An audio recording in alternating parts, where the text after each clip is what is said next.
Lycans, like all shifters who integrate into human society, must live their lives behind a veil of lies, never revealing their true identity to any but the most trustworthy of humans.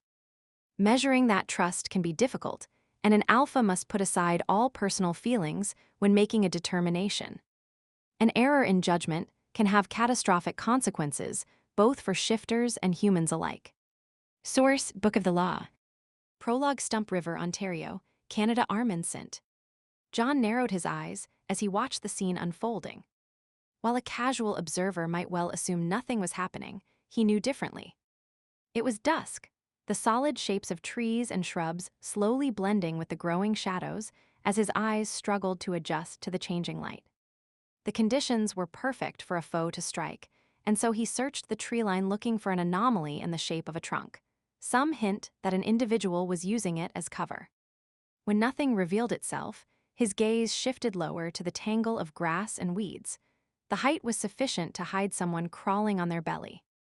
Not even the tip of a blade twitched, yet still he watched and waited. A minute ticked by and then another. While his partner's breathing pattern showed signs of impatience, his own was calm and steady. Self-control was second nature. Experience having taught him the reward at the end would be all the sweeter because of it. Evening damp crept into the air, the musty smell of soil and decaying foliage teasing his nostrils. The wind stirred, the trees moved in response before stilling once again. Clouds drifted past the moon, fireflies flickering against the dark canopy, replacing the now obscured stars. Staid complacency settled over the scene. His eyelids lowered to half-mast, his muscles felt loose, and then it happened. A hint of movement near the perimeter, a shift in the depth of the shadows. It melted away, only to reappear nearer the building. They are making their move. He mouthed the words to the man beside, who nodded in understanding. He did not bother to test the air for a scent. The identity of his quarry was already known to him. Their strengths and weaknesses taken into consideration, the trap prepared accordingly. His foe had spent weeks studying and planning how to penetrate the target, but he and his partner had also been at work. Now it was down to a contest of cunning and skill. The first barrier, a high fence around the property, had been breached with ease, and the second, a set of laser beam triggers scattered throughout the forest, had also failed to foil their attempt. No doubt they were riding high on their success, and that would be their downfall. His companion nudged him, gesturing towards a window, half hidden by a large shrub. He nodded and, with a stealth born from years of practice, began to move. The invaders were intent on their task, their actions revealed by the metallic glint of a knife. A soft sound as the alarm on the window was disengaged and the frame slid upwards. They are in. They should not have gotten this far. Disbelief laced his partner's voice. I say we move now. He stilled the man with a shake of his head. Wait. Barely a second later, an alarm went off, the siren piercing the night as the lights in the house flashed on and a pair of strangled cries filled the air. Damn it. I thought we were in. Armand, turn this stupid thing off before we go deaf. Chuckling, Armand rose from the crouched position. He had been maintaining some distance from the pack house. Beside him, Ryan did the same, nodding in approval. That worked well. Ryan clapped him on the shoulder as they walked towards the house. All the months we spent poring over possible systems and installation companies paid off. I was worried for a minute before I remembered the secondary alarms on the window. The research was a good way to pass the winter months. He followed Ryan into the house, where Brian and Daniel were sulking over their failed break-in. Good thing you sent everyone out of the house, Brian shouted to be heard over the alarm. Yeah, that noise would wake the dead, Daniel agreed, his hands cupped over his ears. Armand disarmed the security system, the resulting silence greeted with sighs of relief before practicality took over. Brian and Daniel helped themselves to the supposed treasure they would been seeking, a plate of brownies, while he and Ryan discussed how the control panel worked and examined the window. A breeze drifted in through the opening, bringing with it a sweet flowery scent, and he sneezed loudly. There was a lilac bush planted directly outside, and he was allergic to the damned thing. Maybe I should just plant flowering shrubs around the house. It would keep you out at least. Ryan laughed at his own joke, and the others joined in. Armand grumbled good-naturedly. His allergies were a source of amusement each spring, and he knew his friend was trying to lighten his spirits given recent events. The loss of the woman he would hope to claim, as his mate had sent him down a dark path from which he was only now emerging. The locals had been good to him as he worked through his grief. Invitations to dinner and requests for help felling trees or doing repairs had come pouring in as everyone sought to keep him busy. Even Ryan's sudden desire for a security system was yet another example of the residents rallying around him. It made him uncomfortable to be the focus of such attention, even though he knew it was well-intentioned. He was more used to giving aid than being on the receiving end. Still, he was happy to spend his time with the local pack. After all, they would been good friends to him since they would moved to Stump River, the first shifters to do so since he would settled in the town ages ago. The wolves are like family, but we still do not have our mate, his bear murmured. His smile faltered at the reminder before he pushed it to the back of his mind. Life was not always going to be perfect, and pining for what you could not have was a fool's game. He cleared his throat. This was a good test, but there are a few things I think you should ask the security company to change. Spotlights should go on outside the house if the laser beams are tripped and the volume of the alarm is too loud. Ryan nodded. If it ever goes off by accident, it will scare everyone half to death, especially Gracie. Is not the point of an alarm to scare criminals away? Brian asked between bites of brownie. It helps prevent property loss. I am sure they could arrange some kind of interface with the phones. We'd get a warning, but the intruders would not know. Daniel made the suggestion as he took the milk from the fridge. He was about to drink straight from the carton, but Ryan glared at him. With a sigh, he went in search of a glass. Anyway, a silent alarm might allow us to catch them red-handed. Ryan considered the point. What about a compromise? Alarms on the fence and the laser beam triggers. A few hours later, Armand strolled down the road that led into town. After discussing possible upgrades to the security system and sharing a few drinks with his friends, he was heading home. Ryan had offered him a ride, however he preferred to walk, the night air clearing the alcohol from his head. The breeze had faded, not a leaf moved. Moonlight illuminated the path he traveled, the gravel on the side of the road crunching under his feet. As he passed by the cemetery, he paused as he always did, his eyes drawn to a well-maintained grave. Lucy's grave. At its base, he could see the shadowy outline of the bouquet of wildflowers he would place there a few days ago. They were drooping, the brightness of their petals already dimming. Like the woman in the grave, their cheeriness had been destined to fade. His heart ached at the harsh reality, and he paused, hands shoved into his pockets, as he stared at the cold slab of stone that was supposed to remind the world of Lucy's existence. Her name, date of birth and death. Stark facts that conveyed nothing of her essence. What of her beauty and laughter? Her wisdom and kindness? Her generous heart? Forgotten. Erased from the face of the earth by a criminal act. She would have been a lovely flower plucked in her prime. While her energy no doubt survived in some new form, it was a cruel twist of fate that she would have been taken so young. As it often did, darkness filled him at such thoughts, and he quickened his pace, needing to exorcise those feelings before they dragged him down into a pit too deep to escape. He unlocked the back door of the bar and climbed the stairs to his private rooms. Passing the bedroom and small sitting area with its sturdy wooden furnishings, he entered his art studio, put a fresh canvas on his easel, and grabbed his paints and brushes. Dark blues, purples, and black, hard-edged shapes that spoke of his grief and torment, bold strokes that spattered paint on his forearms and shirt. He vented his feelings through his brush, unaware of the passage of time, his whole being focused on the creation before him. There was no beauty in the piece, no hope or light, just rage and sorrow and darkness. When he was done, he stood back weary yet at peace after the cathartic process. The painting now held his feelings, leaving his mind clear and his spirit calm. As he cleaned his brushes, he studied the work. It was good, not that any of his friends or neighbors would realize it. He favored the modern art movements of the early 20th century, especially the style of Les Fauves or the wild beasts. Not only did the name appeal to his sense of humor, the style allowed him to express his personal experience of his subjects, his visceral response, without having to stay true to reality. The real world had many constraints, but in his art, he could be as free and impulsive as he wanted.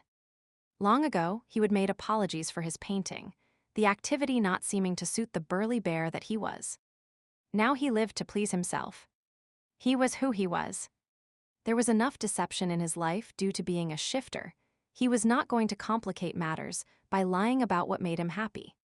With a sigh, he dragged his hands through his hair, combing the wild curls back from his face and then rolling his shoulders.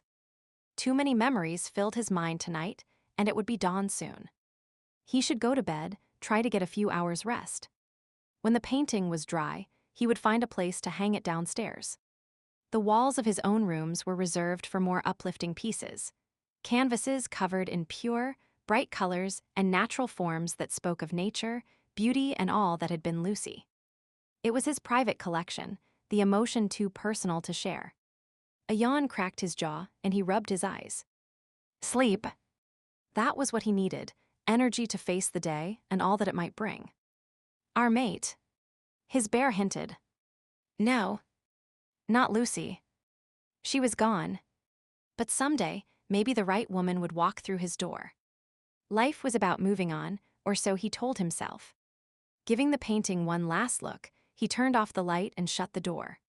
Chapter 1 2 years later, in Chicago here. Thanks. A small item was handed over. A $20 bill given in exchange, and the two participants parted, lost in the shuffle of morning commuters swarming the sidewalks. Hands shoved into his pockets, the courier headed on his way, not in the least interested in why he would been hired to make the delivery or what it might have contained. Legal, illegal, it was all the same to him. It was not like anyone's fate rested on what he did right. It was just a job. Pick up an item, deliver it, get a large tip to forget about it. Yep, easy money.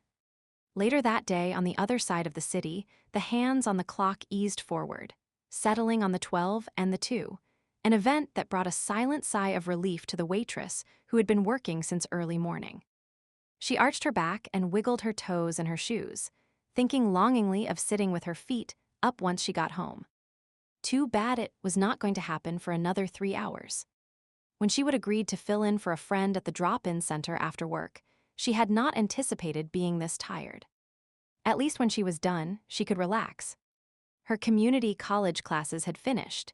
She would take in summer session courses, hoping to fast-track through her program, and now had a few weeks of freedom before starting more in the fall. I am done for the day. She called out to the cook. See you tomorrow, Lou. Jeff the chef, not his real name, but rather his stage name as he referred to it, replied to her from the kitchen. He was flipping a burger with one hand, while lifting a basket of fries from a tub of hot oil with the other. Jeff was a small, wiry-framed man with aspirations of being famous, maybe one of those fast-talking guys you saw on late-night TV selling specialty knives and kitchen gadgets. In the meantime, he was gaining real-life experience, as he called it. The others often laughed, but she figured everyone had to have some kind of dream to aspire to. I will not be in tomorrow. I have the day off. Lucky you. Yep. After waving to Jeff, she took her purse from a hook in the employee closet and dropped her tips into it. Jin, one of the other waitresses, exited the small utility room just a few feet away and began to take off her apron. Another day in the hellhole done. Hey, this place is a regular palace compared to some of the places I have worked. Jeff called out. She had to agree. The diner was not exactly fancy, but it was not that bad. Mostly it was worn, like an old sweatshirt or a favorite chair that really should be thrown out, except it was comfortable and familiar, so you kept putting off replacing it. Jin did not appear to agree with Jeff's opinion, her expression dour as she tapped her foot, waiting for her turn to access the small closet. It'll be out of your way in a second, Jin. Giving the closet a last scan, she snagged her box of tampons off the shelf. No point leaving them there for the month. She tucked the box into her purse and tossed a general goodbye to the others before heading towards the door. Just before exiting, she paused to take out her bus pass, idly noting the words "fuck off" had been scratched on the glass door. The vandalism was not surprising. The King's Plate was a promising name for a restaurant, but did little to promote truth in advertising. Located on an obscure street on the wrong side of an urban renewal zone, it was a typical tired, greasy spoon. Its one claim to fame, if it could be called that, was being next door to a bowling alley. So the clatter of plates and pans was often drowned out by the rumble of bowling balls or tinny music if it was a rock and bowl event. "What are you looking at?" Andrew, one of the regulars, was waiting to enter. Someone left a comment. She nodded towards the epitaph. His brows beetled together. "A nice girl like you should not have to see profanity like that. I have heard and seen worse at the drop-in center." She patted his arm. "You know that." Andrew stopped by the center from time to time, mostly looking for company and a free cup of coffee rather than the counseling that was offered. "It's still not right." He shook his head again. He was typical of the diner's clientele. Rough around the edges, with a heart of gold. Maybe they did not like the chili, she suggested while adjusting her purse over her shoulder. He laughed and held the door open for her. "I'll keep that in mind." As she stepped into the sunshine, her first thought was that it was even hotter outside than inside. She untucked the shirt of her uniform in the hopes a bit of a breeze might waft under the hem and cool her skin. The old air conditioner, mounted in the diner's window, was wheezing as it tried to combat the summer heatwave. Water dripped constantly from the corner of the machine and trailed across the sidewalk, creating a muddy streak before disappearing over the curb and combining with the dirt and debris in the gutter. "Got plans for the evening?" Kathy, one of the other waitresses, appeared beside her, looking around as if expecting someone. "Nope. I am doing a shift at the drop-in center until 5, then picking up some groceries and heading home. I have tomorrow off, and I do not even plan to leave the apartment." The woman nodded. "Sounds nice and relaxing. Me, I'll be wrangling the kids." As Kathy turned to leave, the edges of their purses somehow caught. Both bags landed on the ground beside each other, and the two women bent simultaneously to pick them up. Like a slapstick routine, their heads banged together. "Ouch. Ow." Rubbing her head, Lou grabbed her own purse, thankful it had not spilled its contents on the sidewalk. Kathy muttered an uncharacteristic curse while retrieving her own. "Sorry." Lou apologized. "You okay?" "Yeah." Kathy opened her mouth as if to say something, and then hesitated. She looked at her expectantly, but the bus was approaching. "Sorry, I have to run. I do not want to be late for my shift at the center. Talk to you later." "Hold the bus." Jin hurried out of the diner. She arrived just in time and slid into a seat across the aisle. Beyond a tired sigh, she made no attempt to start a conversation. Lou placed her purse on her lap and tried to zip it shut. After the close call on the sidewalk, she did not relish the idea of another accident, which could very well result in her possessions rolling about under the bus seats while she crawled around trying to retrieve them. She gave the zipper an extra firm tug, and the lid of the tampon box caught in it. Muttering under her breath, she freed it, then tucked the cardboard flap into the little slot that locked it shut. Once again, she tried to close her purse. "That is never going to zip up with that box in it," Jin observed. "Here, I have a shopping bag with me." "Use it." "Thanks." She accepted the offering and dropped the box into the bag, then closed her purse securely. Finally feeling organized, she sat back to look out the window. A digital sign caught her attention. It revealed the temperature was in the high 90s, and she wished she had not looked. Knowing the number seemed to make the heat even worse. If past experience was anything to go by, her short shift at the crisis center would be busy. Rising temperatures seemed to correlate to escalating tempers and bigger problems. The reception area at the center would likely be full. "I hate summer," Jin grumbled.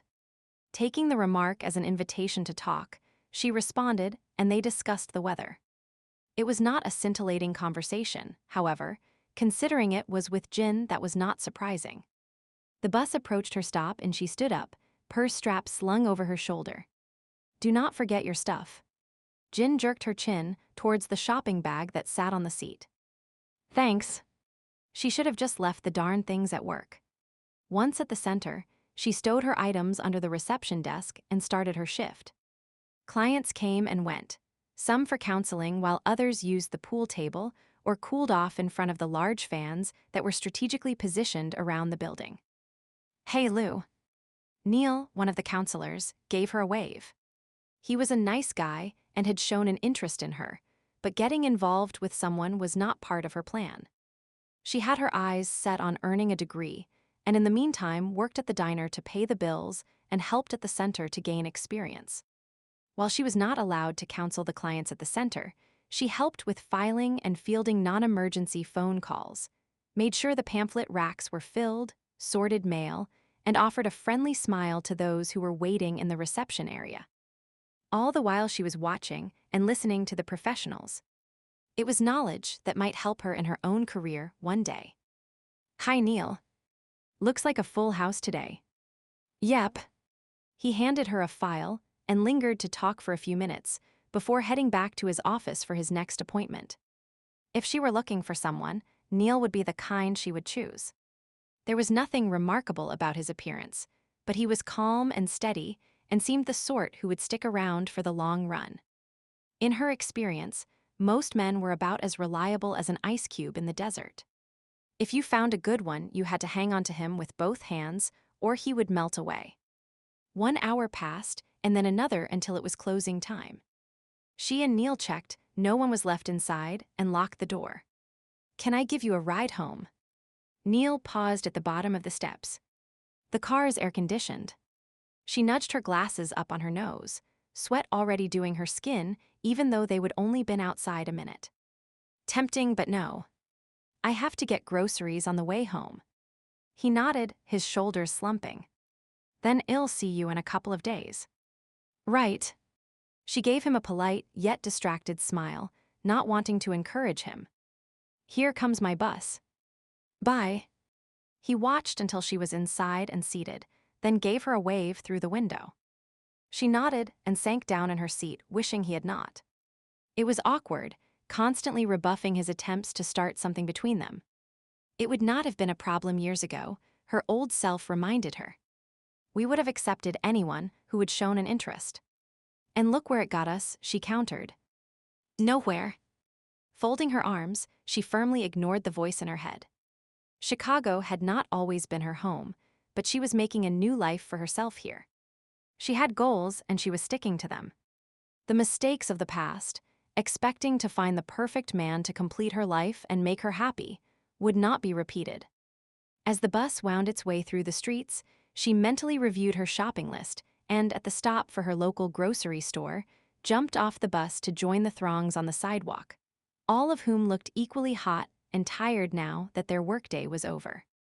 When she reached the store, she lingered inside longer than necessary, enjoying the cool air until one of the clerks began to look at her suspiciously. He glanced at a sign on the wall. "No loitering."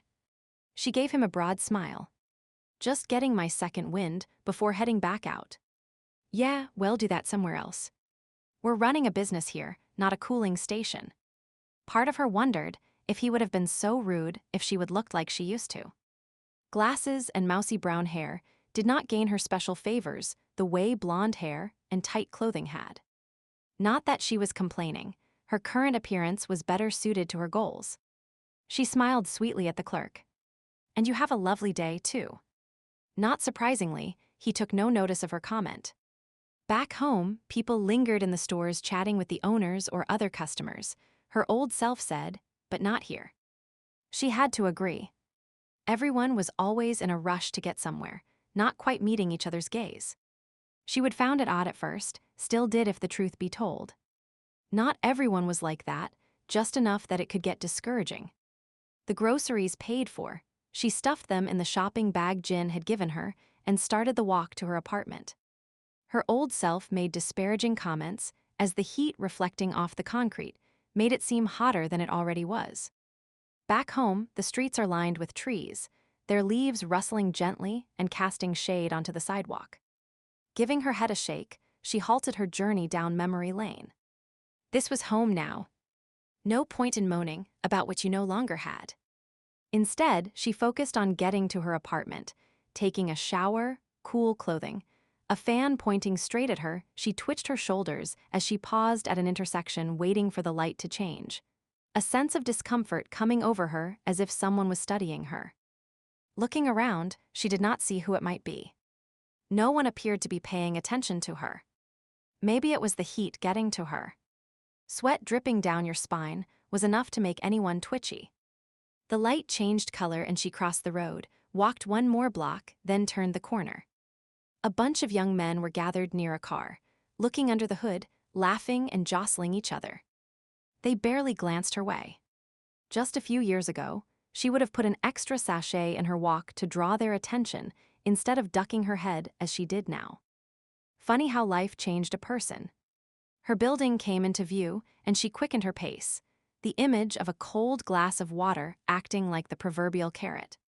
When a blur of movement in her peripheral vision caught her attention, she instinctively turned her head towards it, half-stepping aside in expectation of a skateboarder or a cyclist. Instead, someone rammed into her shoulder.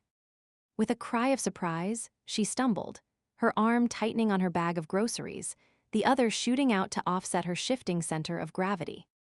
"What the?" 2 words were all she managed before the momentum had her crashing into a brick wall. Her glasses went flying, her teeth clicked together. Sickening pain exploded in her head, while the bag of groceries slid from her now limp arm, and the skin was abraded from her cheek by the rough surface of the wall. A kaleidoscope of self-defense pointers from a class she would taken swirled through her head. Before she could even grasp onto one of them, someone snatched her purse. Some say your life is worth more than your luggage.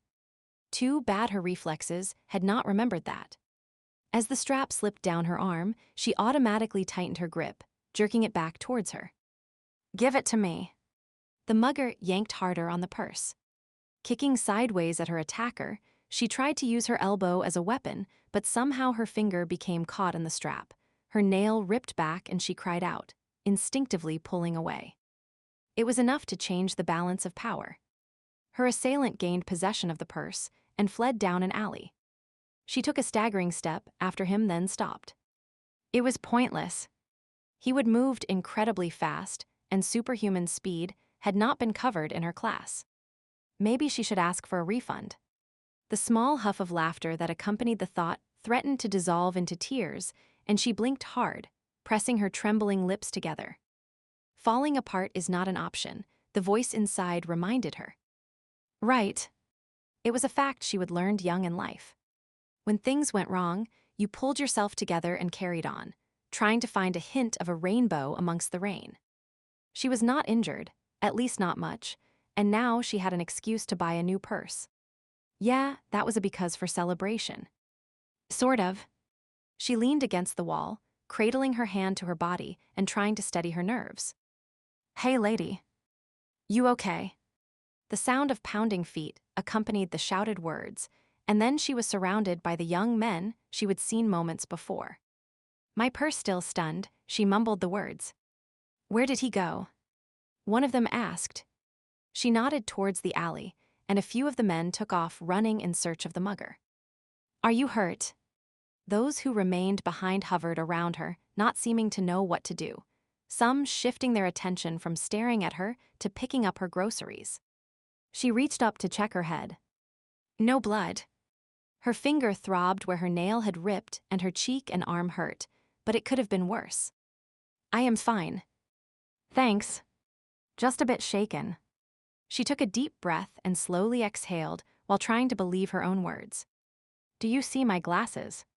Someone found them and handed them to her. At least they were not broken. Another bonus. Sliding the glasses on helped, and the world coming back into focus gave her a sense of control. She took another deep breath and watched her groceries being stuffed back into the shopping bag. The carton of milk must have survived. There was no puddle on the pavement, though the bread looked lopsided from its rough treatment, and tampon box no longer sported sharp 90-degree corners. Maybe we should call the cops.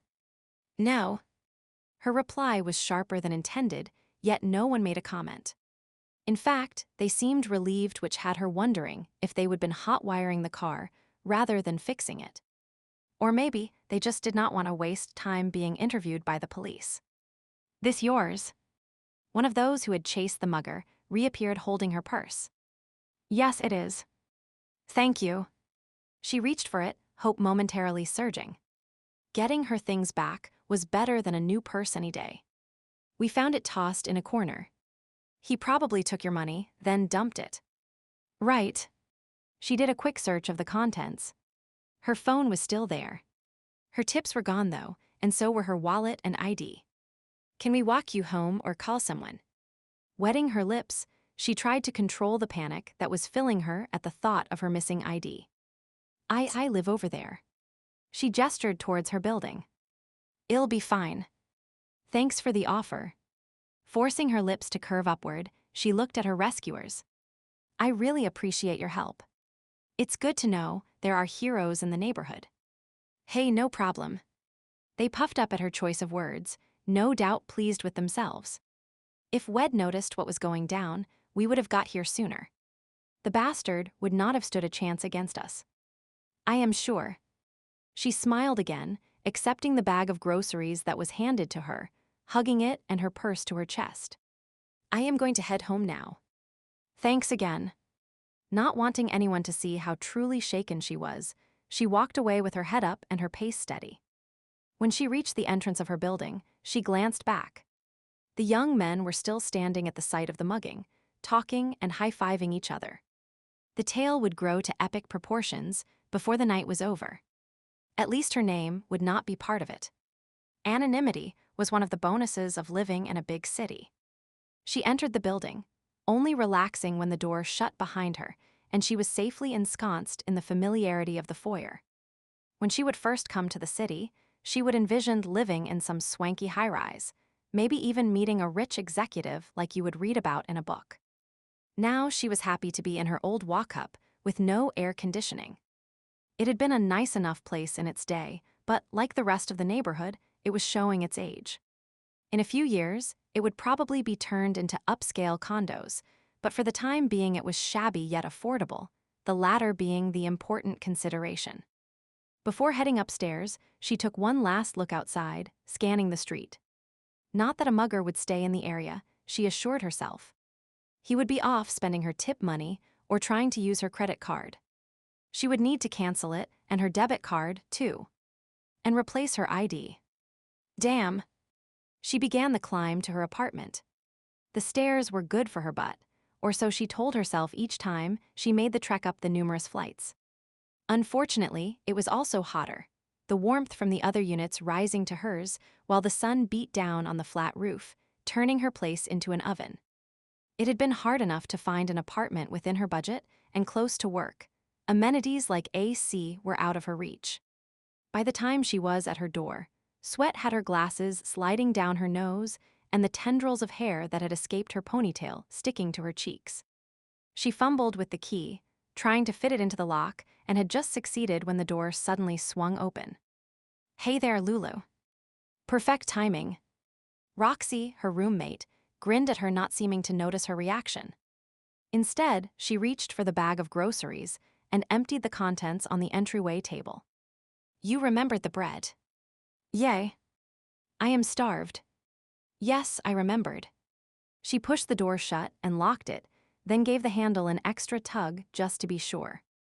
How was your day? Roxy did not wait for an answer and continued talking as she made her way to the kitchen. Mine was miserable. She frowned at the misshapen loaf. What happened to this?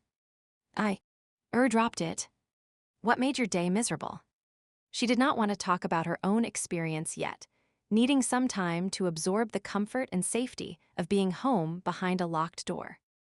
On autopilot, she picked up the milk and cheese from the table where Roxy had dumped them. The girl really was a slob. I had a go-around with my mother again.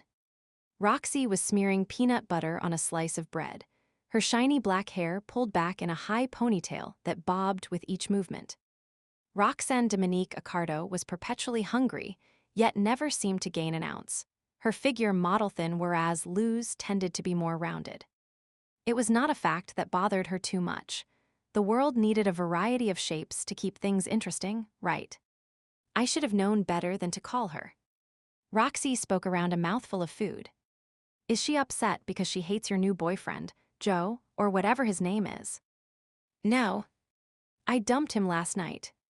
Good riddance, too. He was a douche. Make that an asshole and a douche. Oh. She sidestepped around Roxy to put the groceries away, then took an apple out of the fridge, not because she was hungry, but because it gave her something to do while she listened to Roxy's diatribe. In the time they would been roomies, she would learned Roxy's family relationship was volatile, mostly due to Roxy not wanting to join the family business. Exactly what that business was, she was not sure. Roxy was always vague on that point. Once she would have even asked, half-jokingly, if it had to do with organized crime. Roxy had laughed. Not every Italian is part of the mob, you know. Besides, do you think I'd be living in a place like this if I had connections? I suppose not. Well, there you go. Roxy had cracked her gum and then widened her eyes so she looked exceptionally innocent, which had left Lou wondering how truthful her answer had been. However, she was a decent roommate, so it was probably wise not to ask too many questions. Now, it seemed Roxy's mother was complaining about her current job. Mom does not like me working at a dry cleaner's. She said she is read about the chemicals being bad for you. I am sure they are. Yeah, but I find great stuff in the pockets of the garments people bring in. Stuff. Like money. The comment caught her attention. Sometimes, but I return that. I mean bits of paper, receipts. You never know when there might be interesting information. Should I ask what you do with those interesting bits of information? She shifted, not feeling comfortable with where the conversation was going. Roxy cocked her head and appeared to think for a minute before grinning and giving a wink. No. Probably not. Past experience had taught her she did not want anything to do with shady dealings. It had almost gotten her killed last time. Nope, she would play deaf and dumb to that aspect of Roxy's life. Setting down the uneaten apple, she blurted out her own news. I was mugged on the way home. What? Why did not you say something?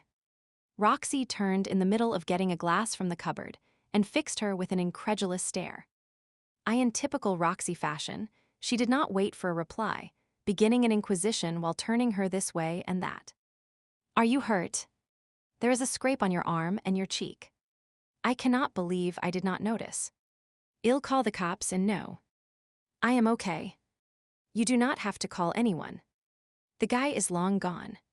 She brushed Roxy away. I am just shaken up. Well, yeah, of course you are. Who would not be? Roxy planted her hands on her hips. The bastard did not do anything to you, did he? Grab your boobs or something like that. She gave a snort of laughter. Roxy was always to the point. No. He wanted my purse, not my body. You fought him off. Roxy nodded towards the purse that she would dropped on the chair. I tried. Sort of.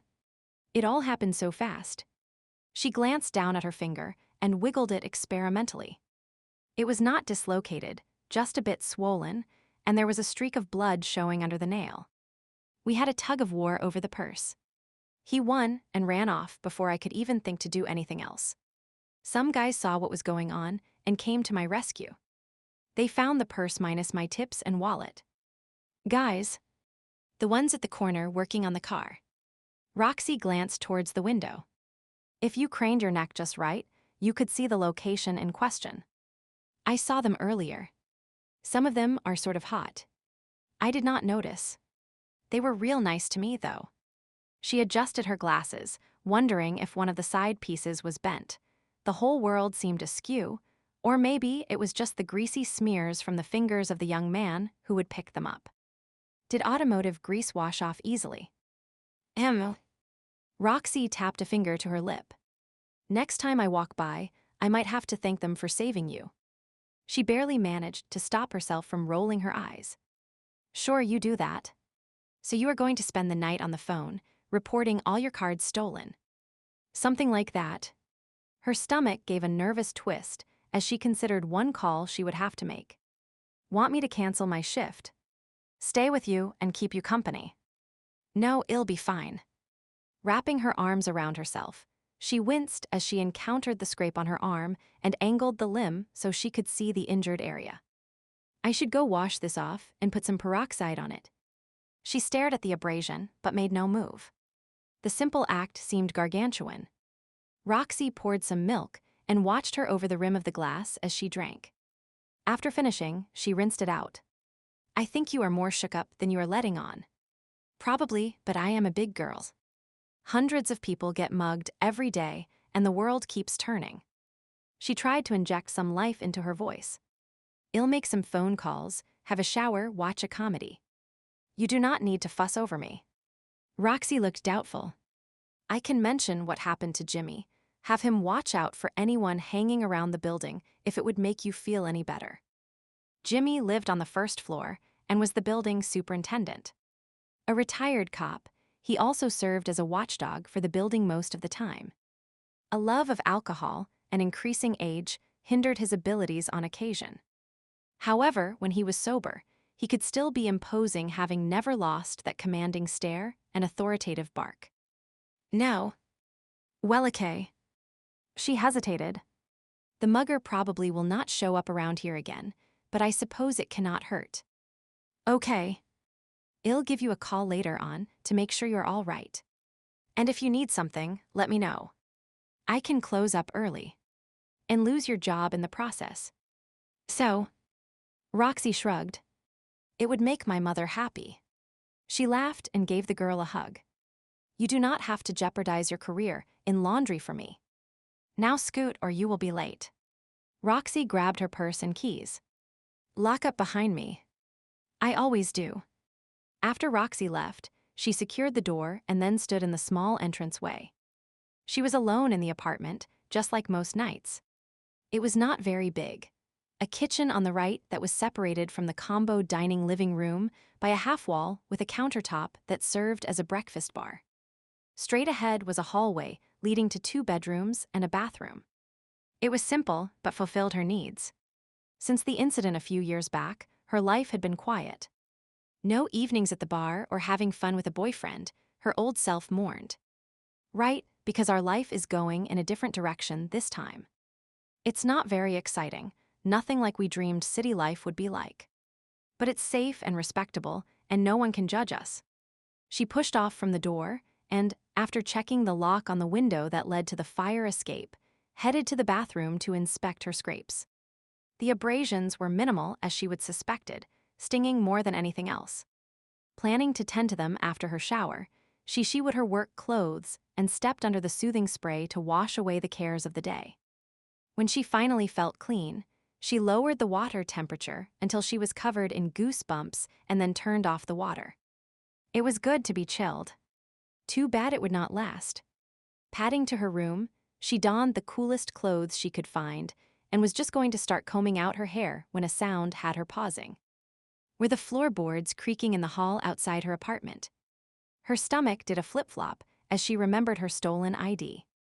The mugger would know where she lived. Slowly, silently, she set her comb down and focused her attention on listening. Minutes ticked past as she stood, muscles tense.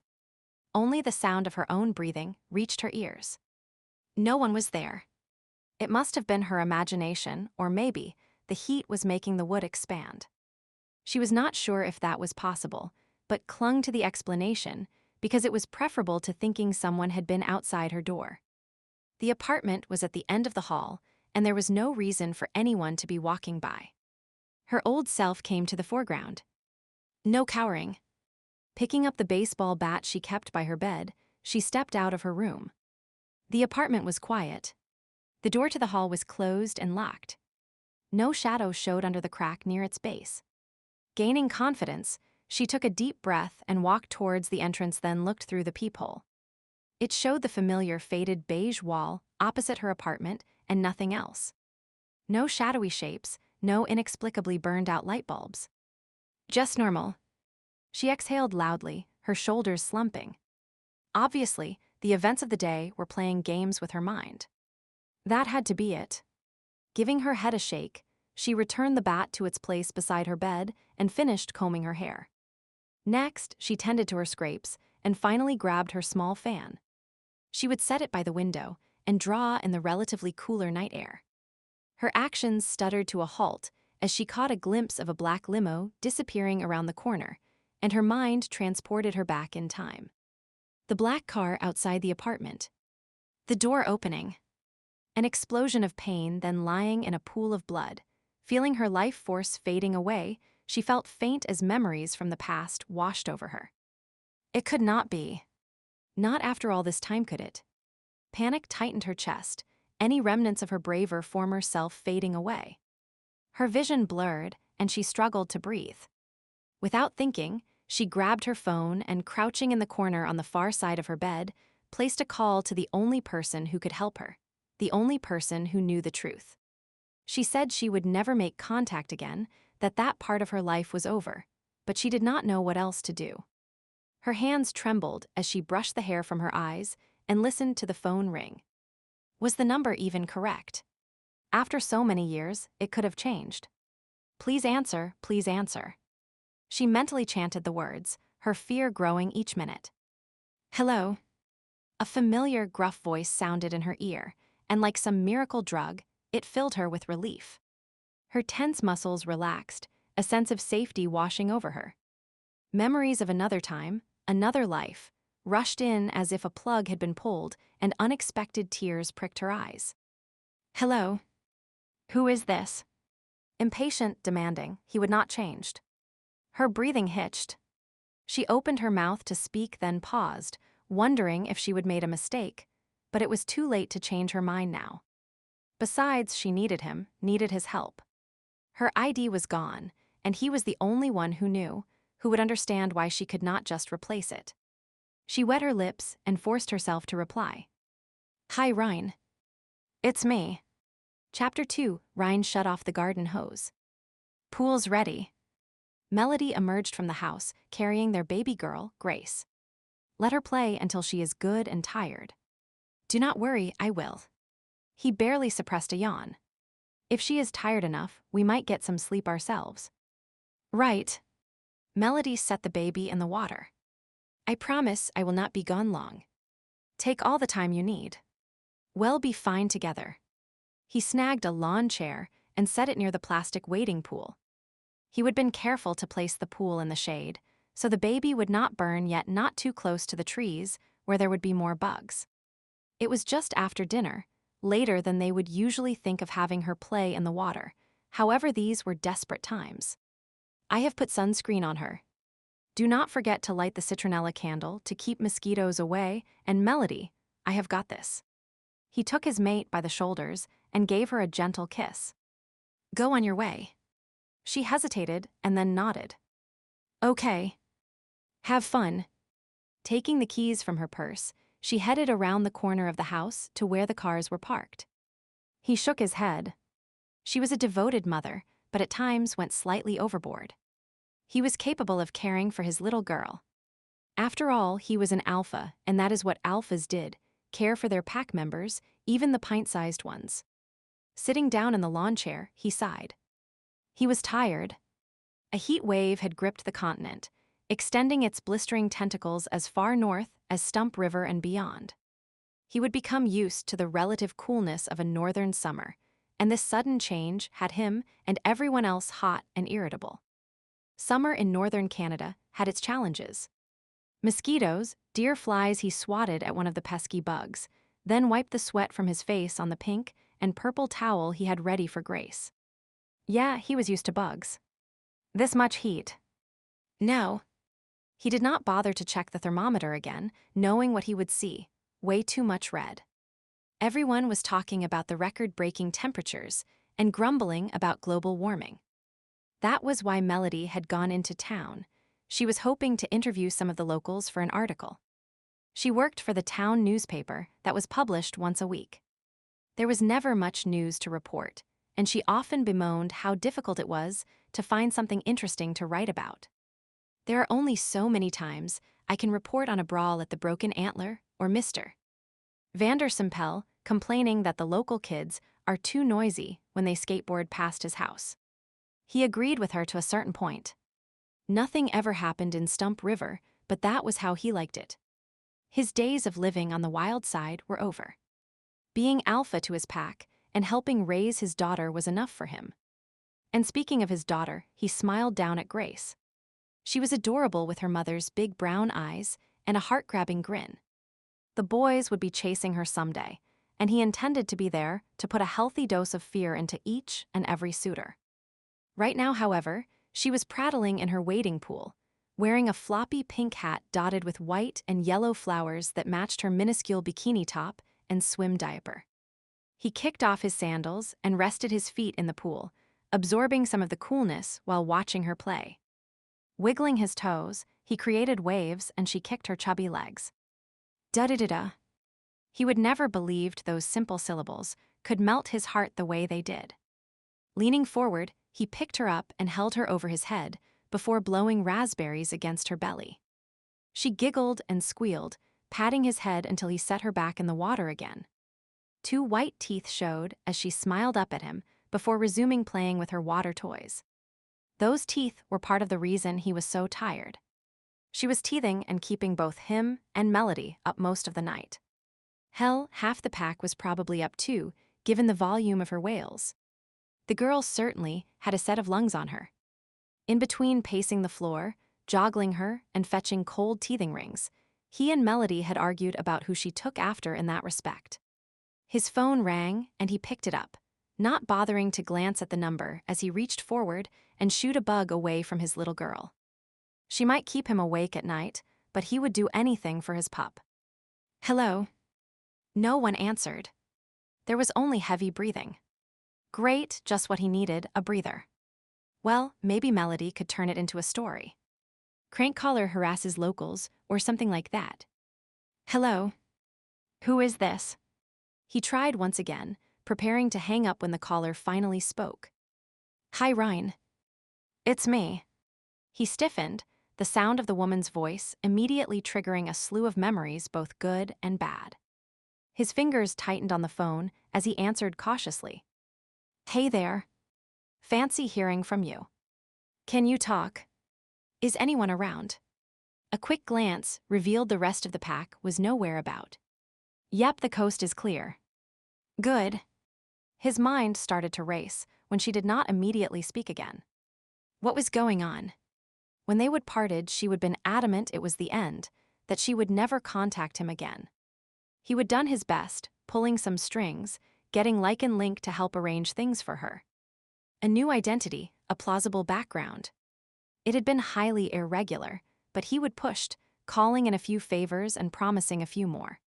She would never questioned how he would done it, which was a good thing as he would not have been able to tell her. All she knew was that her past was officially dead, and she could move on. I was mugged. What? Where are you? He sat up straighter. In my apartment. It was maybe an hour ago, on my way home from work. She paused and then spoke again. I am fine. My ID was stolen, and then I heard a noise in the hall. I might have been mistaken. I do not know. He heard her take a deep breath. She was rambling and obviously shook up. I just saw a black limo going down the street, and it made me think her voice trailed off. He knew what she was thinking. Almost dying stuck with you. It had been a series of dark days, the lives of all those he loved hanging in the balance. An evil twist of fate had turned one simple act into a sequence of events that had snowballed out of control. His gaze grew distant as he relived that day. He approached the apartment, only to come to a sudden halt, all his senses on high alert as the hair on the back of his neck stood on end. The smell of fresh blood filled the air, overpowering everything else. Slowly, carefully, he traversed the remaining distance to the door, then cocked his head and listened. Breathing, the sound barely perceptible, reached his ears, and he nudged open the door while testing the air for subtle clues that existed under the metallic scent of blood. The acridness of fear lingered in the air, as did the unmistakable odor of another male. Hello. He called out the greeting in a casual tone, as if unaware of any problem. The only response was the squeaking of the door on partially broken hinges, then a soft thud as it hit something and began to swing back towards him. Muscles tensed and ready to respond, he stepped inside the apartment, glancing downward to see what was blocking the movement of the door. For a moment, shock had kept him silent, and then a growl had erupted from his throat at the sight before him. She was lying in a crumpled heap, surrounded by a pool of blood. He checked her pulse as he called 911. She was alive barely. Lips pressed tightly together, he tried to decide what to do. As an alpha, his job was to protect, to nurture and defend, yet despite his desperate wish to do something, he was helpless. His heart thumped heavily as he stared at her pale face and blood-soaked blonde hair. With trembling fingers, he brushed her cheek, leaning forward and softly calling her name. There was no response, and he swore, thinking it was not right that she was hurt and possibly dying. She had stumbled into something that was not of her making, and was paying the price for a mistake that had been his. He wished he could stay with her, but the lives of so many were hanging in the balance, and he could not risk being caught at a crime scene. Feeling like cold-blooded bastard, he rose to his feet. Ryan. Are you there? Yeah. Sorry. Just thinking about what happened. He exhaled slowly, while watching Grace push a plastic boat through the water. So sweet and innocent. He hoped she would never be exposed to the evil he would seen in his life. The limo's not him. We managed to take care of him about a year ago. You did? Oh. Good. He could hear the relief in her voice and cursed at himself for not telling her. Maybe I should have called, let you know, only you said no contact. Right. That is what I wanted. He heard a rustling sound, as if she were moving about. It's just been a bad day, that is all. I saw the limo and, after what happened earlier, I panicked.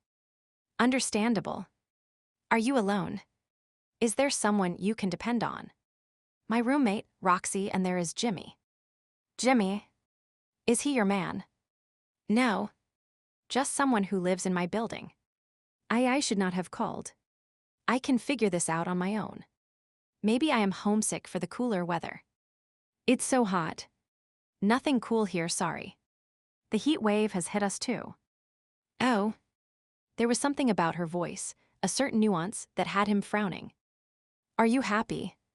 How is your new life? The new life is fine.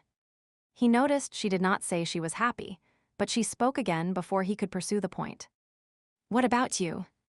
I am good. At that moment, Grace decided to stand up, pulling herself up his leg as she babbled his name. Ryan, is that a baby I hear? Yeah, my little girl, Gracie. He smiled as he looked down at her. Ryan Taylor's a daddy. Imagine that. The delight in her voice was obvious. Who is her mama? Melody.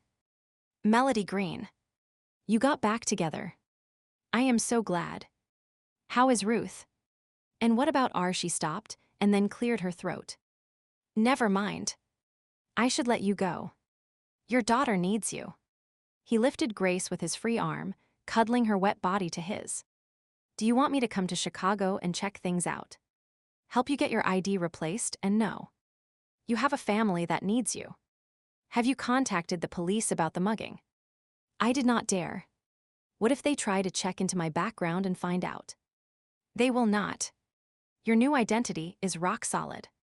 Even the FBI would not realize it was fake. But he hesitated. Lycan Link had decades of practice fabricating identities, but those were for Lycans who had been trained since birth on how to handle awkward questions. She was a human. What if she slipped up? And what if the mugger really had come by her apartment? The bastard had her ID, knew everything about her. I'll send someone then. I know a few people in the area. Ryan, it'll be fine. I was just having an attack of the worries. He heard a sound like a door opening. There, I am out of my bedroom. See? No more hiding. It was a panic attack, that is all. I get them sometimes. This one was just worse than most. He pressed his lips together, considering his options. Listen, I'll take care of your ID from this end. New documents should arrive in a few days. You only have to cancel any credit cards or bank cards you had. Really? Thanks, Ryan. I am so sorry I bothered you. You are not a bother. You know, if you ever need something, you can call me, right? Yes, but you have already done so much. Getting me a new life, lending me money and fixing things so no one asked questions. Everyone accepted the story. We buried your casket. They even ran a front-page article on you in the newspaper. Oh, that was sweet of them. She sighed softly. Well, thanks again. I promise the next time I get mugged, I will not fall apart all over you. The next time. He felt his eyebrows shoot upward. What kind of a hellhole neighborhood are you living in? I was joking, Ryan. Well, it's not funny. You call me if you have a problem. Understand? Sure, Ryan. Thanks again. I mean it. Call me anytime you want, Lucy. He talked nonsense to Grace while he wrapped her in her towel and then carried her inside. Lucy's call had left him feeling uneasy. Not only because it raised bad memories, but because he was wondering why she was targeted. Was it really a random mugging, or had she been chosen for a reason? Or maybe he would been watching too many conspiracy theory movies. That genre could really mess with your head if you were not careful. No. It had to have been a random attack. The real question was whether Lucy was all right. What if that mugger started to stalk her? Maybe he should send someone to check regardless of her insistence. It was not necessary. And what should he tell Melody? She would know something was up. He would never told his mate Lucy was still alive. When she found out he would kept the news from her all this time, the shit would hit the fan. Would she understand his reasoning? In the week they would stayed in Chicago after the incident, he would visited the hospital several times. His main purpose had been to try to gain access to Aldrich and finish the man off. However, he would also taken time to check on Lucy to see if there was anything he could do for her. Those first few days, she would barely clung to life. Bruised and bandaged, connected to tubes and monitors, he would done the only thing he could think of. He would snuck into her room at night and given her some of his blood. Whether it would help or not, he was not sure. A vague memory of something he would once read spurring him to try it anyways. She would not turn into a shifter as she lacked the correct genes, but he would hoped it would give her immune system the boost it needed to pull her through. Not wanting to raise Melody's hopes, he had not mentioned what he would done. After all, Melody had been pretty shaky herself at that point, her latent Lycan half having emerged seemingly out of nowhere. And so he would kept silent. To his relief, Lucy had rallied, regaining consciousness, much to the surprise of the medical team, and declaring she was not returning home. He would try to assure her the scar on her face would fade, but she would insisted it was a sign. She would been planning on making a new start sometime anyway. Her tears had finally convinced him. He would always been a sucker that way, and he would sworn silence on the matter before making the needed arrangements. After all she would done for him, it was the least he could do. Now he wondered if his prolonged silence had really been in her best interest. Only one other person, or at least that person's inner animal, might suspect her secret. He put Grace in a dry diaper and then laid her down in her bed. She promptly got back up. It's time for you to go to bed. He gave her a serious look. And you're going to sleep through the whole night, right? Mommy and I need time to rest or do other things. She grinned and patted his face. Dida-da-da. He sighed. What was it about the women in his life that they could all wrap him around their little fingers? Chapter 3, the moonlight filtered through the leaves, creating irregular bright patches on the otherwise dark forest floor. For a human, it would have been difficult to maneuver over the rocks and logs that lay scattered on the ground. To the bear making its way along the narrow path, the amount of light was of little importance. It knew the land well and had traversed the miles of wilderness for years. As it lumbered along, it sniffed the sultry air, searching for the scent of another of its kind, but there was none like it in the territory. At one time, the beast would have rejoiced in the fact, rising up to its fullest height and marking the trees with its claws. The scarred bark would warn others of its size and strength, making them think twice about intruding. But now the animal did no such thing. It had been alone for years, and the time had long since passed for it to find a mate. The problem was, the one it had wanted was no longer here. The bear shook its head, then looked around, peering into the shadows, hoping against hope the one it desired would miraculously appear. Its human half had spent long hours explaining their love was gone, that it was time to move on. Was it? Perhaps. With a heavy sigh, the bear turned and began to make its way back towards town. It would have been content to spend the night in the relative coolness of the forest. However, the man said they were needed, that it was not fair to leave their duties to others. This much was true. Bears had a great sense of responsibility to go along with their patience and careful planning. Unlike the wolves in the area, the bear thought through each action, considering the consequences, weighing the pros and cons. Sometimes too much. That was what had happened last time. And it is why we are now alone. It grumbled in discontent and sent accusing looks at the man. The town came into view, and the bear stopped near a large pine. They would have been gone a week this time, too long and yet not long enough to ease the restlessness that plagued them. The bear gave one last glance around and then relinquished control. With a shake of its fur, the air shimmered, and the bear faded away, leaving a disheveled man in its place. Armand blinked and stretched, then ran his hands through his long, unruly hair, pushing it from his eyes before heading towards the back door of his bar, the Broken Antler. He would felt the need to get away, or more to the fact, his inner animal had. It was restless, wanting a mate when there was none to be had. No female bear shifters had crossed their path in years, despite the fact they had widened their search, leaving the territory for longer and longer excursions. Yet 7 days away had changed nothing. They were still unmated. Frowning, he considered the fact it might be time to move on, or at least start placing discreet inquiries with his relatives. The idea did not sit well. He could only imagine the ribbing he would get, yet what other choice did he have? His train of thought was interrupted by raucous laughter as a group of customers staggered across the parking lot.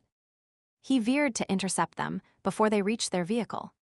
"Is one of you a designated driver?" He planted himself in front of them, arms crossed over his expansive chest, creating a solid wall between the men and their destination. As the owner of the bar, there were certain activities he turned a blind eye to. However, drunk driving was not one of them. "Me?" One of the men piped up, pushing his way to the front of the group. Armand gave him a quick survey, noting the clarity of his speech and eyes, the way he stood without weaving about like his friends. The man passed inspection, so he stepped aside. "Drive safely." He watched as they got in a car, the DD climbing behind the wheel and bossing the others around until they put on their seatbelts. Good. Being buckled in could make the difference between life and death in a collision. He resumed his path towards the back door, the sound of music and conversation spilling out to meet him along with the usual smell of alcohol, food, and humanity. It filled his nostrils, not entirely pleasant but familiar and oddly comforting. This was home and had been for more than a decade. Over that time, he would slowly rebuild the business, from the rundown hovel it had been, adding more modern features like big-screen TVs and even a band. It was not a fancy place, but then again, neither was Stump River. Change happened slowly here, and that suited him. Pausing in the doorway, he considered his course of action. To the left was the kitchen, where he could get something to eat. Or he could duck up the stairs on the right and head to his room for a shower and change of clothes. Both options were appealing. Instead, he moved forward into the main part of the bar. "Hey Armand. You are back. We missed you, buddy." Locals greeted him as they noticed his presence. If they wondered at his increasingly long vacations, they did not ask. The fact that he towered over them and had an imposing stare might have been a factor, or maybe it was the knife strapped to his waist. Or perhaps they just accepted his odd behavior. As long as the bar was open and the beer was flowing, they were happy. Over the heads of the throng, he made eye contact with the man working behind the bar. Brian Cooper gave him a salute, acknowledging his return. It was fortunate to have friends who were willing and able to take over when he needed to get away. Brian was a member of the local Lycan pack, and more than capable of handling things, even if an argument were to break out. As Beta, he was not only a skilled bodyguard, but was also good at diffusing situations that could turn dangerous. Armand wove his way through the crowd, and when he reached the bar, Brian handed him a drink. "Welcome home." "Merci." He took a swig and wiped his mouth. "Did anything exciting happen while I was gone?" "Just the usual." "Your timing is perfect, though. Ryan called looking for you." He arched a brow. "Did he say why?" "Nope." Brian checked the clock on the wall, a novelty item with the numeral 5 at each point and a sign declaring the bar opens at 5. Of course, the opposite was true at this moment. "Closing time." He grunted in acknowledgement and, raising his fingers to his lips, gave a loud, piercing whistle that had everyone pausing and looking his way. "We're closing in 15. Drink up and head home." The announcement was met with the usual good-natured grumbles, but everyone complied, the room clearing out until only the staff remained, completing their evening chores. Brian wiped up a water ring, then tossed the towel on the top of the bar. "Mind if I head out now? Cassie's waiting for me." "Go. You have done enough." "Any time." With a jaunty wave, Brian went on his way. Armand watched the other man leave and then circled the room, checking no one was passed out in a corner. He banged on the washroom doors, ensuring they, too, were vacant before returning to empty the till. It was a routine he had performed for years. By the time he was done, the band would have their instruments put away, and the waitresses would have dishes stacked in the kitchen. He would start the dishwasher and then head to his apartment upstairs. There would be much to do in the morning, going over the books, checking the bar was stocked, going to the cemetery. That last point had him pausing. Was it hypocritical of him to have gone looking for a mate, only to return and place flowers at the grave of another woman? Lucy was gone. The bouquets of wildflowers were a pointless gesture, yet to end the practice seemed wrong. If he did not visit her grave, who would trim the grass and check the headstone was polished? His brow furrowed at the unpalatable image of a neglected plot. He looked up as the outer door opened and Ryan Taylor walked in. The man seldom came to the bar this late anymore. It would seem the phone call Brian had mentioned must have been important. A discontented grumble rose in his chest. He was feeling disinclined to talk. After a week in the woods, it took time to integrate back into society. "We're closed, my friend." He gave a pointed look at the clock. "I know." As always, Ryan acted as if he owned the place. "I need to talk to you. We speak often during regular hours."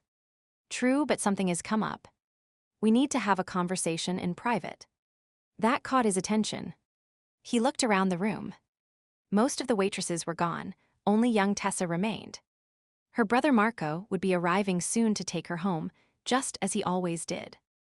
Daniel and his band were conversing quietly beside the stage, their instruments already put away. He shifted his attention back to Ryan, who was still looking at him with a steady gaze. It was the look of an alpha, and would have had most immediately following his commands. "We are bear." His posturing means nothing to us. His inner animal yawned, not offended by the lichen, but not impressed either. It was tired from their week-long journey and was planning to nap. "True," he mentally replied to the creature. "Our way is not theirs. We will speak with him at a time of our choosing. You will have to wait." He softened his words by taking out a beer and sliding it across the bar before continuing with his usual closing routine. Ryan dipped his head, then wandered over to a table to sit. He took a pull on his beer while watching Tessa with narrowed eyes, no doubt wondering, as they all did, what would become of her. Across the room, Daniel was watching the girl too. Unrequited love, how long would it last? Armand shook his head. Based on his own personal experience, it was not easy to move beyond the emotion. A wave of humidity wafted across the room as the outer door opened again, this time admitting Marco, one of Ryan's pack members. "Are you ready, Tessa?" Marco called to his sister before walking over to where Ryan sat. "Do you need a ride home?" "No, it'll be a while longer." Ryan did not offer any other explanation, and Marco did not question him. The pack respected their alpha. The brother and sister left, and soon Daniel and his band were heading out as well. "Welcome back, Armand." Daniel came over and leaned on the bar. "Thanks." Daniel now grinned at his alpha. "Are you here for some peace and quiet? Your house is noisy." Armand shifted his gaze between the two. Was this a clue as to why Ryan needed to speak with him? "Gracie is teething," Ryan grimaced. "We're all short on sleep." "Understandable." He nodded. Ryan's baby girl was already showing signs of a strong personality. With a wave, Daniel left and silence descended on the bar. Armand pushed the cash drawer shut and put the money in the leather pouch he kept for that purpose and then tucked it into his safe. Finished with his job, he poured himself a drink and finally leaned against the bar. "What did you need to discuss, my friend?" Ryan set his drink down and sighed. "You remember Lucy?"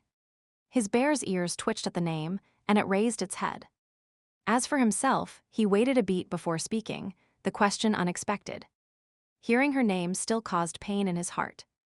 When he replied, his voice was steady, unemotional. It would not do to show his weakness, not even to a good friend. "Of course. The two of you were close friends, maybe even more." He hesitated and then made an admission. "I have always regretted that I waited too long." "Why did you?" Ryan cocked his head. "She was not a shifter." "We are." He shrugged. "You know how complicated that can be. I needed a firm commitment before I could tell her our secret, and she did not seem ready to give one." His bear nodded in agreement, following the conversation closely. Ryan took another drink of his beer. "You never let her know you were interested." "I did. Once." He hunched his shoulders and stared down into his glass. Ryan shifted in his seat. He looked up. "Why do you mention her?" "Listen," Ryan cleared his throat. "If you had another chance with her, what would you do?" "It's pointless to speculate." "She is gone." Inside, his bear stirred restlessly, the conversation reminding the creature of topics best left alone. The past could not be changed, however the animal had a hard time believing that. Ryan pressed his point. "But what if she was not?" "A miracle, you mean?" "You are not the type to believe in such things." He gave a dry laugh and took a drink. "But I'll play your game. If I could change the past, I'd tell her my feelings and ask her to give us a chance."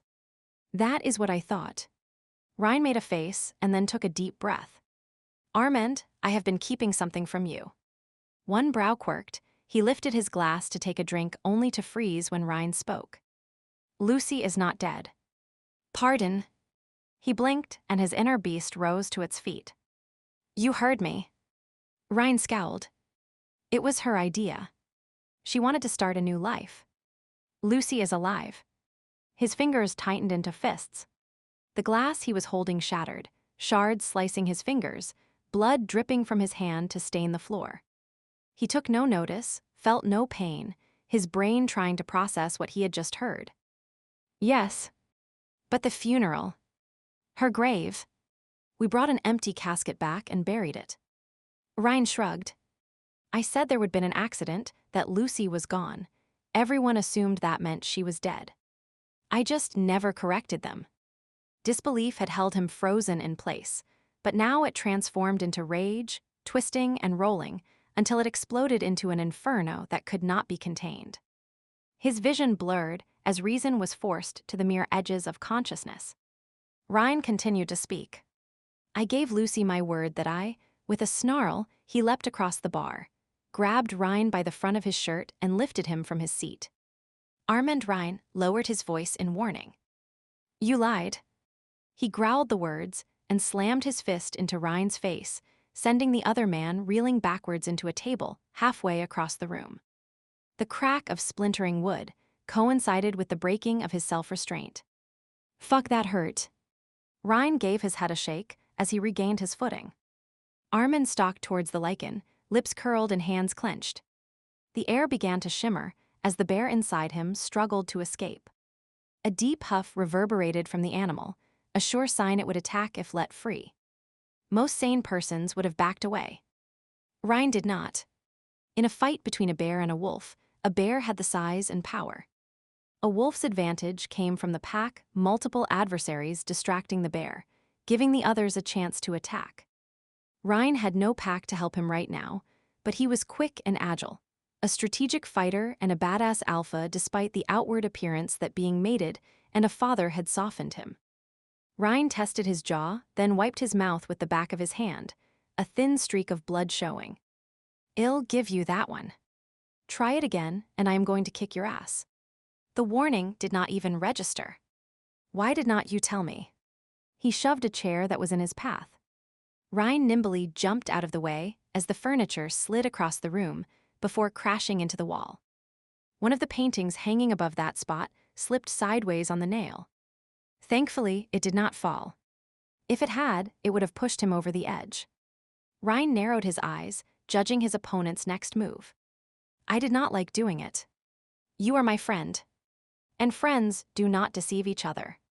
He hit a table with his fist, and it collapsed into a pile of tinder. Armand Ryan growled one more warning, as pointless a gesture as the first. The bear gave a roar, years of frustration coming to the fore. Armand swung his arm at Ryan.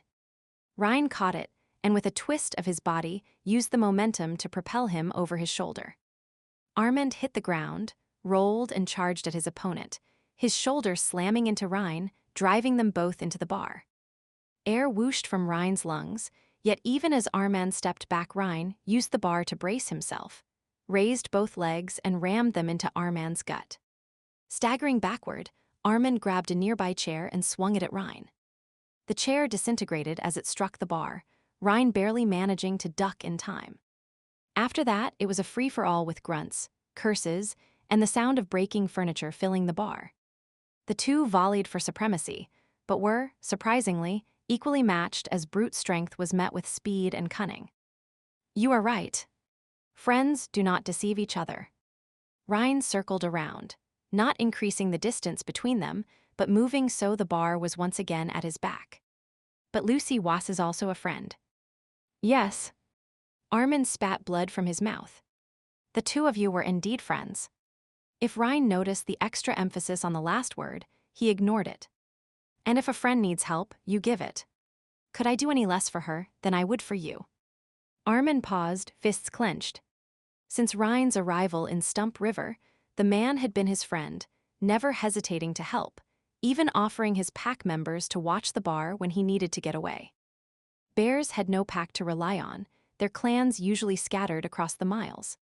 The wolves were like family, had stood by him, and yes, at one point, Ryan and Lucy had an arrangement. It had been difficult to watch, though no more so than any of the other relationships Lucy had over the years.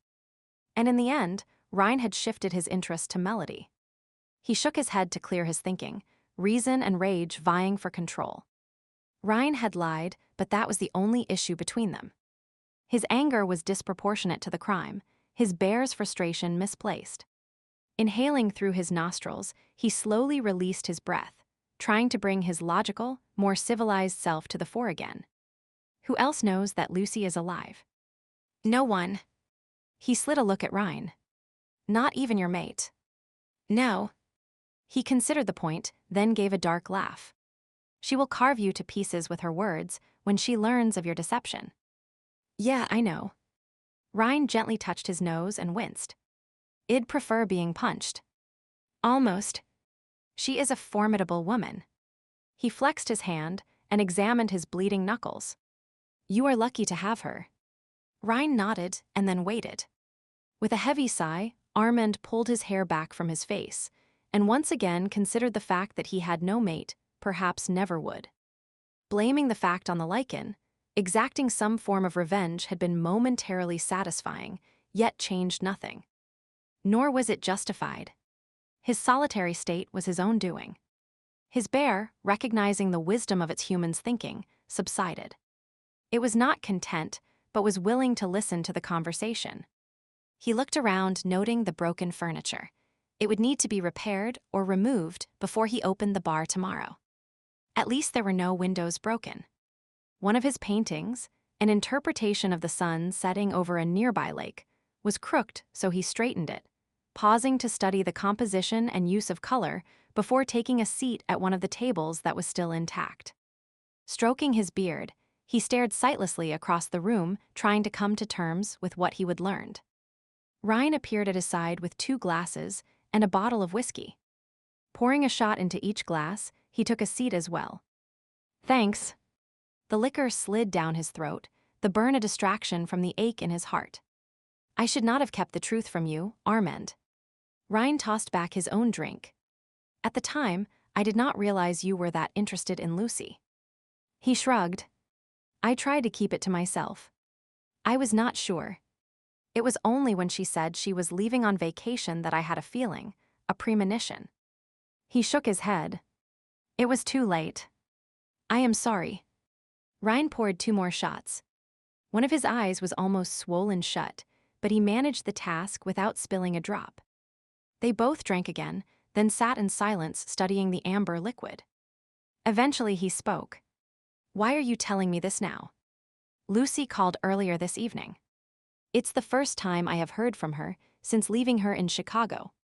Years without contact, and then she changed her mind. There had to be more to the story." "Why?"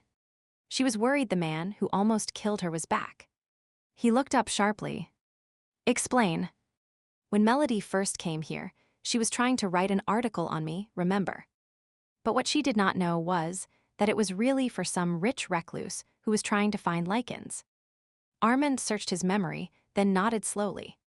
"I remember she wanted to write an article. I did not know the rest. Such a thing would have been very dangerous for you." "For all of us." "Yep." Long story short, Melody changed her mind and refused to hand in the article. The lawyer for the rich guy came to the apartment to get it and ended up hitting Lucy on the head. She almost bled to death. And where is this man now? His hands tightened on the arms of his chair, as his bear considered meting out retribution for the act. "Dead." There was definite satisfaction in Ryan's voice when he spoke the word. "Lucy has no reason to fear him anymore. However, there is more. She was mugged today, and she needed help replacing her ID." "Mugged?" Armand stood up abruptly, the legs of his chair scraping back along the floor. "Is she all right?" "She says she is fine." He began to pace the room, trying to ease the tension building inside. His bear was restless, wondering why they were not immediately rushing to Lucy's side. Ryan leaned his chair back and stretched his legs out negligently. "I have got Lycan Link working on new documents for her, but there was something in her voice that caught my attention." "What?" "I am not sure." Ryan tapped the table, then shook his head. "I think it would be a good idea if someone were to check up on her." "I'll go." "Just like that, you're willing to leave. You only got back a few hours ago and have not even had time to wash the stink off you." Ryan arched a brow. "Do not play games with me, my friend. It's why you came here tonight, is not it?" Ryan gave a bark of laughter. "And here I was thinking I was being subtle." He snorted. "I do not think you are even capable of that." "Yeah. Probably not." Ryan downed the last of his drink, rose to his feet and stretched. "It's getting late. I should head home before Melody wonders what happened to me. She will question you about the bruises on your face." He shrugged. "I was at the bar. She knows how it can get when the temperature rises." He strode to the door then stopped, his hand on the door knob. "A word of advice. If you want to get Lucy back, you need to lose the wild man look." "What do you mean?" "Shave. Cut your hair. You look like a bear even before you shift." He scowled, but as the door shut, he examined himself in the mirror that was behind the bar. After a week in the wilderness, he did look the worse for wear. Maybe his friend had a point. Women were mysterious creatures. They put stock in things looking nice. A glance around the room had him wondering if Lucy would ever be content to live at the bar, should he succeed in bringing her back. His rooms upstairs suited him fine. He would never been one to feel comfortable around fancy trappings, but a mate would want more. She was content here before, his bear reminded him. Yes, but she did not live here. Plus, she has had a taste of city life. We have been in cities before, the animal sneered. They are no place to live. Not everyone thinks like us. True. Would Lucy return if he asked? Or was she happy in her new life? It was hard for him to imagine anyone being content in the unnatural atmosphere of metal and concrete. And clearly, it was not safe given Ryan's report. The idea of Lucy being in trouble had him baring his teeth. We will hunt down anyone who tries to hurt her, his bear declared. Yes, we will deal with them, but in a city, it will not be that easy. There will be too many people around to shift form. The animal grumbled, not pleased it would be restrained. At least we have other options. He reached down and pulled out the knife he carried. The cool metal blade glinted in the dim light as he slowly turned it. It was long and razor-sharp, just like his claws. As a bear, he had no need of it, and in human form, his size intimidated most who got out of line in the bar. The knife was more for show, however. He could wield it as skillfully as his paint brushes. Axe and knife-throwing competitions were a local pastime at which he excelled. A knothole in the paneling caught his attention. He weighed the knife in his hand, flicked his wrist, and sent the weapon hissing through the air. A dull thud sounded as the blade sank deeply into the target. He gave a satisfied grunt. That was how he would deal with an enemy of his Lucy. Somewhere in Chicago, the outer door opened and then closed with a slam, followed by the sound of angry footsteps crossing the foyer to the office. Having just ended a decidedly unpleasant phone call, the individual waiting inside was ready with scathing accusations as soon as the owner of those footsteps entered. I was just informed you did not make the delivery. What the hell happened? There was an unexpected problem. Unexpected problems do not happen. You plan. You anticipate. I know what the fuck should happen, but it did not okay. A chair was shoved out of the way. They cannot proceed until, tell them we can fix it. 1 day. 2 days tops. I am not telling them that is your job. You messed up. You take the heat. Well, both take the heat. They will not care who was at fault, all they care about is results. Now this is what I need you to do. Chapter 4 Louise Chandler. She stood in front of the bathroom mirror just as she did each morning, repeating her name, getting into character. It was a ritual she would started in the hospital while memorizing the new identity Ryan had created for her, and one she still performed. It set the tone for her day, reminding her of the person she now was, of the course she would set for her new life. That done, she began humming softly as she prepared for work. She would slept well the past 2 nights, which was surprising given recent events. Perhaps it was the fact it had rained all day yesterday, clearing away some of the humidity and lowering the temperature. Or maybe it was because she would finally reconnected with someone from her old life. The thought had crossed her mind more than once. She would just never had the nerve to pick up the phone. The mugging had forced her hand, taking the decision from her. Whatever the case, a feeling of calm had settled on her. Things happen for a reason, she told her reflection.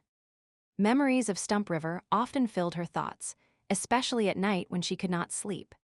Chicago was nice, there was always lots to do, but it was impersonal and she was merely one in a sea of thousands of faces. She could move to another little town, but leaving Chicago was the final step in severing all ties with her old life. Staying meant the door was cracked open, giving fate an opportunity for Ryan to find her. Not that she was in love with Ryan. They would had their moments, but in the end, he was more a friend. And now he was married with a baby, and she was truly happy for him. She smiled, wondering what the child looked like. The door handle rattled, interrupting her thoughts, and a groggy-sounding Roxy called out, "You in there, Lulu?" "Yep, just a sec." She adjusted her glasses, then pulled her hair back in a ponytail, tugging a few strands loose to help hide her scar. Her finger trailed down its length before she compressed her lips and forced her hand away.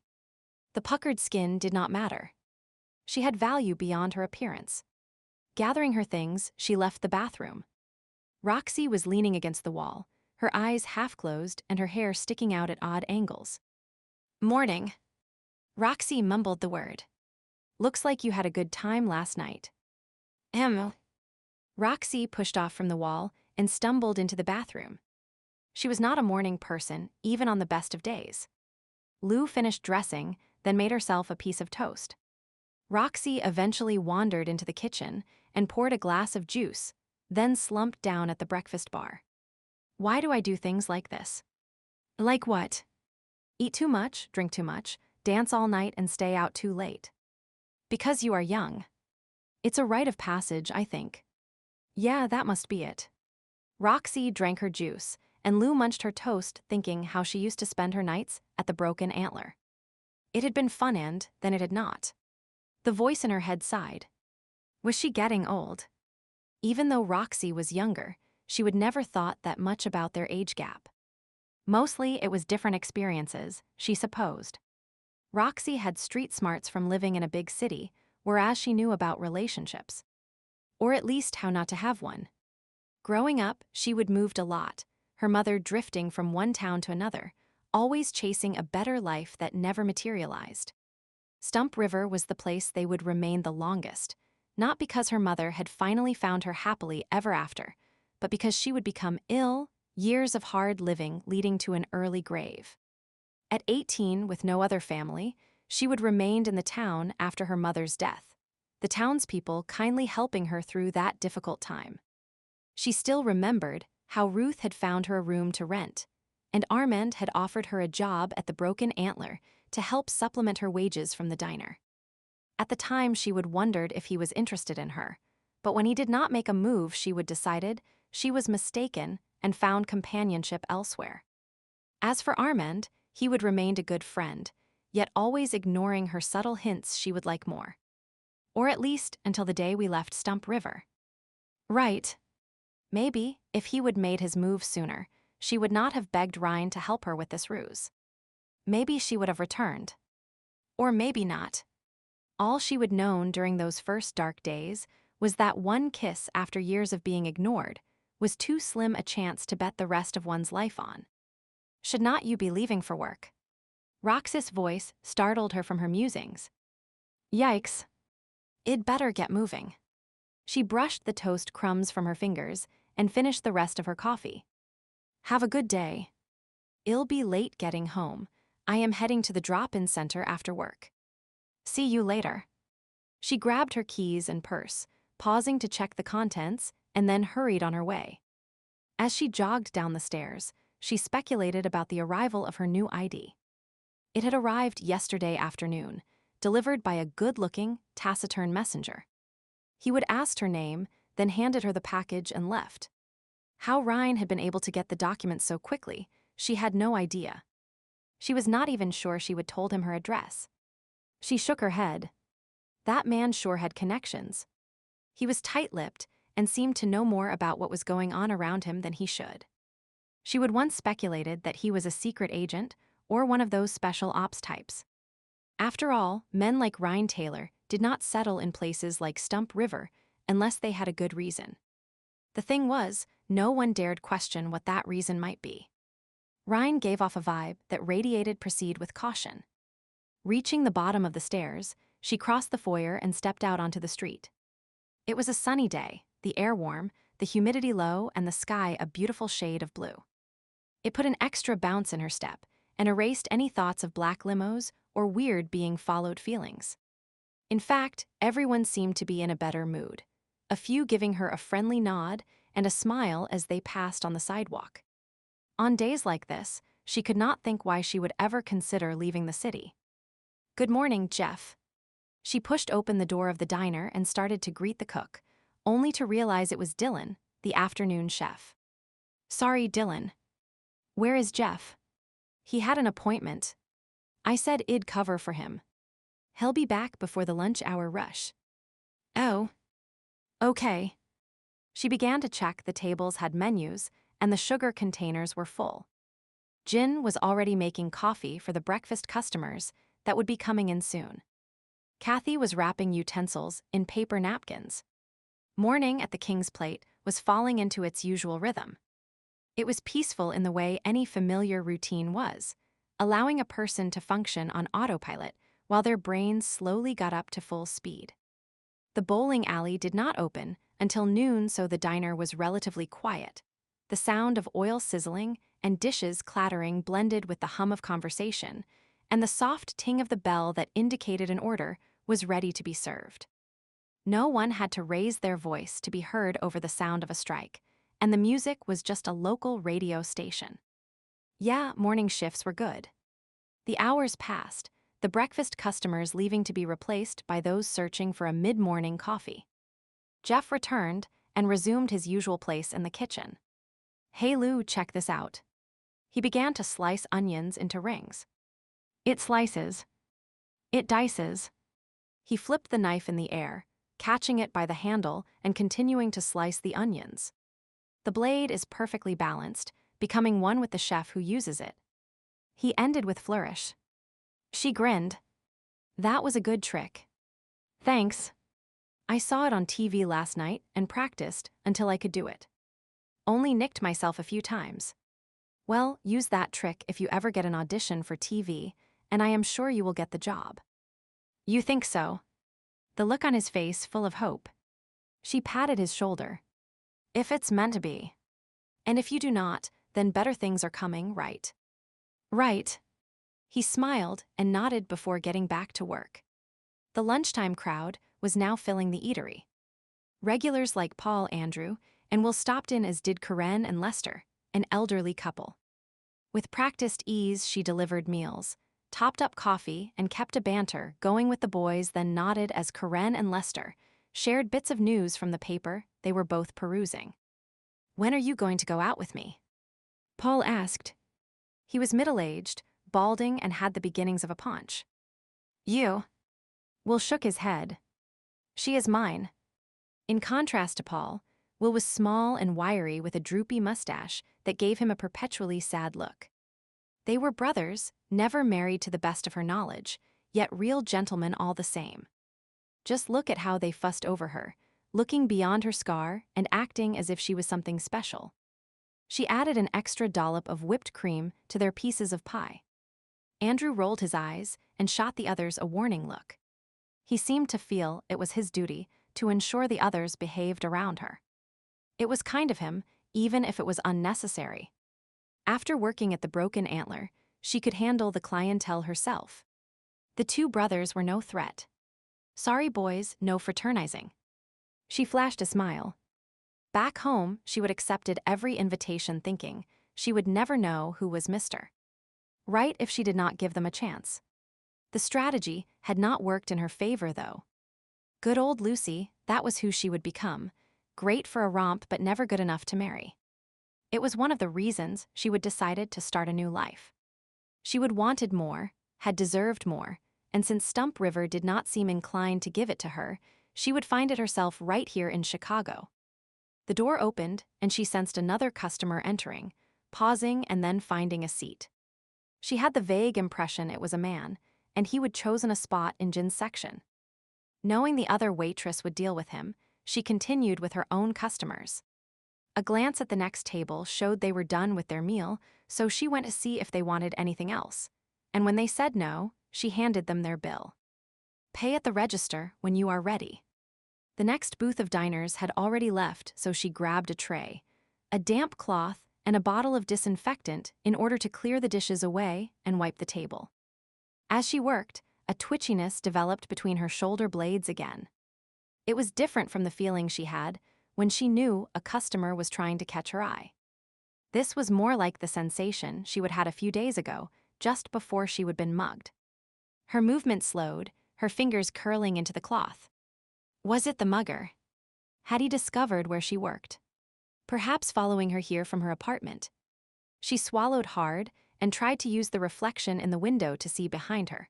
Only the angle of the sun was wrong. Turning around to look would make sense, except she could not seem to convince her muscles to cooperate.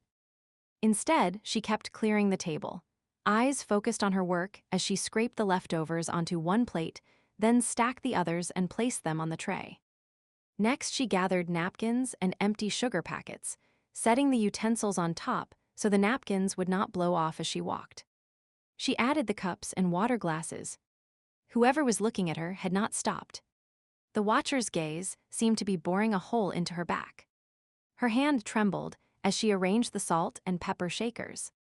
When she was done, she lifted the tray and walked stiffly into the kitchen, setting the dirty dishes on the counter before leaning against the wall. Her heart was pounding, her stomach in a knot, her skin clammy. "You okay?" Jeff glanced her way. "Just a bit lightheaded." She waved her hand. "No need to worry." Jin stopped to stare at her. "Likely pregnant, if I had my guess." With difficulty, she held her tongue. Honestly, some days Jin seemed to go out of her way to be nasty. "No, I am not." She considered adding that her period ended 3 days ago, but being snarky never worked with Jin. The woman was as tough as a week-old dinner roll. The other woman sniffed. "Do you live alone? Or with a roommate?" "Roxas, my roommate." "I told you that before." "And what does she have to do with anything?"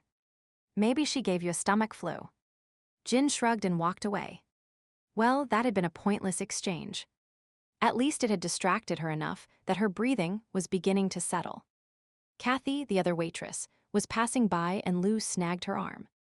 "Kath, could you do me a favor?" "Sure. What do you need?" "Can you check out the man sitting in Jin's section?"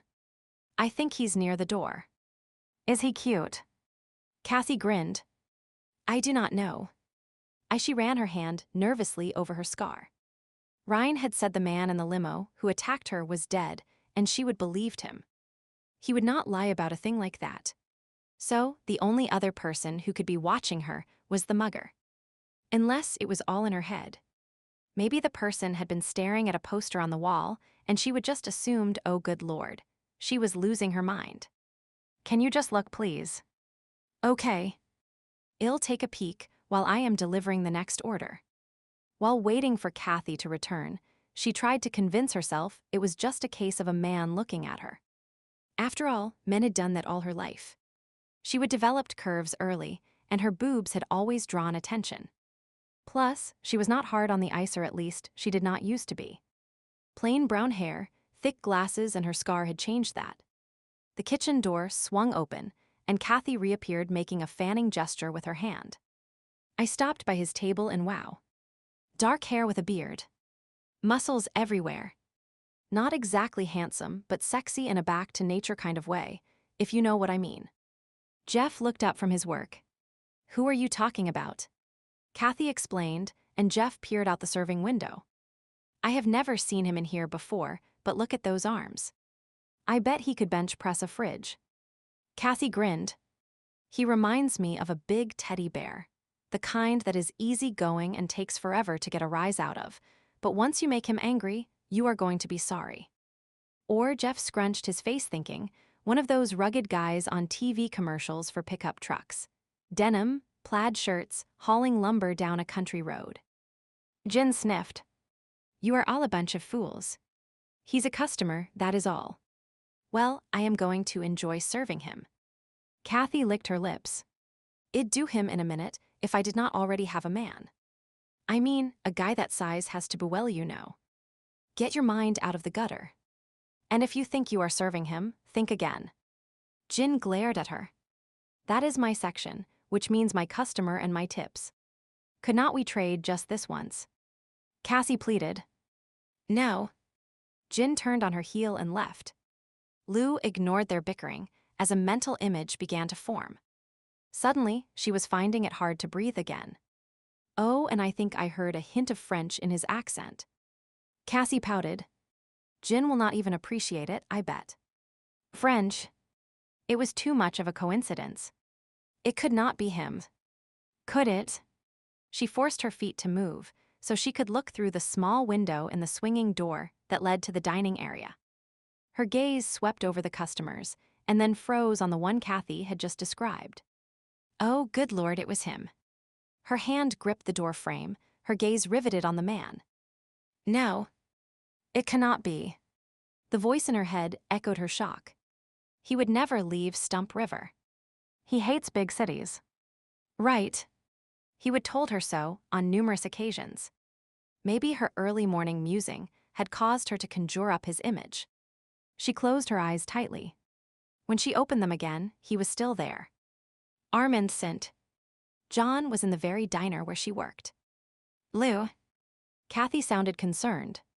You have gone as white as a sheet. I do not feel well. She stepped away from the door and pressed her hand to her stomach. Do you need to sit down? Some cold water. She licked her lips and shook her head. I think I am going to be sick. Jin must have been right. I have the flu. I need to leave. Sure. Let me help you. Kathy guided her to where they kept their coats and purses, calling over her shoulder to the cook. Jeff, Lou's not feeling well and needs to go home. Jeff glanced at the clock. Okay, the lunch rush is almost over. I'll get Jin to call Megan to come in early. We can handle things until she gets here. Feel better, Lou. Thanks. She barely managed to get her lips to form the words. I'll head out the back door. I would not want to get sick where the customers might see. Kathy handed Lou her purse. Do you feel well enough to walk home? Want me to call you a cab? Or maybe I should go with you. No. Some fresh air should help. Thanks anyway. She brushed Kathy away, eager to leave before more questions were asked. She did not like lying to her friends. Once in the back alley, she took a deep breath and immediately regretted the action as the scent of garbage filled her lungs. Gagging, she made her way to the street and headed home the long way, circling the block rather than risk passing in front of the diner. With her luck, Armand would be looking out the window, and she really did not want him to see her. Chapter 5. Armand looked around the small diner he would entered. The irony of the name, the King's Plate, was not lost on him. It was a far cry from Ruth's place, which always appeared to have been scrubbed top to bottom. The window blinds of this place were layered with grime and dead flies, lined the window ledge. At least the customers seemed healthy enough, so perhaps the food was better than outward appearance would lead a person to believe. Excuse me. He stepped around a couple that were just leaving, some part of his mind noting the woman was looking him up and down, a predatory gleam appearing in her eye despite her advanced age. In fact, several heads turned his direction. Having lived in Stump River for so long, he would forgotten the effect his presence had. Back home, no one took notice of his size, but since arriving in Chicago, he would been drawing attention everywhere he went, first at the airport, then in the hotel lobby, and now here. He sat down at the first empty table, ignoring the looks of the other customers. His senses were focused on his quarry, the waitress across the room. As soon as he would stepped inside the building, his inner bear had known she was there. Even after all this time, he clearly recalled her scent. Lucy Chalmers was alive and well in Chicago while he would been mourning her death, caring for her grave, and feeling like his heart had been ripped out. His bear growled its discontent, and he concurred, his usually slow temper rising. If it had not been for the other people in the diner, he would have walked right over and confronted her. Instead, he had to be satisfied with watching her, waiting for her to turn around and see him. How would she react? Jacques. Joy. Shame over her deception. His bear suggested. His own reaction to the news she was alive had been volatile. Lucky for her, he would vented most of his anger on Ryan. He was calmer now, still hurt but prepared to forgive and bring her home. Thankfully, Ryan had known where Lucy now lived and worked, Lycan Link's web seeming to reach everywhere. Armed with those basic bits of information, he would assure the Alpha he would deal with any other challenges on his own. He watched Lucy from across the room. Even after 2 years, her form was familiar to him. Average height, lush curves in all the right places. A scar showed on the side of her face. That was new, as were the glasses she wore and the color of her hair. It was brown rather than platinum blonde. He liked it. It was natural and earthy, reminding him of the various shades found in the forest he loved to paint. Right now, she was clearing a table, her movements lacking the fluidity he would often witnessed in Stump River. Was she nervous? Had one of the customers upset her? A glance at the clientele revealed most were eating or talking to their table partners. 3 men at a counter looked her way occasionally. Were they the problem? His hands tightened, and he spent a few minutes observing them and memorizing their individual scents in case he ever had need of tracking them down. "Hi. You are new in the neighborhood." A waitress appeared at his table with a glass of water and a menu. "I am visiting a friend." "A friend? How nice." She beamed at him. "I'll be back with some silverware." As she continued on her way, he sneezed. Something in the air was tickling his nose. Was there mold in the building? He would not be surprised. Clearing his suddenly scratchy throat, he checked to see what Lucy was doing only to realize she had disappeared while he had been talking to the waitress. She must have entered the kitchen with the dirty dishes she had been gathering. When she came out, he would make sure she noticed him. "What can I get you?" A different waitress appeared in front of him, not nearly as friendly as the previous one. She was also speaking loudly to be heard over the noise that suddenly began to fill the room. He cocked his head. "Is that bowling I hear?" The first waitress breezed by. "Yep. Bowlerama is right next door." The second waitress scowled at the first before returning her attention to him. "Bowling starts this time every day. Makes it noisy as hell in here. If you do not like it, eat somewhere else." She turned to leave. "No. It's fine. Achoo." He sneezed again. "Excuse me." "Yeah, Gesundheit and all that. What do you want to eat?" She looked tired and impatient, her pencil hovering over the order pad in her hand. "The specials of the day, what are they?" He gave her his best smile. It did not work. Her attitude showed no signs of thawing. "It's all listed over there." She jerked her head towards a chalkboard mounted on the wall. "You want coffee?" "Yes. Please." He tacked on the last word out of habit. An herbal tea would have been his preference, however he doubted such a beverage was served here. His nose twitched again. Obviously, his tolerance of city air was low. He scanned the daily specials, choosing a burger and fries. When she came with the coffee, he was ready for her. "You want gravy on those fries?" "No, thank you." "Fine." The waitress, he noticed her name tag said Jin, left without another word. He took a drink of his coffee. It was not bad. Maybe there was hope for the food.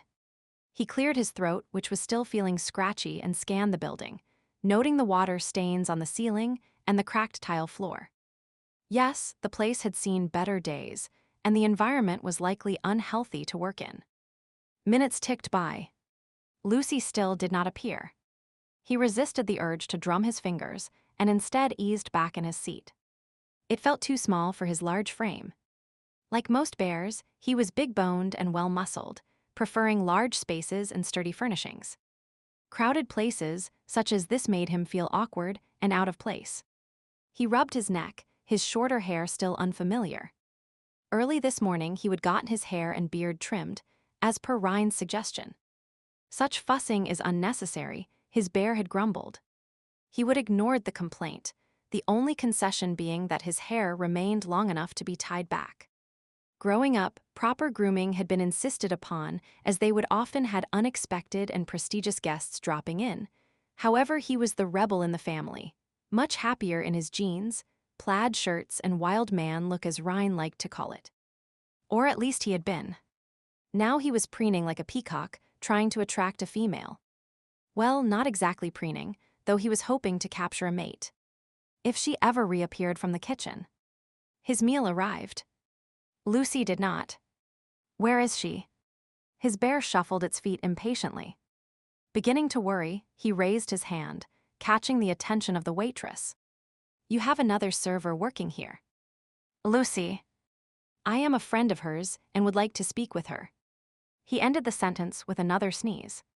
Jin looked at him suspiciously, whether suspecting he was contagious with a summer cold or wondering why he was so interested in Lucy.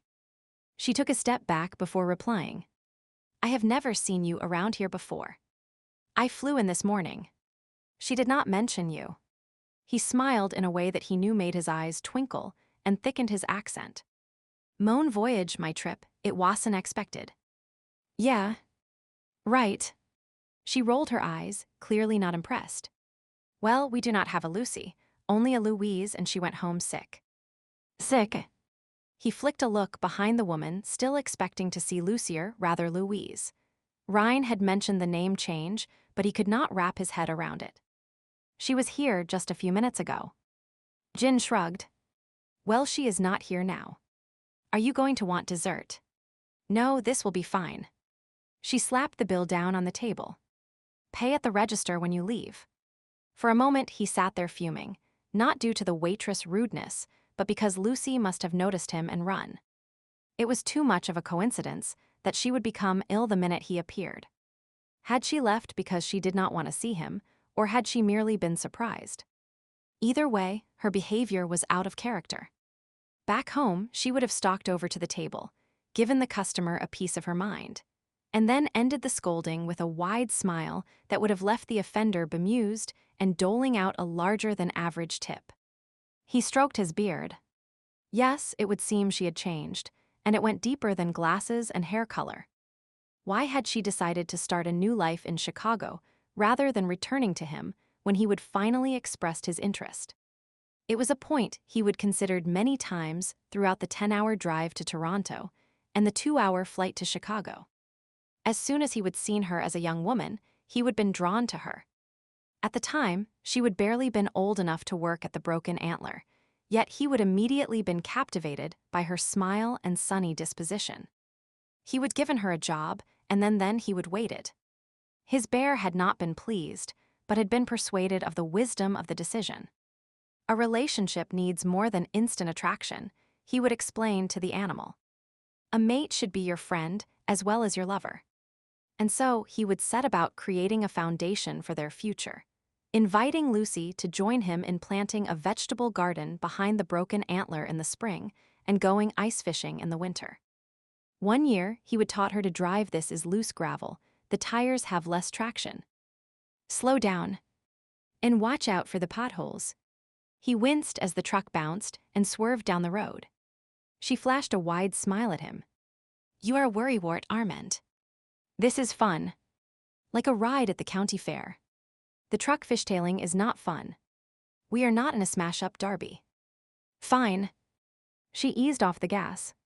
He exhaled in relief and relaxed his grip on the armrest. Much better. We're coming to a main road. You need to come to a complete stop, not a rolling one like last time. You know, you are not this bossy at the bar. At the bar, you are not catapulting thousands of pounds of metal down a road with the potential to kill both of us. They turned onto the main highway which, thankfully, seldom had traffic on it. The breeze from the open windows ruffled her hair, the sun streaming in and highlighting her features. As always, her beauty caught his attention, and he had to force himself to focus on the road. You know, Armand, this driving stuff is pretty easy. He nodded. It is when there are no other cars around. Be sure to stay in your lane and watch your speed. His eyes widened as he checked the speedometer. The sign said 80 kilometers per hour. I saw that. It's a good suggestion. Suggestion. He shook his head and was about to give a lecture on speeding when he noticed her silent laughter. Are you enjoying making me go gray? She reached out and tugged a lock of his hair. I like it just the color it is. Her hand so close to his face had him catching his breath, and it took a moment before he realized she was still looking at him. Eyes on the road. Both hands on the steering wheel. Yes, the driving lessons had been a hair-raising experience and surely removed years from his life. Yet when she would hugged him and beamed with pride after receiving her license, it had all been worth it. He would felt they were becoming friends. Good friends. But at the end of the day, it was another man she would gone home with more often than not. This time, however, it would be different. His patience had gotten him nowhere, now he needed to act, to ensure she saw him in a romantic light. Lucy was meant to be with him. He just needed to convince her of the fact. Chapter 6, Lou walked home as quickly as she could without breaking into a run. She had not dared hang around waiting for the bus. Excuse me. Pardon me. She pushed her way through the crowds, not caring that people were shooting her annoyed looks. At traffic lights, she worked her way to the front of those waiting to cross, tapping her foot impatiently and then taking off across the street as soon as the light changed color. She probably looked a sight, her eyes wide, her face pale, but she did not care. Getting to the safety of her home was all that mattered. What she would do once she was there, she did not know. All that mattered now was that the apartment represented security. When she finally entered her building, she breathed a sigh of relief, leaning against the newel post to catch her breath. "You okay, Lou?" Jimmy poked his head out the door of his apartment. His eyes were bloodshot, and the stench of beer wafted from his breath. "I am fine, Jimmy. Just tired. Probably this damned heat." He wiped his face on the edge of his stained white undershirt. "You let me know if you need something. Roxy told me about the mugging. I am keeping an eye out for anything suspicious, even checked the hallway twice last night just to be sure. Thanks for watching out for me." She turned to leave, and then stopped as his words registered. "You checked the halls last night?" "Yep. It's my job to keep tabs on things." Well, that was a relief. The sound she would heard the other night must have been Jimmy. She gave him a nod and began to climb the stairs as quickly as possible. One flight of stairs, 2-3 her apartment appeared. She unlocked the door and slipped inside, then pressed her back to the wooden surface as she caught her breath. Home safe and sound, and thankfully with no sign of Armand. This was Ryan's fault, her inner voice decided. Mentioning the mugging had been a mistake. Yep. She should have lied and said she needed a new ID because she dropped her purse in the river, or at least waited until she was not feeling panicky. Ryan might be a sexy, annoying bastard, yet under the attitude, he had a protective streak a mile wide. He must have picked up on something in her voice that caused alarm bells to ring, and for some inexplicable reason, decided Armand was the one to send. She wished he would have chosen Brian or Daniel. They were nice boys, well, hardly boys anymore after all this time, but it's easy to handle them. A smile and some batting of eyelashes, and they would have been doing our bidding without even realizing it. "Lulu, what are you doing home?" Roxy appeared in the hallway, food in hand. "You are early." "I was not feeling well." She pushed off from the door. "A stomach bug or something." Roxy took a step back. "Do not breathe in my direction." "I will not."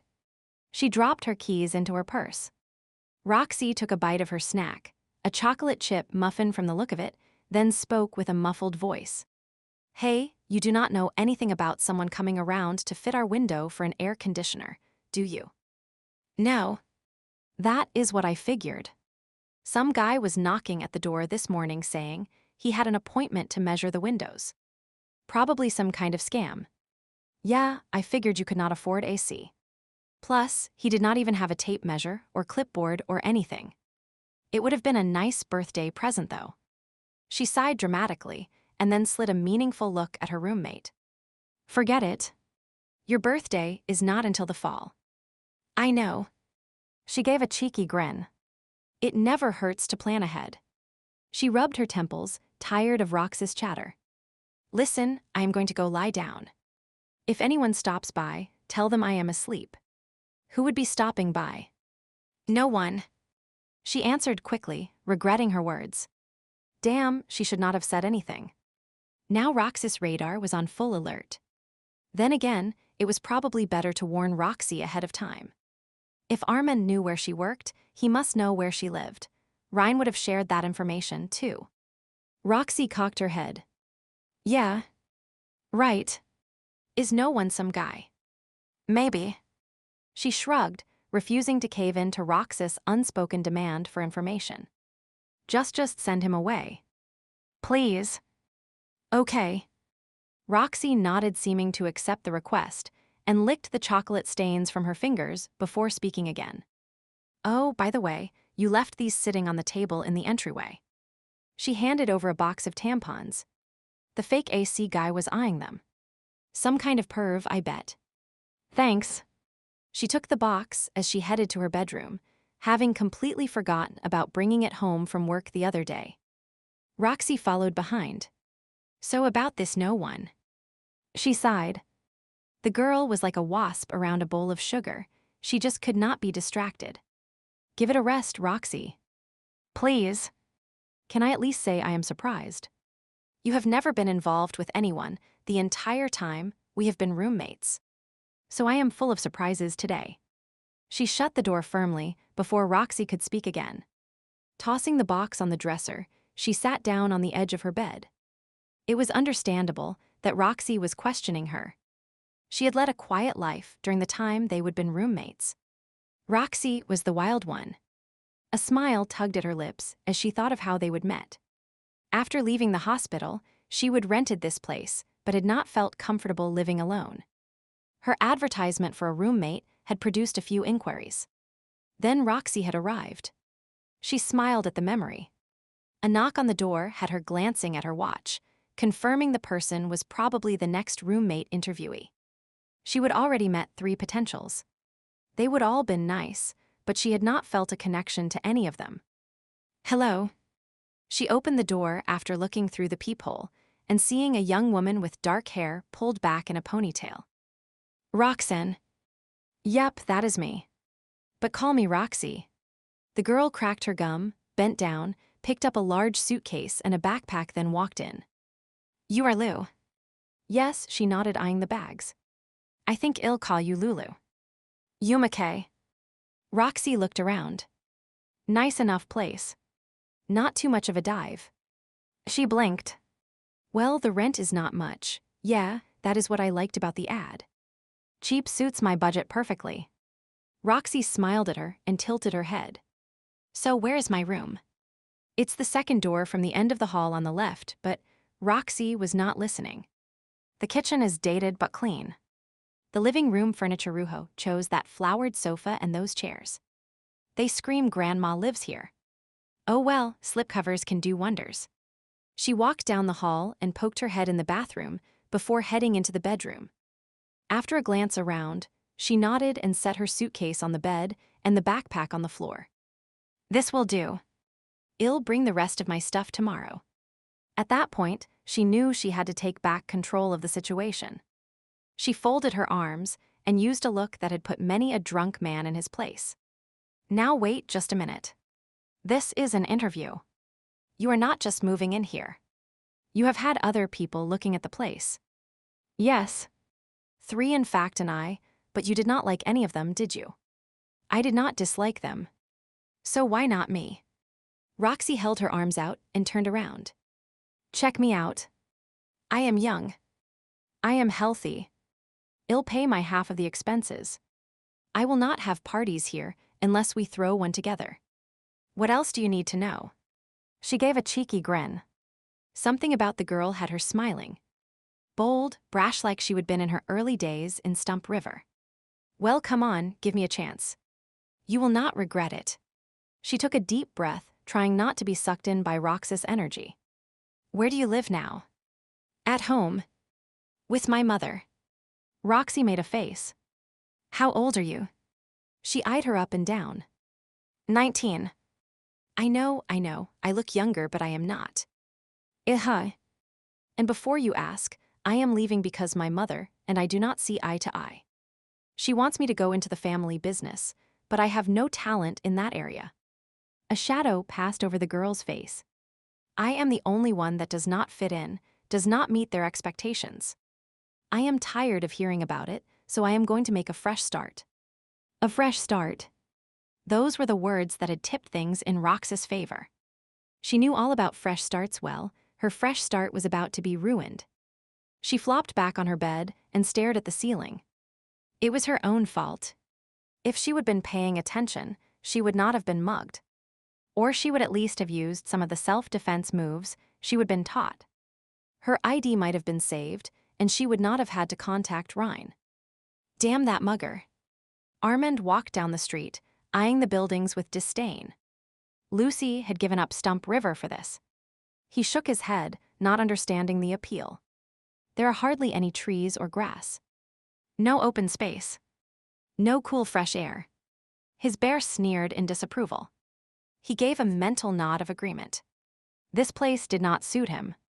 If Lucy preferred the big city, he did not know what he would do. There was no way he could live like this. At the corner he paused, took a deep breath, and then turned left following her scent. Yes, Ryan had given him the address, but flagging down a taxi on the busy roads had seemed a complicated affair. Besides, he preferred to walk, and as a bear, his sense of smell was acute. People always went on about the abilities of tracking dogs, yet most did not know that bears, as a species, are considered to have the best sense of smell of any land mammal. Perhaps that was why something had never seemed right about Lucy's death. He would visited the cemetery after her burial, and there would be no scent of her anywhere. She is not dead. His bear had shaken its head, denying the visual evidence of a headstone, the write-up in the newspaper, and even the recount of events Melody and Ryan had shared with him. As much as it hurts, we cannot change the facts. He would knelt on one knee, setting down the bouquet of wildflowers he would picked. Rather than standing again, he would traced over her name and date of death. She would been so young, there is something wrong with this. The bear had been insistent, snuffling the grave. He would not listen to the creature, too caught up in his own grief. Instead, he would gone into the woods to mourn, and to help his bear reconcile to the sad turn of events. It had never completely believed him. Now he knew why. The bear was wiser than he. Yes, he would find Lucy's home and encourage her to talk to him. He was a good listener, a natural skill for a bear, and one that helped him in his job at the bar. People often spilled their hearts to him, knowing he would give solid feedback. Once she had explained her reasoning, he would forgive her, counter her logic, and back it up with his actions. Then she would see they were meant to be together. His musing came to a halt when he arrived at her building. It was one of several just like it on the street, plain brick, with a metal fire escape mounted to the exterior. He opened the door and entered the building, finding himself in a foyer with stairs directly in front of him, mailboxes to the left, and an apartment on the right. The door to the apartment was partially open, the sound of a TV show and snoring drifting into the foyer along with the scent of beer. If the person inside was the doorman, he was failing miserably. With a final look around, he headed for the stairs. What would Lucy say when she opened the door and saw him? He contemplated the question as he climbed the numerous flights, his bear pacing anxiously as her scent grew increasingly clear. A short hallway led to her apartment, and there he hesitated. There is someone else in the apartment. The scent is distinctly female. An audience would make things awkward. He would not factored in such a possibility. No more waiting. Right. Giving a nod, he knocked on the door only to wince as he realized the panel was not the usual solid wood he was used to. It sounded like he was trying to pound the door down. He heard footsteps, sensed someone looking at him through the peephole, followed by the sound of locks being worked. Finally, the door opened, and a dark-haired young woman greeted him. "You must be no one." She grinned up at him. He blinked. "I beg your pardon." She did not explain herself, instead looking him up and down, a grin slowly widening her mouth. Not knowing how to respond to her puzzling statement, he simply said, "I am Armand Sint." "John, I am here to see Lucy." "Lucy?" Her gaze returned to his face. "Oh, you mean Lulu?" Yes." He frowned. Lucy, Louise, and now Lulu. How many names did she have? Well, damn. Are not she the lucky one? And it's not even her birthday. She leaned against the door jamb, her body blocking the entrance, and, crossing her arms, she gave him another once-over. "I am Roxy." The statement was punctuated by an annoying cracking sound. "Pleased to meet you, Roxy. You have a bit of an accent." "French." He nodded. I spent my younger years in Quebec." "Cool." "Lucy?" He prompted, peering over her shoulder and searching what he could see of the apartment. "I know she lives here. I'd like to speak with her." "Yeah, I know. She warned me." "Wait here." Last I heard she was not feeling well. She pushed off from the wall and disappeared into the apartment. He decided to follow, recalling how Lucy had managed to disappear from the diner. From the rear of the apartment, he could hear Roxy speaking. "Hey Lulu, no one is here to see you." Chapter 7, Lou hugged her pillow to her chest when she heard pounding on the door. It could be someone trying to break in, and, childishly, she crossed her fingers hoping it was. However, she was not going to be that lucky. She knew it was Armand. And even though she would told Roxy to send him away, it was expecting a lot to think her roommate would follow through. Half of her hoped he would leave and head back to Stump River. Another part of her hoped he would not. Ever since she would started working for him all those years ago, she would been attracted to him. Tall, strong, calm and steady, she felt safe and protected around him. And he listened to her rather than just staring at her boobs. In fact, he never responded to her flirting, instead softly laughing and shaking his head before replying in his softly accented tones, "You are between men, Lucy." "I like you, Armand." She leaned against his arm and playfully batted her lashes at him. He gave her a half smile. "You are like a butterfly, moving from flower to flower. Only until I find the right one. And how will you know when you do?" She furrowed her brow, not sure how to explain. It would be like she felt around him. Did that mean he was the one? She would like to explore the possibility, except he always brushed her off in the politest possible way. Over time, she would come to realize he viewed her only as a friend. Or so she would believed until their one and only kiss. It had been as she was leaving for her impromptu vacation to Chicago. He would pulled her into his arms and kissed her until her toes had curled. She would clung to him mindlessly, loving the feel of his powerful arms around her, the faint scratch of his beard, the masterful way he would threaded his fingers through her hair and angled her head to suit him. It had been heaven and Thend let her go. Why had not he asked her to stay? Why had he let her walk away? And why was he here now? Probably because Ryan had sent him, damn it. She nodded in agreement. Armand had a great sense of duty. Roxy spoke outside her room, laughter lacing her voice. "Hey Lulu, no one is here to see you.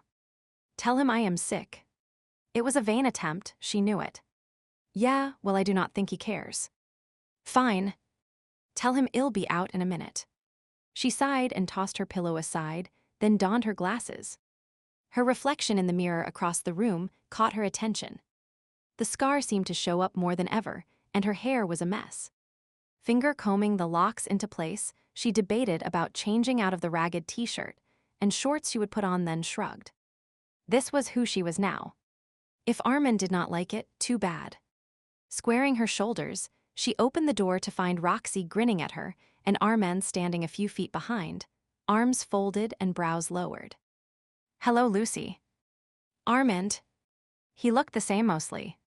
His beard was shorter and his hair was neatly tied back. The look suited him. When she finally met his gaze, he was staring at her, his face expressionless. She shifted her weight from one foot to the other, finally glancing away as if the view out the window held her interest. It showed the fire escape, and for one insane moment she considered bolting towards it and running away. He would catch her, of course. Armand could move quickly despite his size. How many times had she seen him fluidly swing over the bar and plant himself between two brawlers before she could even open her mouth and call for help? Roxy cleared her throat. "I can tell you two chatterboxes are not going to let me get a word in edgewise, so I'll leave you alone." Roxy, before she could finish her request, her roommate was heading down the hall towards the door. "Call if you need me."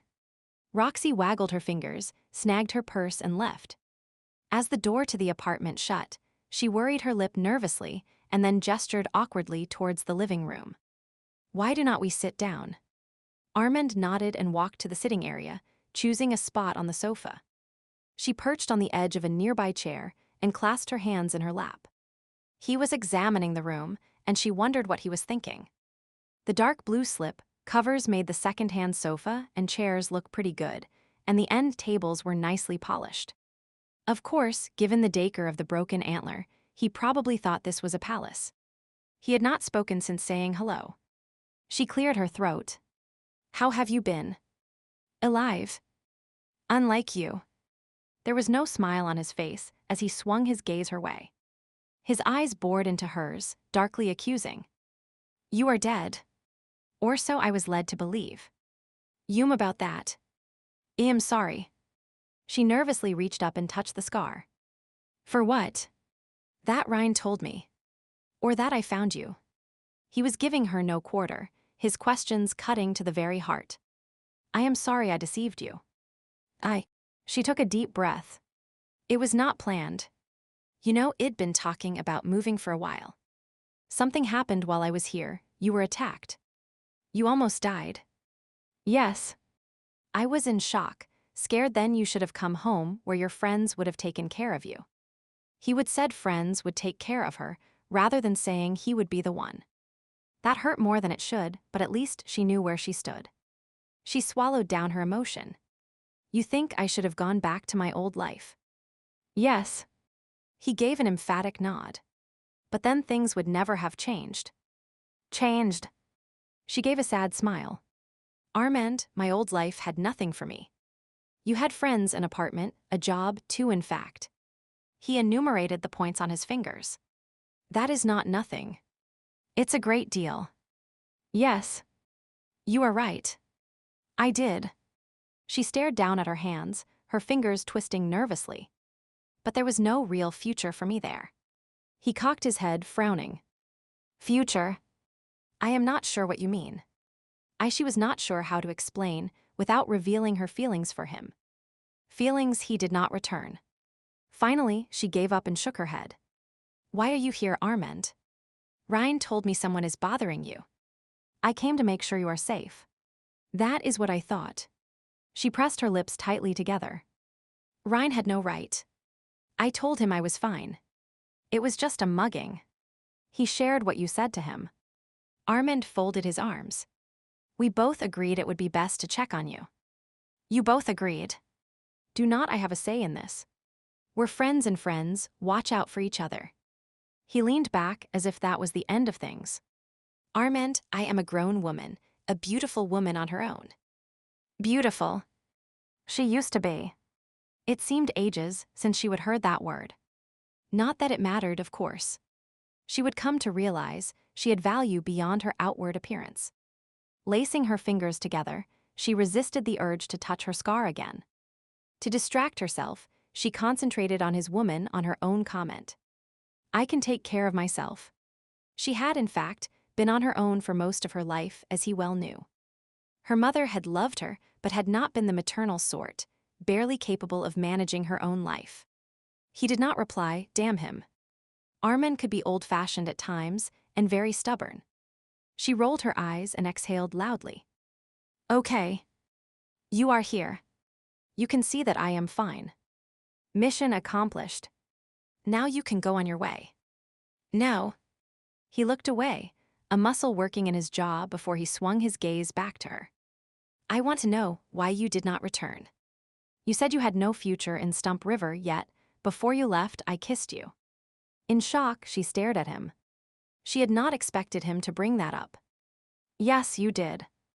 My interest in you did not matter. He sat up straight. Your interest in me. She blinked. Had not he placed her in the friend category a minute ago? His accent thickened. For years you teased me, yet when how do you say? Succumbed. It was one kiss. A damned good kiss, mind you, but he scowled. I was finally showing my intentions. Finally. That word caught her attention. You are right about one thing at least. It was finally. After years of you pushing me away, you expected me to come running back just because you finally decided to kiss me. Out of the blue, I might add, with no explanation either before or after. You asked me what I meant about having no future in Stump River, and that is exactly what I was talking about. She rose to her feet and glared down at him. I waited for you, but you never showed a bit of interest. The way things were going, I'd spend the rest of my life alone if I stayed. I was tired of waiting for you. He stood up, and I was tired of waiting for you to decide. Decide what? If you were ready to settle down, or if you would keep chasing your pretty boys. Settle down. She felt her mouth drop open and quickly snapped it shut. He looked away and shrugged. Why would you assume that I would not want to settle down? All I was waiting for was the right man to ask me. And you felt I was the right man. It did not seem that way to me. Armand sent. John, are you as thick as a brick? She threw her hands up in exasperation. I tried to hit on you more times than I can remember.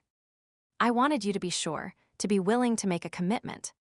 And how was I supposed to be sure if I never even got a sample? Sometimes you need to trust your choice without sampling. Like a piece of pie on the counter at Ruth's diner. She rolled her eyes. He crossed his arms and scowled. I have never regretted my choices at the diner, yet I do not go around poking my finger in each baked good to taste it. Yes, well, we're not pieces of dessert. Our kiss was as sweet as one. The rough poetry of his words caught her off guard, and she was not sure what to say. While you were gone supposedly, Deadeye did a great deal of thinking. I came to realize my strategy was flawed. Now that I have a second chance, I'll try something new. Something new. Yes. He walked towards her. The look in his eye made her nervous. She began to back up, suddenly very aware of how big he was and the fact that they were alone in the apartment. Armand kept advancing, stalking her until her back was pressed against the wall. I want you, Lucy. I have wanted you for a very long time. He reached out and cupped her face in his palms, his fingers curling around towards her neck and then into her hair so she could not move. She stared up at him, her heart pounding as he studied her, his thumb teasing her lower lip. When he slowly dipped his head, her mouth seemed to go dry. His lips touched hers. Teasing. Testing. Tingles of awareness spread through her, and she gasped, opening to him. He accepted her invitation, delving into her warmth, kissing her deeply. Her arms slid around him, pulling him closer. It had been so long since she would kissed him, kissed anyone for that matter. She trailed her hands over his broad back, loving the feel of him, the taste of him, the sensations he was arousing. Holding nothing back, she responded as she would always long to do. Years of waiting and wanting had her straining closer, urging him onward. When he cupped her rear and lifted her, she locked her legs around his waist. He pressed her against the wall, the kiss becoming hotter by the minute. As he moved against her, she moaned her desire. Armand, she breathed his name against his neck and lightly raked her teeth over his flesh, enjoying the saltiness of his skin. He shuddered in response, his grip on her tightened, and then he was releasing her, letting her body slide down his before he stepped away. If you had returned, that is what you would have had waiting for you. He was breathing hard, his words coming out as a deep rumble. She blinked up at him, trying to process what he was saying. Think about it. I'll return in 3 hours to take you to dinner. He turned and let himself out of the apartment, not waiting for her reply. As the door clicked shut behind him, she slowly reached up and touched her lips, dazed by the intensity of the passion between them. He would felt it just as she had. His body had declared its response in an undeniable way, and yet, after getting her all hot and bothered, he would left. Payback for her not returning to Stump River. No. Armand was not like that. Or at least, he never used to be. Somewhere in Chicago, well. It was there, just like you said it would be. A confirming nod was given. Good. Hand it over and I'll make the delivery. Lips tightened. I do not have it. What? That was the whole reason for, I know what I was supposed to do, but then why the hell did not you do your job? If you would shut the fuck up, I'd tell you. The statement was met with an angry glare, then silence before arms were folded, and a reply was given in clipped tones. Fine. Tell me. I am listening. I was being watched. So, you should have grabbed it and run. We do not have time to waste, you know. If you do not like how I operate, then maybe you should be the one to get it back. There was no response.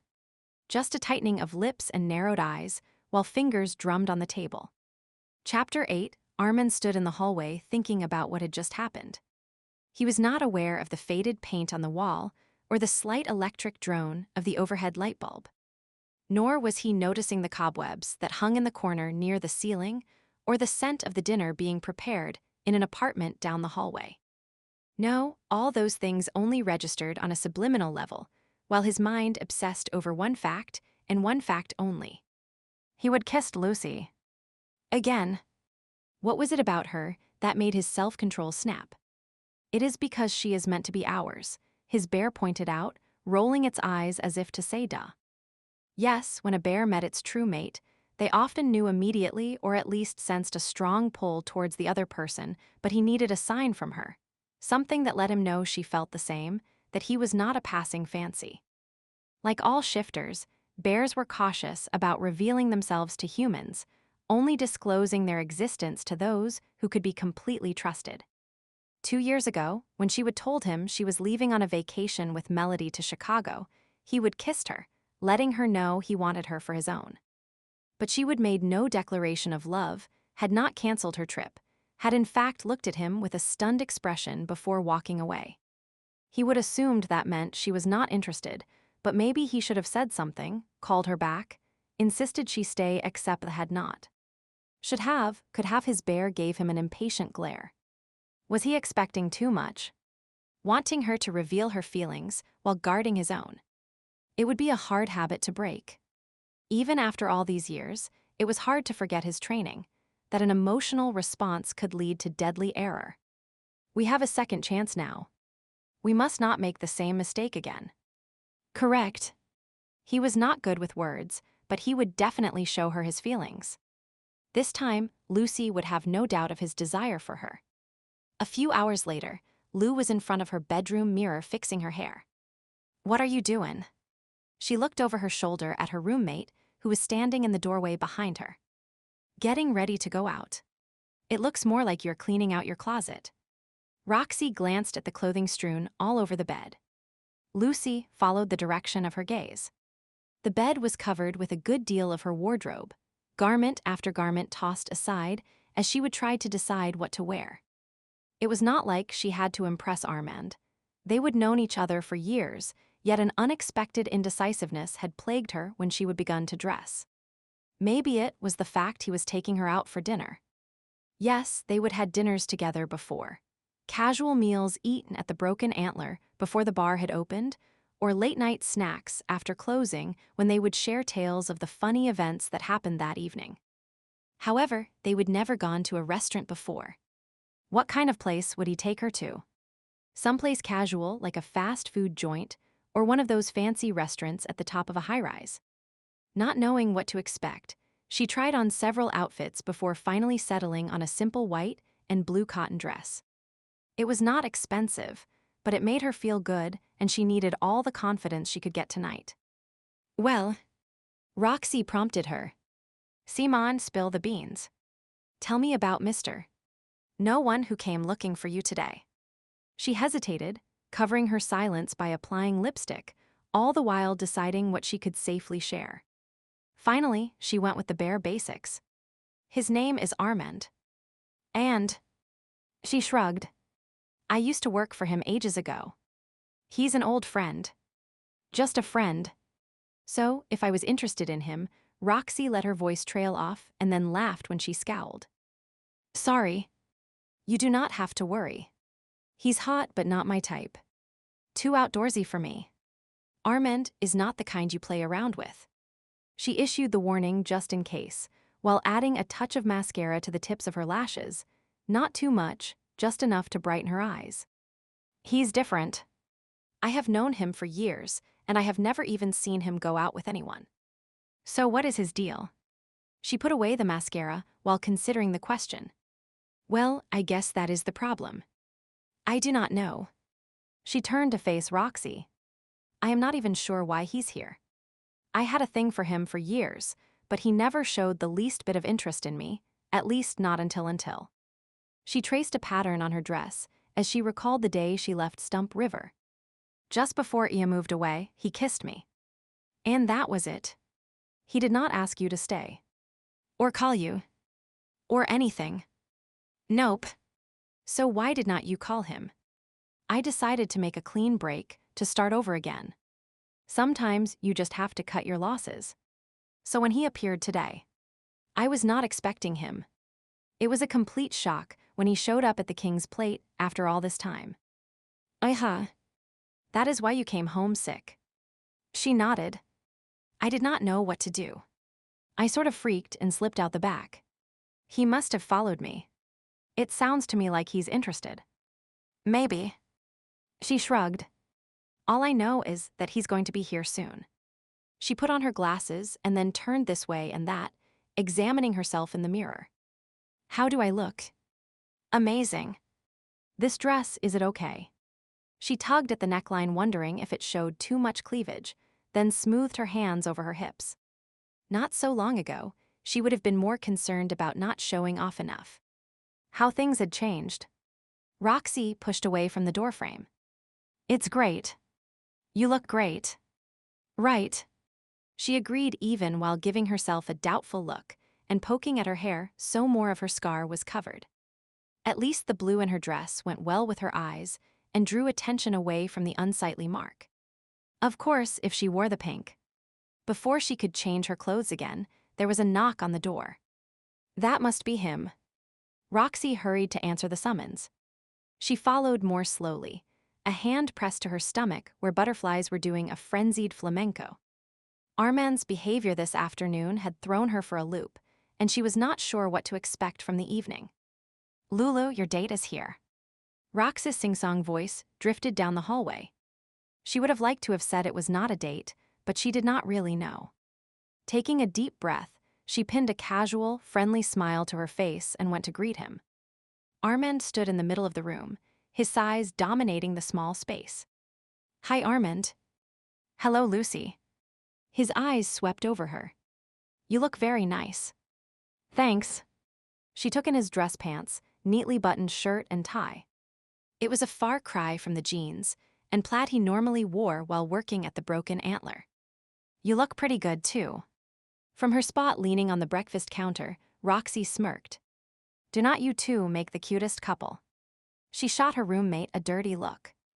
Armand inclined his head towards Roxy. Merci.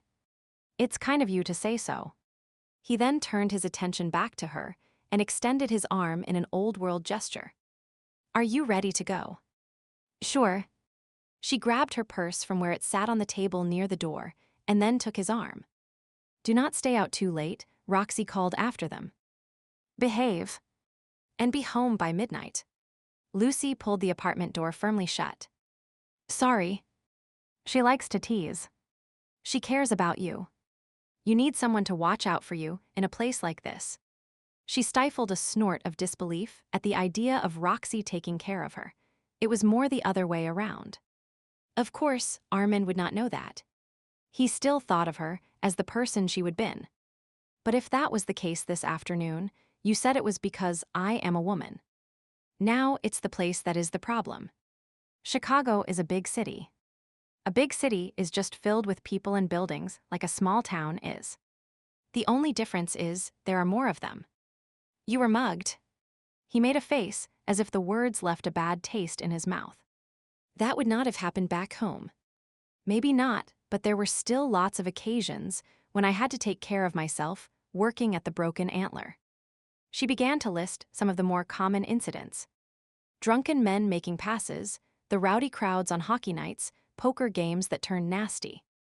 Dozens of times. True. He slowly nodded. You kept them in line by threatening to cut off their supply of beer. Damn right I would.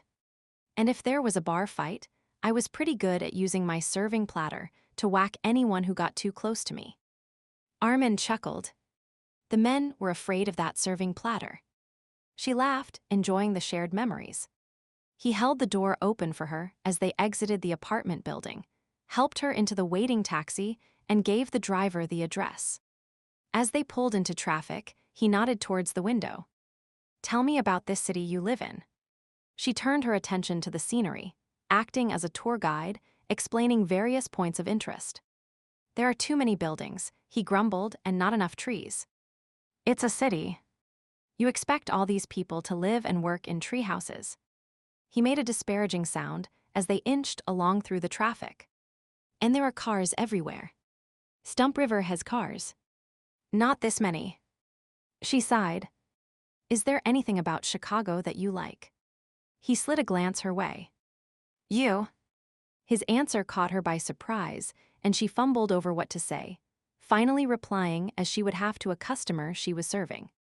Are not you the sweetest thing? She accompanied the words with a wink and a pat on his arm. He opened his mouth to respond, but her cell phone rang, and when she checked the number, she swore softly. She would completely forgotten she was scheduled to help at the drop-in center. She gave Armand an apologetic look before pressing her phone to her ear. "Hi, Neil." "Neil?" Armand bristled beside her. "Who is he?" She waved her hand to shush him. "Neil, I am so sorry. I completely forgot I was scheduled to help you today. I left work early because Em was not feeling well." Her eyes flicked towards Armand as Neil spoke. "No, I am fine now. Just a passing thing. If you need me." A car beside them honked its horn loudly as another vehicle cut in front of it. "I am sorry, what did you say?" "Oh, I am in a taxi. An old friend stopped by and he's taking me out to dinner. Are you sure you can manage without me?" "I could stop by and help and then go out afterward." The look Armand gave her had her wincing, but thankfully, Neil said they were not that busy and would make do without her. She apologized again and ended the call. "That was Neil." "So you said." Armand folded his arms and turned to look out the window. "I volunteer at a drop-in center and forgot I was supposed to be there today. Neil was worried about me." "How very kind of him." "Yes. He's a very nice man." She cringed at her own words. "We're just friends, though." Why had she felt the need to explain that? "So are we, according to what you told him." "Well, we are not we?" "We." He rubbed his neck, his French phrasing creeping in. "Désolé." Taking a deep breath, he continued, "It's commendable, this work you do helping at a drop-in center. If you are needed there, our dinner can wait for another hour or so." His words had her melting. He really was a kind, caring, generous man. Besides, I would like to see this Neil person. "Sort of." "He's jealous," the voice inside her whispered in a pleased tone. "That means he is not indifferent." She turned her face towards the window to hide her smile. They arrived at the restaurant a few minutes later. As he paid the driver, she looked at the place he had chosen. An older building in the warehouse district. The owners had combined exposed brick, metal, and wood elements to create a casual upscale atmosphere. A jazz band was playing in the background, while small water features trickled softly nearby. Through arching metal gates, a patio area could be seen featuring candlelit tables, window boxes spilling with flowers and fairy lights strung everywhere. One item in particular caught her attention. "I see you found a tree," she teased, nodding towards the large one that stood in the center of the space, its branches helping to support the strings of lights. The concierge at the hotel suggested this place. "The tree is an added benefit." Armand placed his hand in the small of her back as they followed the hostess to a table in a quiet corner. Once they were seated, he glanced at the menu. "I hope there is something here that you will like." She scanned the selections. "It all sounds delicious." They spent a few minutes choosing their meal, and she began to relax. The comfortable feeling of familiarity she would always had around him returning. After deliberating with the waiter over the proper wine to go with their meal, a task Armand took quite seriously, he leaned back in his chair. "I have missed you." He gave a rueful smile. "I should have said that this afternoon." Again, his statement caught her unaware, and she rearranged her utensils before flicking a look up at him. "I've missed you too. And I guess I can understand how you feel.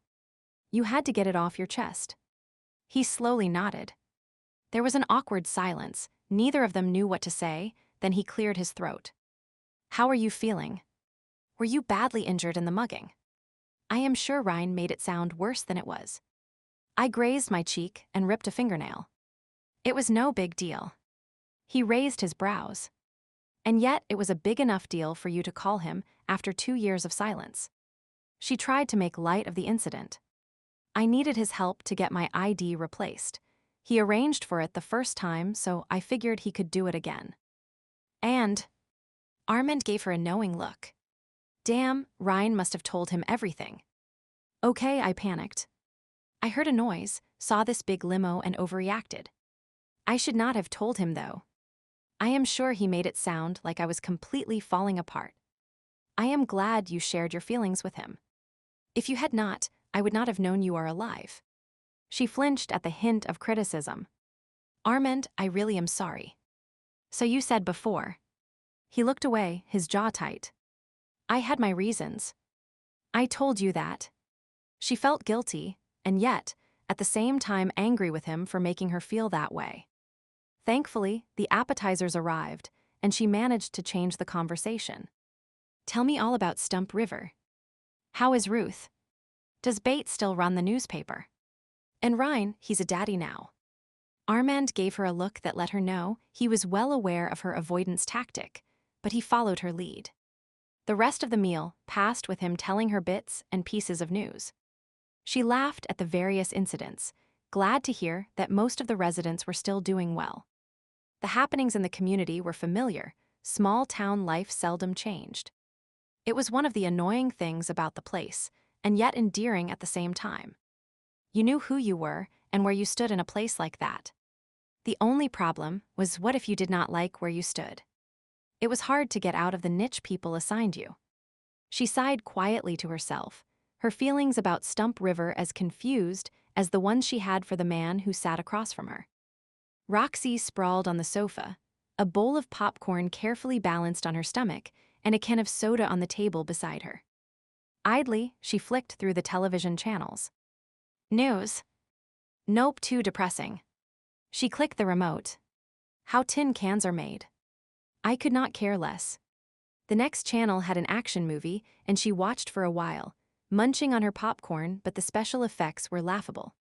Mechanical monsters always look so fake. A romance. Nah, it reminded her too much of her own boyfriend-less state.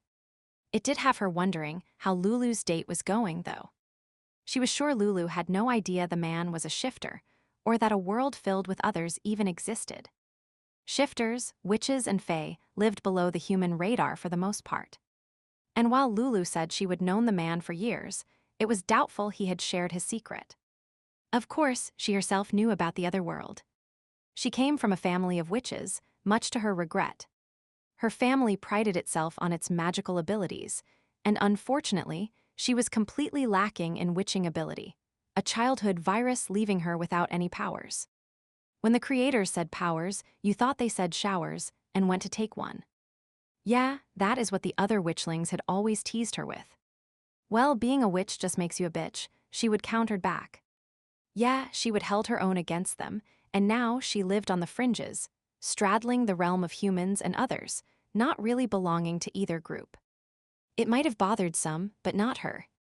She was an entrepreneur, making her own way, exploiting her connections to both worlds whenever it suited her business purposes. And in the course of that business, she would dealt with enough shifters to be able to pick up subtle signs exhibited by Lulu's Armand. There was a certain look in his eye, the way he carried himself. It was hard to put a finger on, but she would bet her back teeth the man was a shifter, a bear given his size.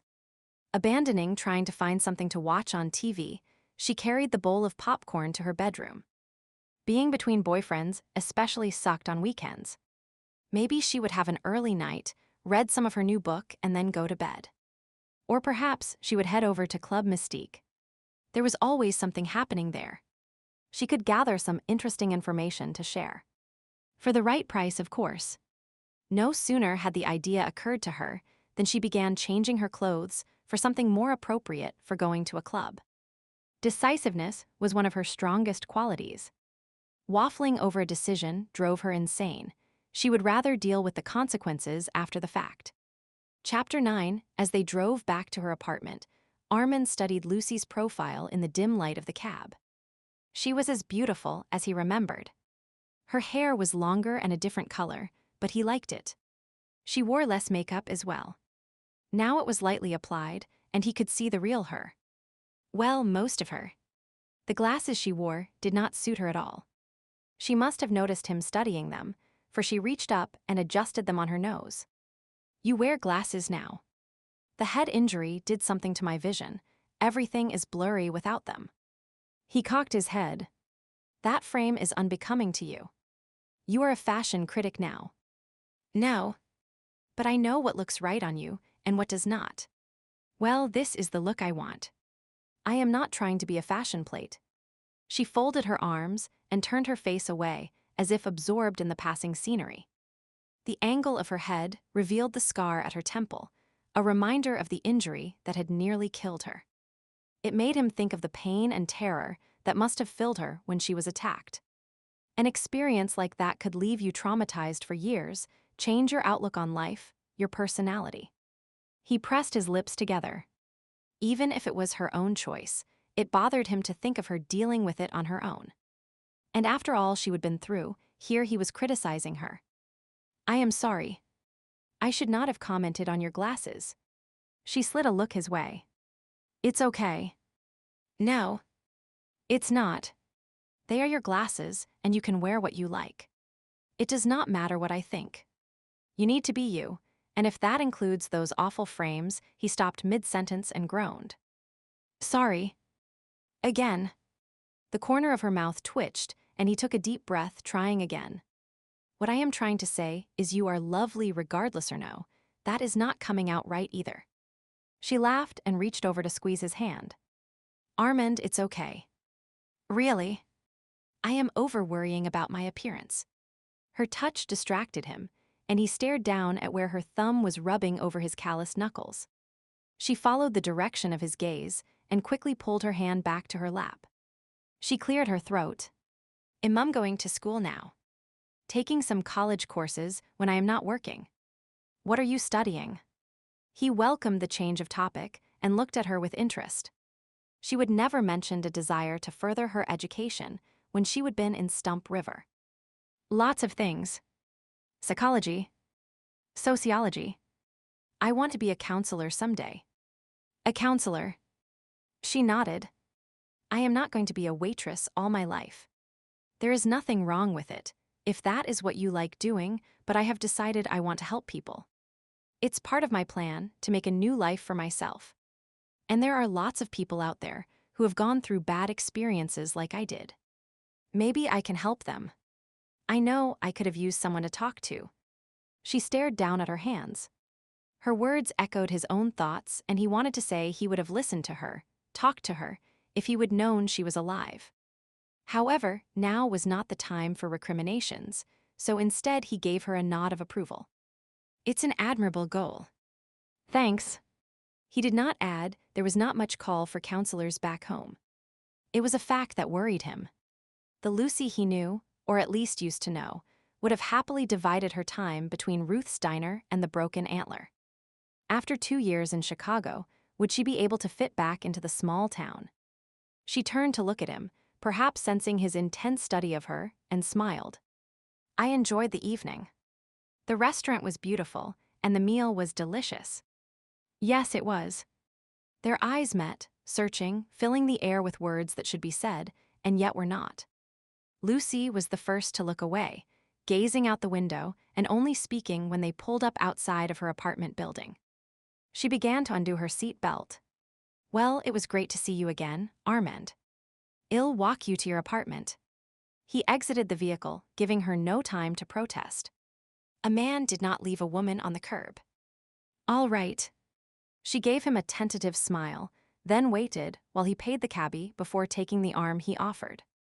They climbed the stairs in silence, and when they reached her floor, Lucy took out her keys, unlocking the door before turning to face him. Well, she smiled and placed her hand on his chest. Thank you again. He reached out and gently stroked a strand of hair from her cheek, marveling at the softness of her skin, the tingle of awareness that shot up his arm. His bear stirred, urging him to act. Lucy, yes. He focused on her mouth. May I kiss you good night? She nodded, and he pulled her close, lowering his head as she went up on her toes to meet him. Their lips touched in a gentle kiss, softly exploring, giving pleasure. It was not the hard, passionate kiss he would bestowed on her earlier in the day. They were in a public hallway now. A measured display of emotion was all he would allow himself. Slowly, reluctantly, he eased out of the embrace, drawing away and stepping back. We are going to be bold and decisive, remember. His bear gave him a mental nudge.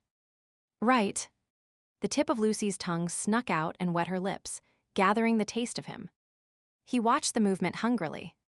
She looked up at him, her big blue eyes full of promise. Would you like to come in for a cup of coffee? If I do, I will not be leaving. He gave her a steady look, his meaning clear. I might not mind that. He cocked his head at the small stammer. But you are not completely sure. She opened her mouth to reply just as Roxy came clattering up the stairs. Hey, it's Lulu and Armand. Coming in for a nightcap. She looked between them with obvious interest. This is a first. Lulu has never brought a no one back home. Next time, I guess I'd better crash somewhere else. No one. He looked at her in confusion before recalling her earlier teasing. Just Roxy's twisted sense of humor. Lucy muttered darkly. It's part of my charm. Roxy grinned and squeezed past them. He took Lucy's hand and brushed his thumb over her knuckles. I think it's best I say bon nuit or good night. Good night but not goodbye. He shook his head. We still have unfinished business between us. A shadow of trepidation passed over her face, and he took it as a positive sign. She was not immune to him, and he would use that as leverage. I'll see you tomorrow. Eyes locked on hers, he slowly pressed a kiss to the back of her hand. Sleep well, Lucy. Bemused, Lou closed the apartment door, feeling like a teenage girl on her first date.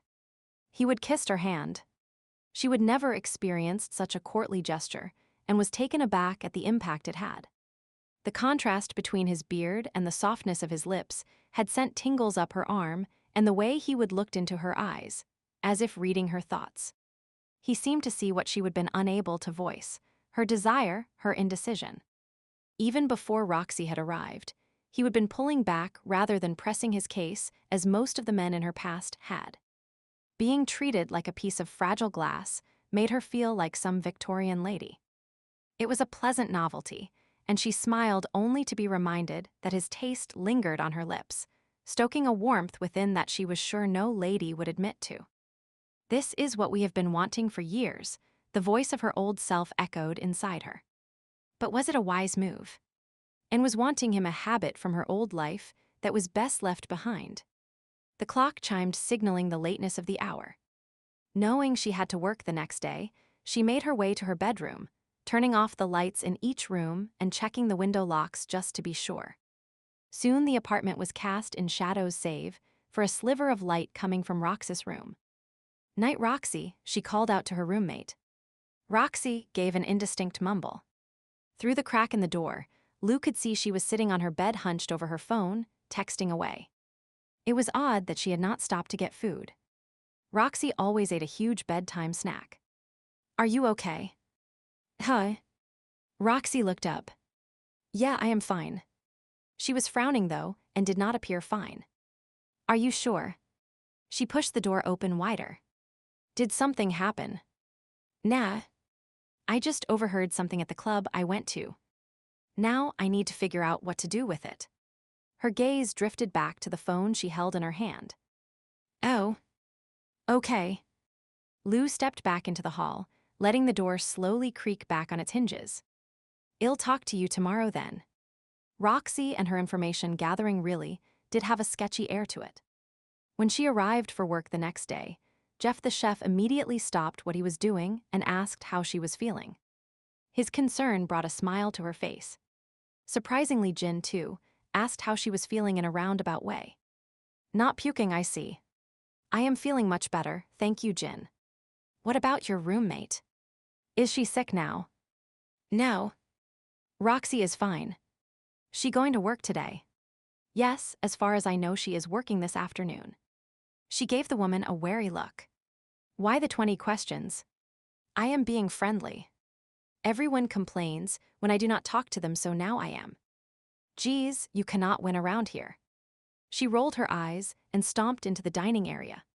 Kathy gave her a friendly shoulder bump and whispered. Even when she is trying to be friendly, Jin is not a people person. She nodded in agreement. At least Kathy made up for Jin's abruptness with a show of concern. Remember, if you do not feel well, let me know. I do not mind covering some of your tables if need be. I can use the extra tips. She tacked on the last comment with a wink, and Lou laughed, glad she had someone like Cassie around to keep things fun. The morning faded into afternoon, with a brief lull between the breakfast and lunch crowd. It allowed her to catch her breath and have a cup of coffee before pasting on a smile and facing the next rush of customers. She enjoyed the work, talking to people, getting to know the regulars. They would become like an extended family, just as the people who visited Ruth's diner had been. It filled a void in her life and kept her from dwelling on the fact she was alone in the world. Who could feel lonely with so many people to talk to? She bantered with Will and Paul, both men asking about her absence the previous day. "You two are so good for my ego," she teased them. Here I was thinking nobody cared. "Of course we care." Will gave Paul a worried look. Paul nodded in agreement. "When we heard you left yesterday feeling sick, we were both concerned. Are you all right today?" "Fit as a fiddle." She gave them both a warm smile as she poured more coffee into their cups. Andrew arrived, sliding onto a stool beside the other two. "It's good to see you back today, Lou." "It's good to be back, Andrew. Do you want your usual?" Naturally he did. As she scrawled the order on the notepad she carried with her, the door opened. She looked up and then stilled, pen poised over her pocket. It was Armand. The chatter of the customers faded into the background as she watched him scan the room, find her, and then begin to make his way towards where she stood. She sensed every eye in the place following his progress, interest coming from the women and a grudging respect from the men. Armand was not cocky like Ryan, yet there was a confidence about him, a solid stability as if he knew who he was and his place in the world. It was one of the things she loved about him, and was the antithesis of her own floundering as she tried to figure out what she wanted in life. "Hello, Lucy." "Armand. I did not expect to see you here." She would thought he would call or stop by her apartment later in the afternoon. "I told you we had unfinished business." His gaze swept over her before returning to her face. Unfinished business. Those two words had her stomach doing an excited flip-flop as she envisioned what that business might entail. When she did not reply, he prompted her. "I have come to pick you up." "Oh." With a start she realized she would been staring at him. She glanced at her watch. "I still have to work for a couple more hours. I do a double shift, breakfast and lunch." "Ah, my mistake. I assumed you would be leaving around this time, just as you did yesterday." She felt her face grow warm as she recalled her disappearing act the previous day. No. That was an unusual circumstance." "Really?" The corner of his mouth twitched. She pressed her lips together. Drat him, he knew exactly what had happened yesterday. "I'll return in 2 hours then." He reached out and tucked a stray curl behind her ear, his fingers lightly stroking her cheek as he gave her a slow smile. "Okay." Her reply came out on a breath, his touch having erased her irritation. With a last lingering look, he turned, his gaze sweeping the room, acknowledging those present. Heads turned as the customers followed his progress to the exit. His kind was a rarity and the king's plate. There was a moment of silence when the door closed behind him, as if everyone was trying to process what had just occurred. And then the room came back to life, those near her peppering her with questions. "That is the guy from yesterday, is not it?" Cassie hissed as she passed by, a tray of food in her hands. "You know him?" Will asked. "Who was that?" Paul spoke at the same time. "Someone from back home." She answered automatically, still stunned. He was, and yet was not the Armand she would known for years. He looked and sounded the same, but there was something different, like he was staking his claim and making sure those around her knew it. She fought the need to fan herself. "Back home. Where is that?" Andrew's question jerked her from her reverie. Pretty far from here." She gave him a distracted smile. "I'll go place your order." She continued to be asked subtle and not so subtle questions about Armand for the rest of her shift. "He called you Lucy." "I always thought Lou was short for Louise." "How long have you known him?" "Was he your boyfriend?" "Where is he taking you after work?" "Is he staying in Chicago very long?" She managed to fend off most of their inquiries with vague answers. "You have never agreed to go out with me," Paul said woefully. You only want me so I can slip you extra pieces of dessert, she teased. Well, there is that, plus you are as sweet as pie, Will pointed out. After looking to the left and the right, she leaned closer to them. Let me tell you a secret. They looked at her expectantly, breath held and eyes wide with interest. I do not make the dessert. Jeff does. I guess you really should be asking him out. They looked at her in surprise, and after a beat burst into loud laughter that had the other customers smiling. Jin, of course, scowled from where she was listening as she made a fresh pot of coffee. The end of the lunch shift approached, and she became lost in speculation as to how her evening with Armand might progress. She was not sure why he was here or what he was expecting, but his kisses yesterday had left her hot and bothered. It had been a long time since she would scratched that itch, and now that it had been stirred to life, she was having a hard time ignoring it. She would told Roxy that Armand was not the kind one played around with, however she might never see him again once he left. Did she want to always be wondering what if?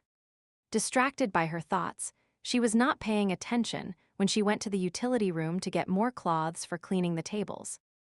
The edge of the shelf was sharp, and she caught her arm on it. Damn! She exited the room, sucking on the scratch, cloths in the other hand. Jeff, did not you report that shelf to Mr. Henderson? Mr. Henderson owned the diner, but was elderly and absent more often than not. I did. Jeff looked her way. Got cut again? Yeah. She examined her arm. It's not too bad. Here, Jeff rummaged in a drawer and then handed her a bandage. Thanks. I'll let Henderson know about that shelf again. Last week it was Kathy. This week you. Heaven forbid Jin ever gets snagged on it. Well, never hear the end of it, she agreed. Thanks for the bandage. Armand returned to collect Lucy at the appointed time, having spent the previous 2 hours talking with his investment counselor, Ashton Blake.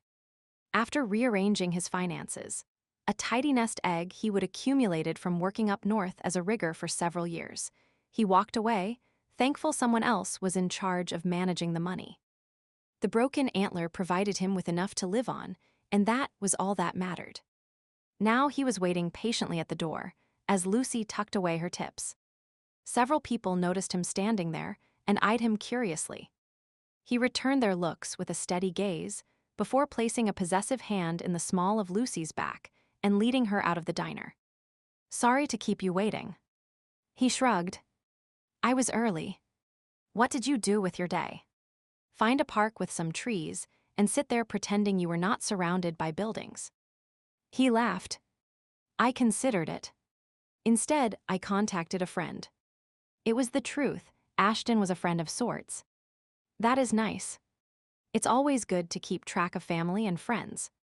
Mine are scattered across the country. It's rare I get a chance to see them. Taking her hand in his, he smiled down at her. What would you like to do? It's only mid-afternoon and too early to eat. Do you want to visit a museum or go shopping or? I am not dressed for anything fancy. She gestured towards the uniform she was wearing. The shirt had the diner's name embroidered on the sleeve, but otherwise looked like a normal garment to him, as did her dark blue pants. About to say she looked fine to him, a group of teens brushed past them, heading into the bowling alley that was adjacent to the diner. Lucy eyed them for a minute and then grinned. What about bowling? Bowling? Sure, why not? Bowling it is then. He stopped as they were about to enter and pointed towards a poster on the door. It was covered with grotesque images of people dripping blood and sporting fatal wounds. What is this? They are having a zombie bowling night. One of the other waitresses, Kathy according to her name tag, answered his question as she paused to adjust her purse over her shoulder. You two going bowling? Lucy nodded. Have fun. Kathy flashed a quick smile and continued on her way. Zombie bowling. She was kidding, yes. He must have made a face, for Lucy laughed. No zombies in Stump River yet. They are all the rage here. No, no zombies. He gave her a cautious look. Do you like these things? Me? She studied the picture and shivered. Nope. I came too close to dying to want to dress up like I really did. The image of her lying on the ground surrounded in blood caused his gut to clench, and he could only imagine what the memories must be like for her. His gaze drifted to where she was adjusting a strand of hair over her scar. Do you think about it often? No. Well, sometimes, especially at first. It's getting better with time. She shrugged. And it did remind me life's short. Before, I had plans but never acted on them. Not anymore. Plans? Yes, he knew about events that could have you reevaluating your life. Still, it hurt that her plans had not included him. He made no comment, though, instead opening the door and gesturing for her to enter. The sound of rolling balls and crashing pins mixed with music and conversation to create a wall of noise. His inner animal lowered its head and covered its ears with its paws while muttering about the peaceful quiet of a forest. After paying the fee and gathering footwear, they made their way to their assigned lane. He noticed Lucy sliding a look his way as he squeezed into the shoes. It was the largest size they had, but still a tight fit. Apparently bear shifters did not frequent the establishment. I guess I should warn you, she bit her lip, hesitating. It does not matter if you're not a skilled bowler, he assured her. I have not played in ages, so well be well matched. Really? That is what you thought I was going to say. It was not. She waited a beat, then shrugged. Sure, I was warning you about my bowling skills. Why do not you go first so I can see how it's done? He complied and managed to knock down half the pins and then take out the rest with the next ball. That is not bad. Lucy stood and picked up a ball. Not bad. He glanced from her to the now empty lane. I cleared all the pins. And it took you 2 tries. He opened his mouth to reply, but she was already striding toward the launch. She stopped, stared at the target, and then in a fluid motion that spoke of much practice, took 4 quick steps and sent the ball spinning down the lane. All the pins fell with a resounding clatter, and she gave a victorious jump and whoop before walking back to her seat. Not a skilled bowler. He raised one brow. I did not say that. You assumed, and you know what I say about that. He stood for his turn. I do not know what you mean. Assumptions can come back and bite you in the ass. She laughed and lightly smacked his rear before taking her seat. Now go knock down those pins, tiger. Bear. Her touch had him befuddled, and the word slipped out before he could stop it. Pardon. I hope you can bear my poor skills. She immediately bounced to her feet and hugged his arm, her face a study of regret. I am sorry, Armand. I did not mean to make you feel bad. I should not have teased you. Lucy, I am fine. My ego is not so delicate that it cannot take a joke. His assurances fell on deaf ears, and she spent the rest of the game offering him pointers. By the time they were done, he would managed a few strikes, though she beat him soundly with a near-perfect score. You are very good. She shrugged. We get free bowling passes. The owner slips them to us to help make up for all the noise. He looked at her smiling face, the faint flush on her cheeks. It was good to see her like this, happy and teasing him with her smart comments. This was the Lucy he knew from back in Stump River. He missed her and the time they would spent together. Darts, shooting pool, watching a hockey game together on cold wintry days when few customers ventured out. Are you hungry? She interrupted his musings. His stomach answered with a rumble, and she laughed. What about pizza and a movie at my place?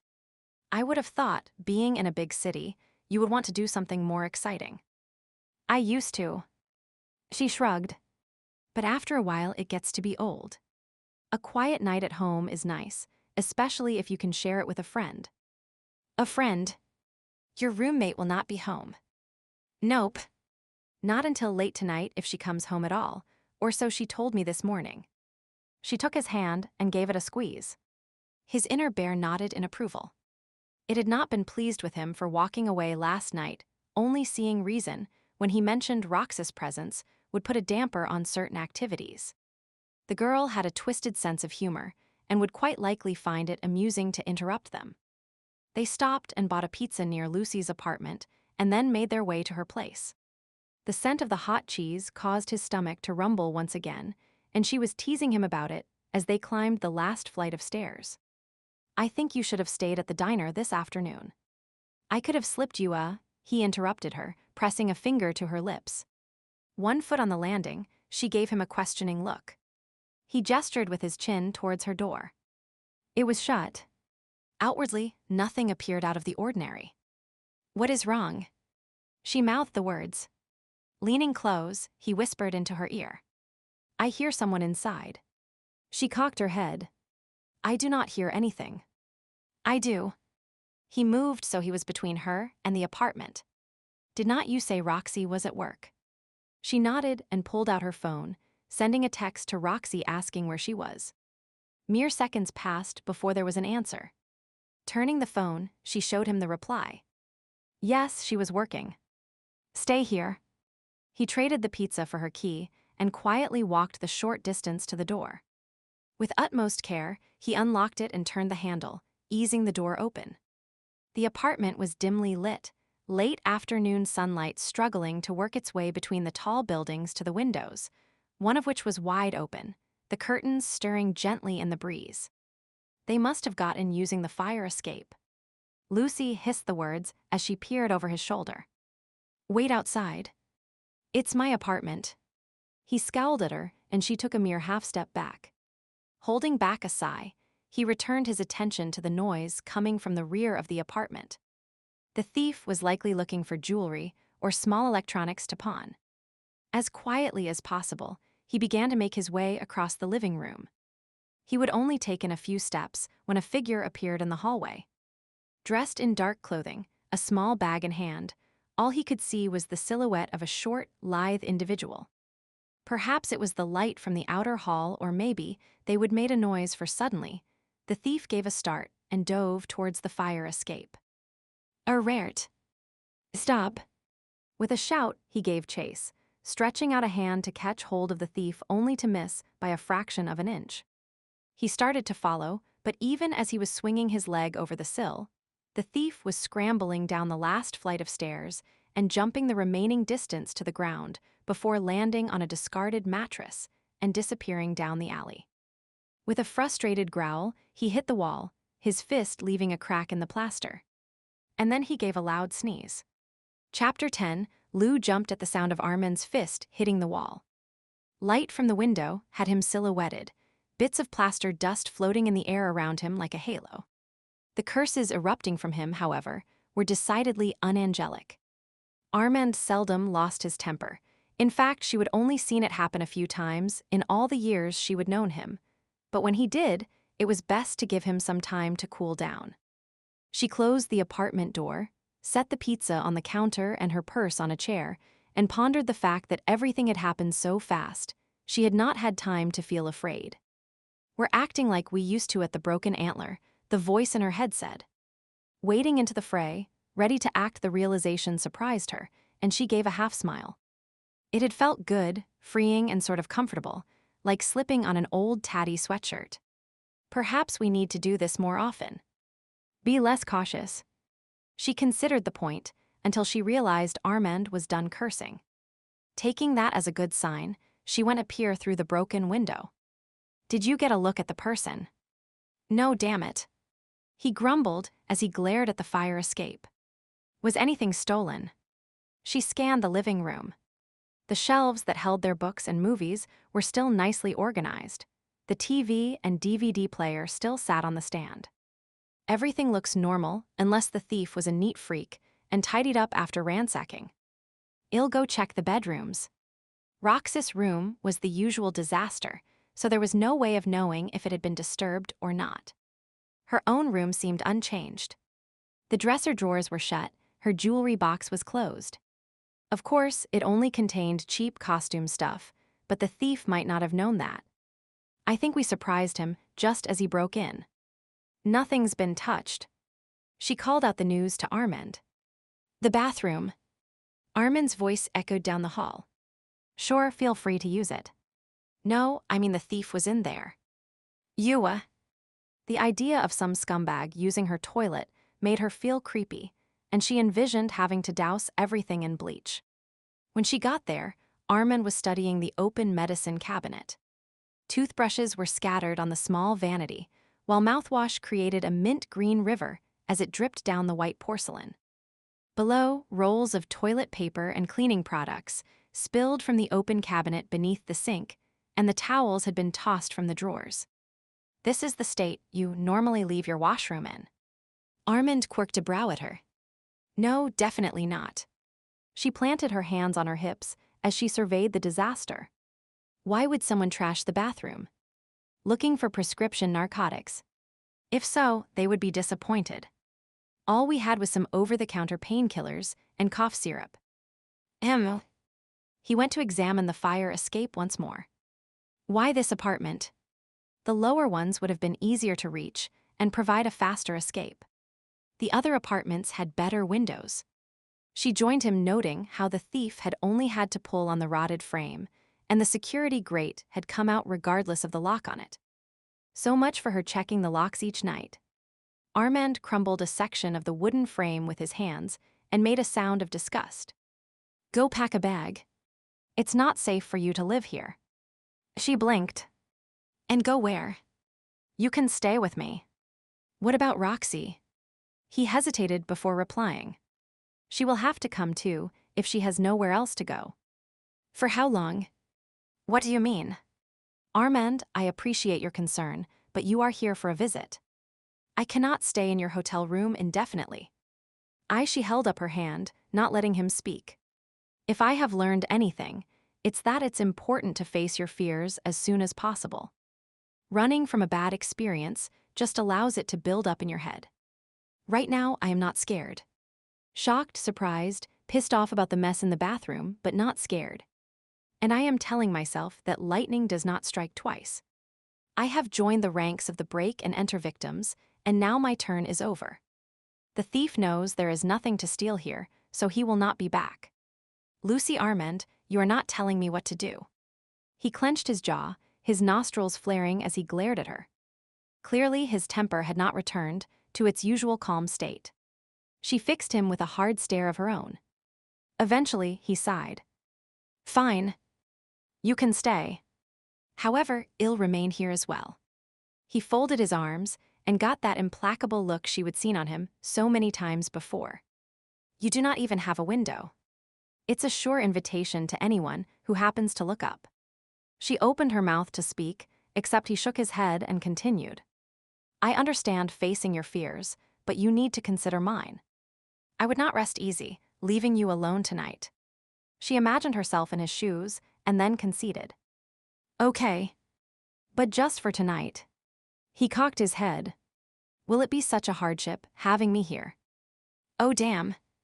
She would have been trying to stand on her own 2 feet, but it would seem she would taken it too far. She tried to backpedal. "No, of course not. I am sorry." "I never mind." He shook his head and headed to the door. She followed him. Was he that offended that he was leaving? "Where are you going?" "To talk to the building manager. I want to make sure he orders a new window tonight, so I can supervise it being installed tomorrow." He picked up the pizza and handed it to her. "Can you reheat this while I am gone? Maybe we can still salvage something out of the evening." Left on her own while Armand talked to Jimmy, she would love to be a fly on the wall listening to that conversation. She popped the pizza in the oven and gathered plates, napkins, and 2 cans of soda. As she worked, she considered their conversation. Had Armand been hurt by her words? Given his size, people sometimes assumed he had a protective wall around his feelings that matched the muscles protecting his body. But feelings were not like that, she knew that all too well. When he returned, she would make sure he was aware she really did appreciate his efforts. Since he still was not back, she changed into a t-shirt and yoga pants, let her hair free from the ponytail she wore for work, and then began to look for a movie for them to watch. No sappy romances, but maybe an adventure. Or a comedy. She loved to hear him laugh. The sound was big and genuine and full of life, just like he was. The smell of pizza was drifting through the apartment by the time Armand returned carrying a piece of wood, a hammer, and some nails. To cover the window until the new one arrives, He explained and then quickly went about fastening it in place. Jimmy's ordered a new one already. She questioned him as she took the pizza from the oven. Yes, he was very accommodating.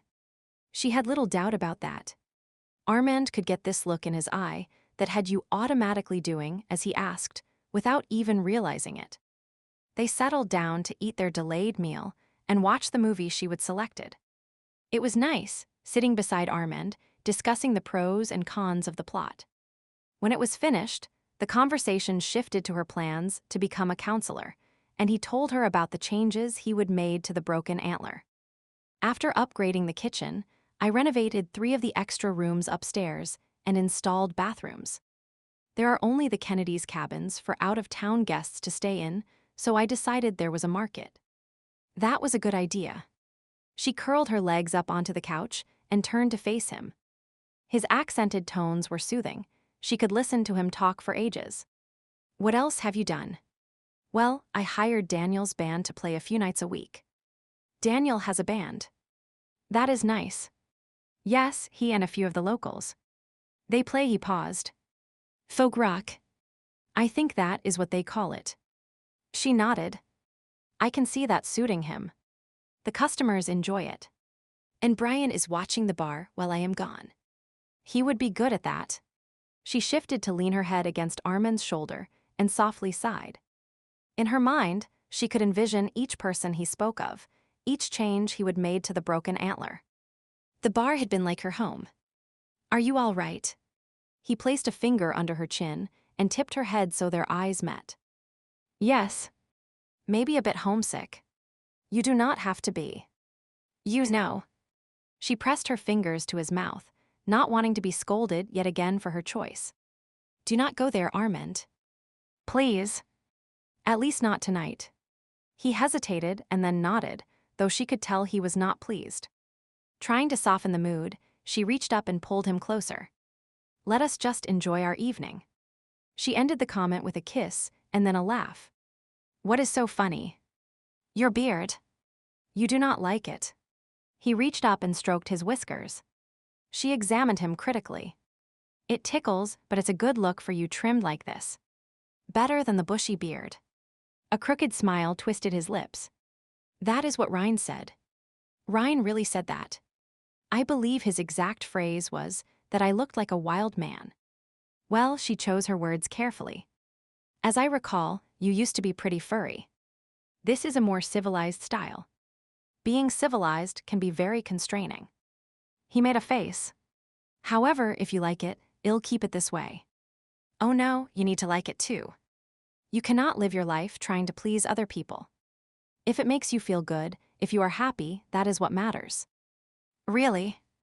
Well then, he cupped her face in his hands and studied her intently, his gaze drifting over her features before he slowly leaned closer, stopping mere inches away.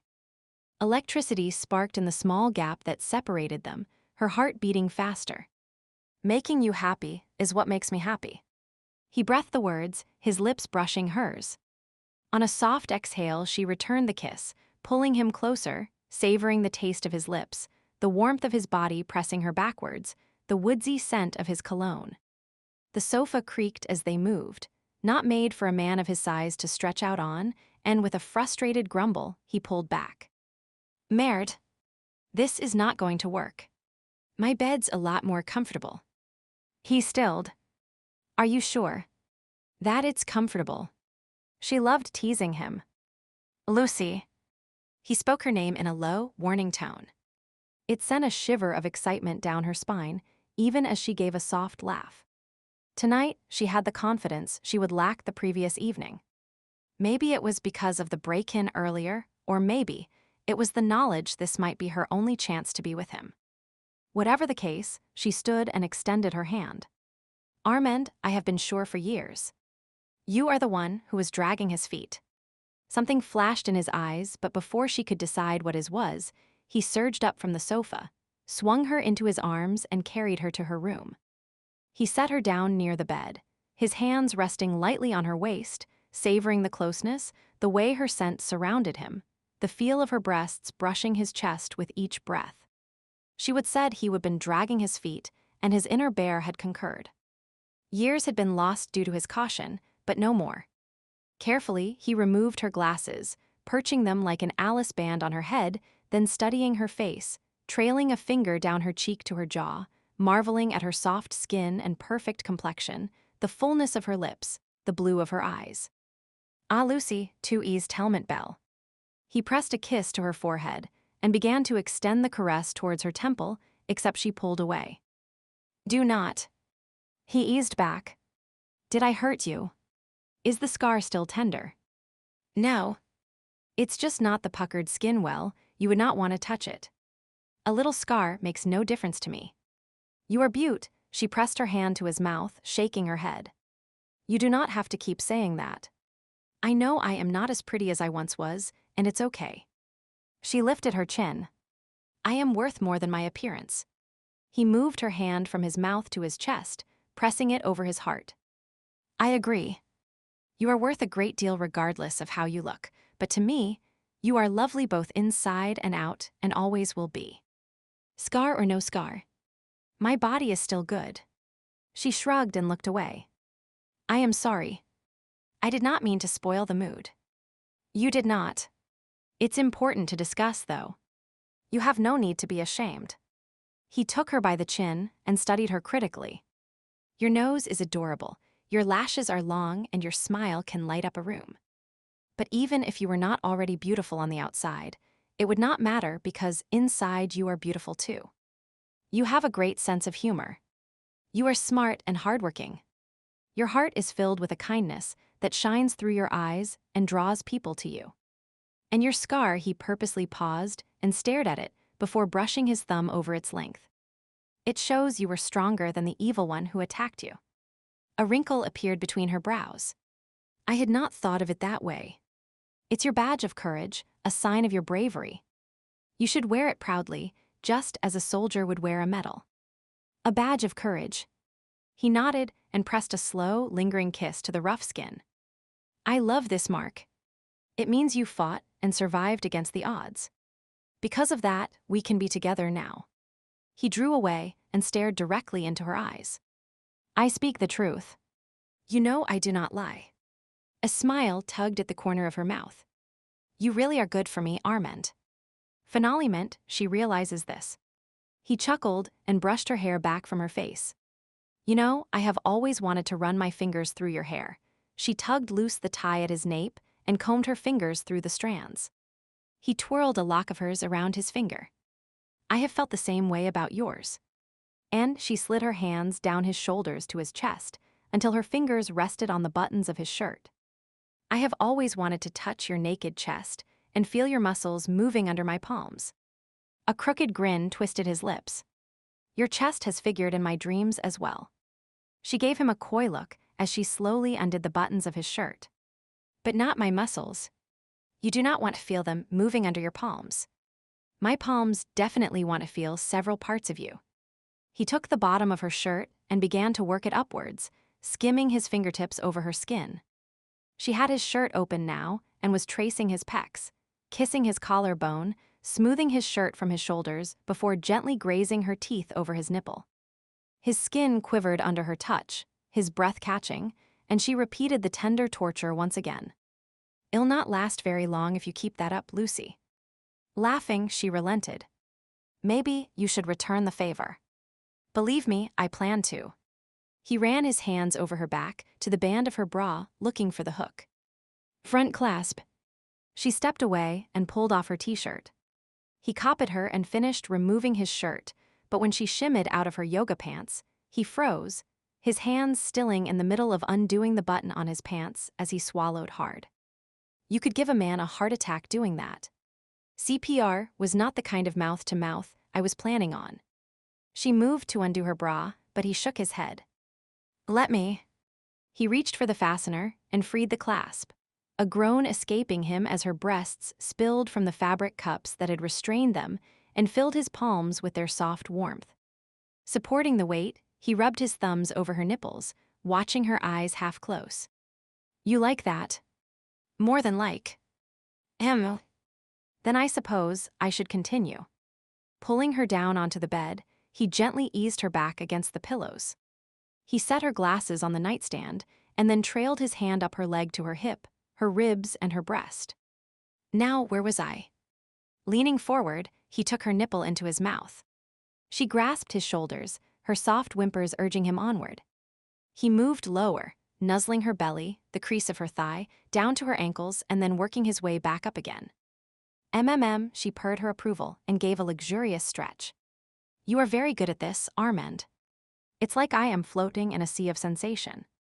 That is my plan, he murmured, pausing to appreciate how she languidly trailed her fingers down the indent of his spine. He would been waiting to do this for years and did not intend to leave a single inch of her untouched. Her hip bones, her ribs, the valley between her breasts, the hollow at the base of her throat, just as he reached the sweet spot near the juncture of her neck and shoulder, his nose started to tickle. He tried to ignore it, but the all-too-familiar sensation increased. Lips pressed together, he did his best to stifle the impending sneeze, realized it was futile, and started to pull away. A loud sound exploded near her ear, and Lou sat bolt upright, jerked back to reality with shocking abruptness. What was that? Armand peered at her over the tissue he would grabbed. Sorry. I tried to stifle a sneeze. Unable to help herself, she started to giggle. Armand gave her an affronted look, so she tried to hold back her mirth, but that made her think of him trying to stifle his sneeze, and more laughter escaped her. His scowl deepened, and soon she was holding her stomach and struggling to catch her breath as fits of laughter overtook her.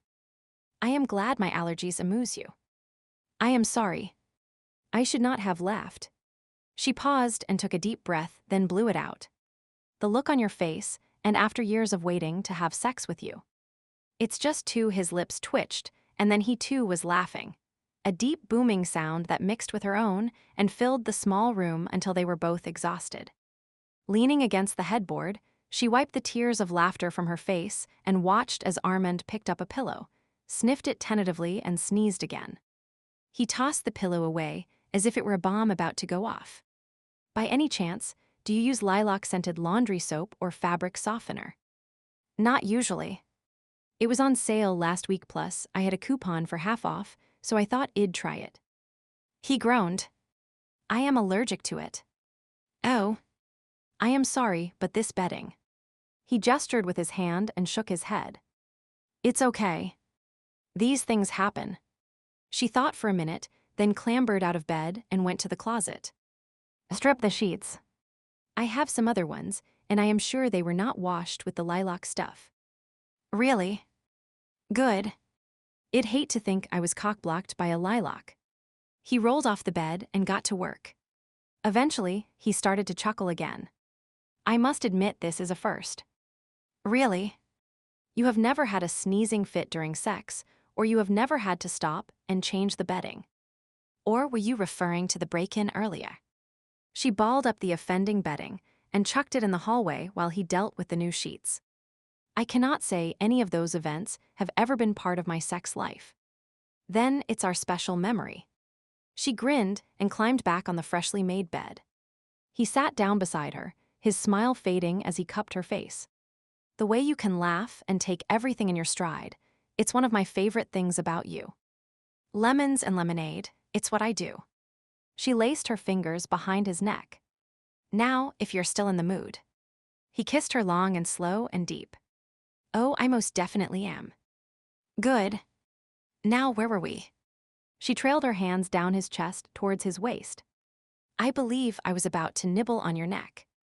And I was thinking we needed to get rid of these jeans. She reached for his zipper, slowly easing it down over the tantalizing bulge until he suddenly stood up and finished the job. Hey, I was going to do that, she protested. Next time, I promise, but for now, we have had too many delays. He tossed his denims on the floor and, in a blur of movement, stripped her of her panties, flipped onto his back and pulled her down on top of him, where they became lost in the haze of desire once again. The scent of him surrounded her, the taste of his salty skin, the rumble of his approval as she stroked his muscular form, giving him pleasure until he hissed a curse and flipped them over. When he rose over her, the sight of him reminded her of a conquering hero, dark hair spilling about his face, his gaze hot and possessive. I need you. She kissed him hard. I need you too. He kissed her back. Protection. Damn, she was not on the pill anymore, but she spied the box of tampons on her dresser, did a quick calculation, and mentally shrugged. It's safe. She slid her arms around him, down his back to his hips, urging him on, unable to wait a minute longer, gasping as he joined them as one. It was better than she would imagined, feeling his hot length stroking her, his body moving with hers. She whimpered her pleasure, her nails scoring his back, her entire being focused on the man looming over her, possessing her, driving her to the heights of ecstasy. Oh, Armand. Do not stop, I know. He growled the words as his teeth raked her neck, his arms gathering her closer, each thrust impossibly deeper until she was sure they would merge into one body. Her vision blurred, muscles tensed. She hovered on the brink, unable to think or speak, consumed with the complete perfection of the moment until it exploded, leaving her breathless and sated. Dimly, she was aware that his control was also unraveling, the wild man taking over as he found his own release before collapsing on her. As she stroked his broad back, a languid smile drifted over her face, and she sighed contentedly. Sex had never felt as right as this. Somewhere in Chicago you found it. Yeah. Just took a bit of searching. Good. I cannot believe we almost lost it. Wait. Do I have to keep reminding you, you are the one who messed up? Not me. We're a team. We win together, and we lose together. Right. A snort accompanied the comment, then silence filled the room as the box in the middle of the table was opened. The contents dumped, scattered over the surface, but it's not there. What? Are you sure? The box was grabbed, shaken, and then ripped apart. Damn it, you got the wrong box. A hand was slammed down on the table to punctuate the words. No. That is impossible. You should have checked. Now what the hell are we going to do? Fingers were dragged through hair as anxious pacing began. This will not look good when I have to explain the reason we still do not have the goods is because of your foul-up. My foul-up? What happened to we're a team pep talk you were giving a minute ago? Shut up.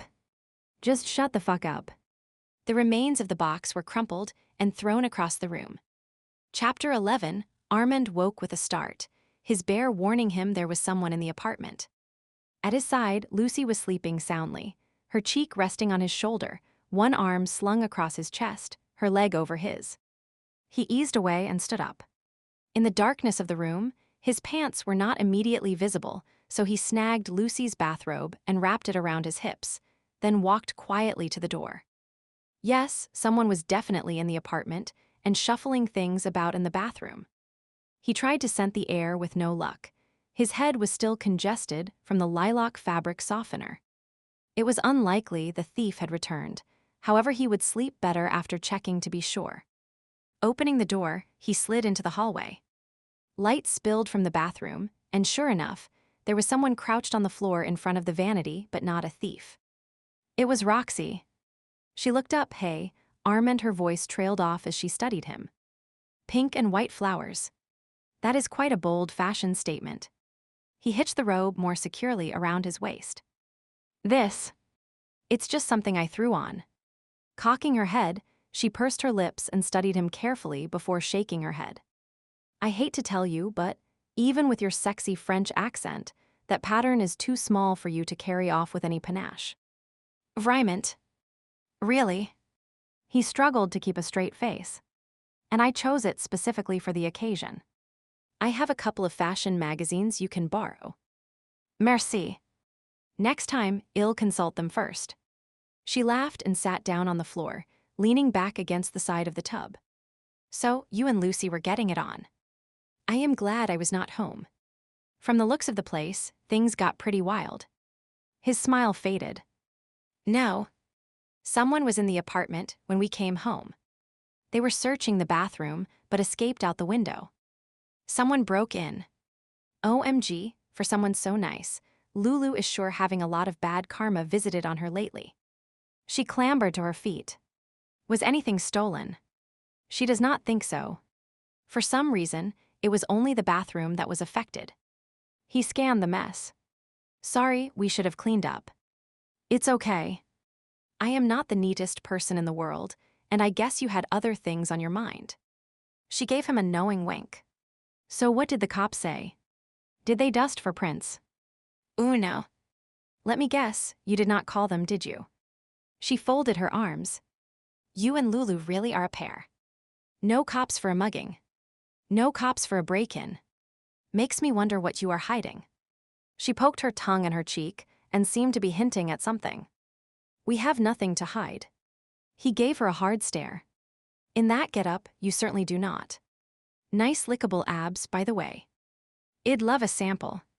She raked her eyes over him and smacked her lips. He stepped back as she exited the small room, not entirely sure she was joking. The only person he wanted licking him was Lucy. Is Lulu still sleeping? She was a minute ago. Okay, I'll be quiet. She headed towards Lucy's room. What are you doing? He followed behind her. The young woman was a mystery to him. I need to borrow something.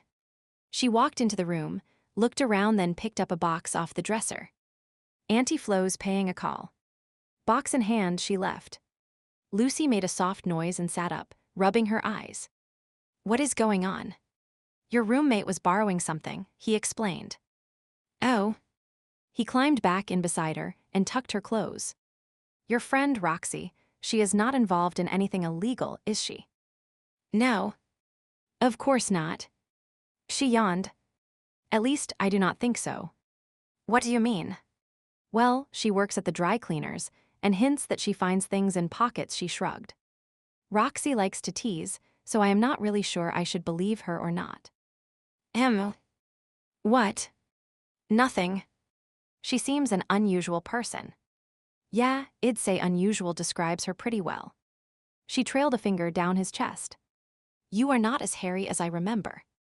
Did you get some manscaping done? Manscaping?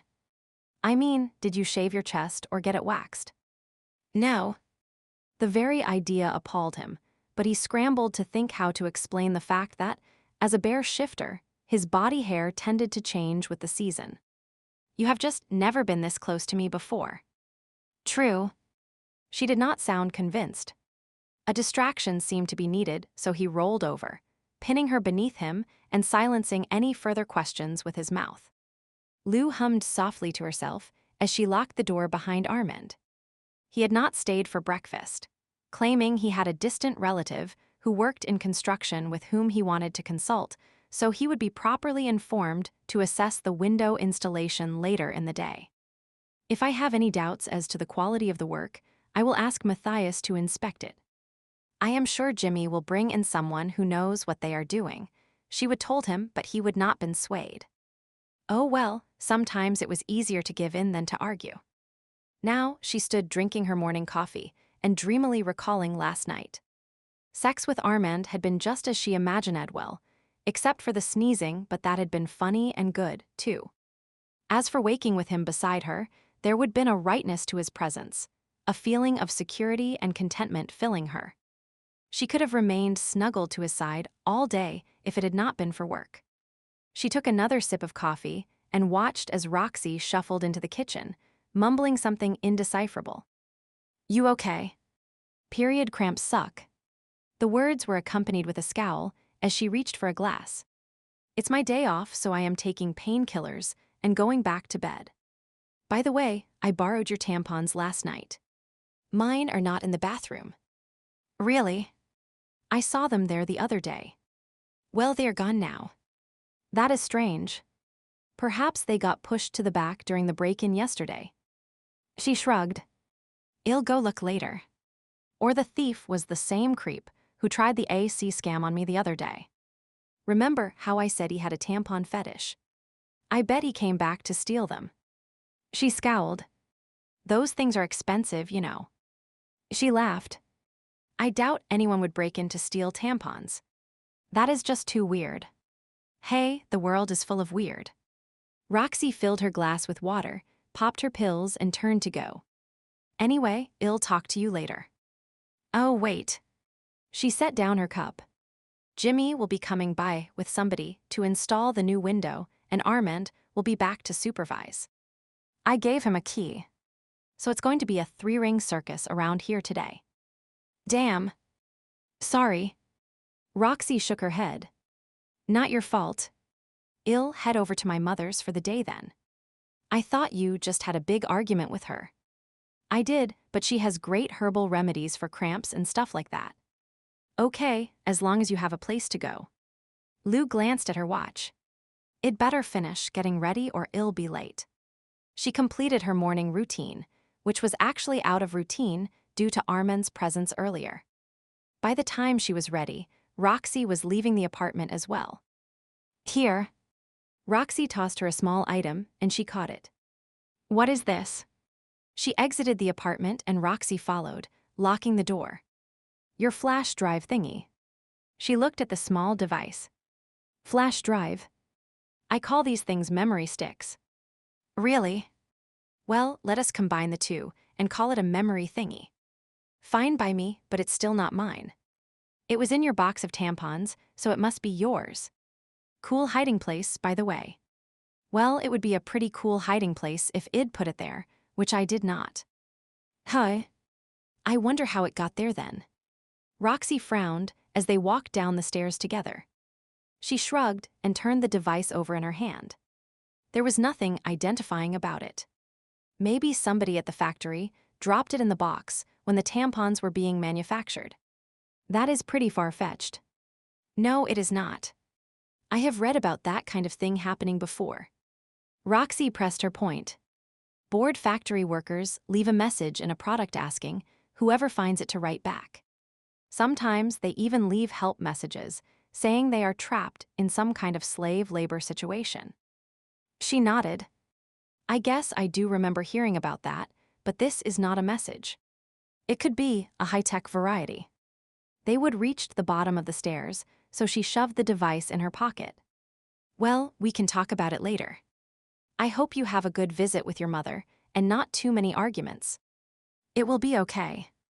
Once I tell her I do not feel well, she will go into full mother hen mode. Roxy cracked her gum, gave her a mock salute, and they parted ways. Work was wonderfully uneventful, a fact she greatly appreciated as her activities the previous night had left her short on sleep. Not that she minded.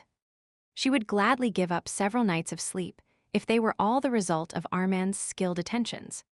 Quit standing around mooning about your boyfriend. We have got customers to serve. Jin's sharp tones had Lou giving a start. Sorry. Realizing the pot of coffee she had been brewing was ready, she reached for some mugs. You and your new boyfriend have plans for the weekend. I do not know. We have not talked about it. She did not bother to correct the assumption that Armand was her boyfriend, maybe because she was not exactly sure if he was or was not. Well, probably just hang around the apartment, I suppose. You could head to the beach. The weather's been so hot, it would be nice to cool off there. Kathy squeezed into the small area behind the lunch counter and placed her order slip where Jeff could see it. Here you go, Jeff. 2 specials, no tomato on one of them. Jeff looked up from the meal he was plating and glanced at the order. Got it, Cassie. Hey, Lou, there is an art show tomorrow at the park. It's free. If it's free, it's probably crappy artwork. Jin began to reach for the meal Jeff was now sliding across the serving counter. Kathy rolled her eyes. Oh, while you are all here, Lou reached into her pocket and pulled out the memory stick. Do any of you own this? I found it in with my stuff and wondered if you had dropped it. All 3 glanced at the item in her palm and shook their heads. Nope. Not mine. Never seen it before. Oh. Okay. She dropped it back in her pocket. It had been a long shot, but she figured it could not hurt to ask. Quit talking and get moving. I am not picking up your slack. Jin shut the door on the small fridge that housed the cream and milk.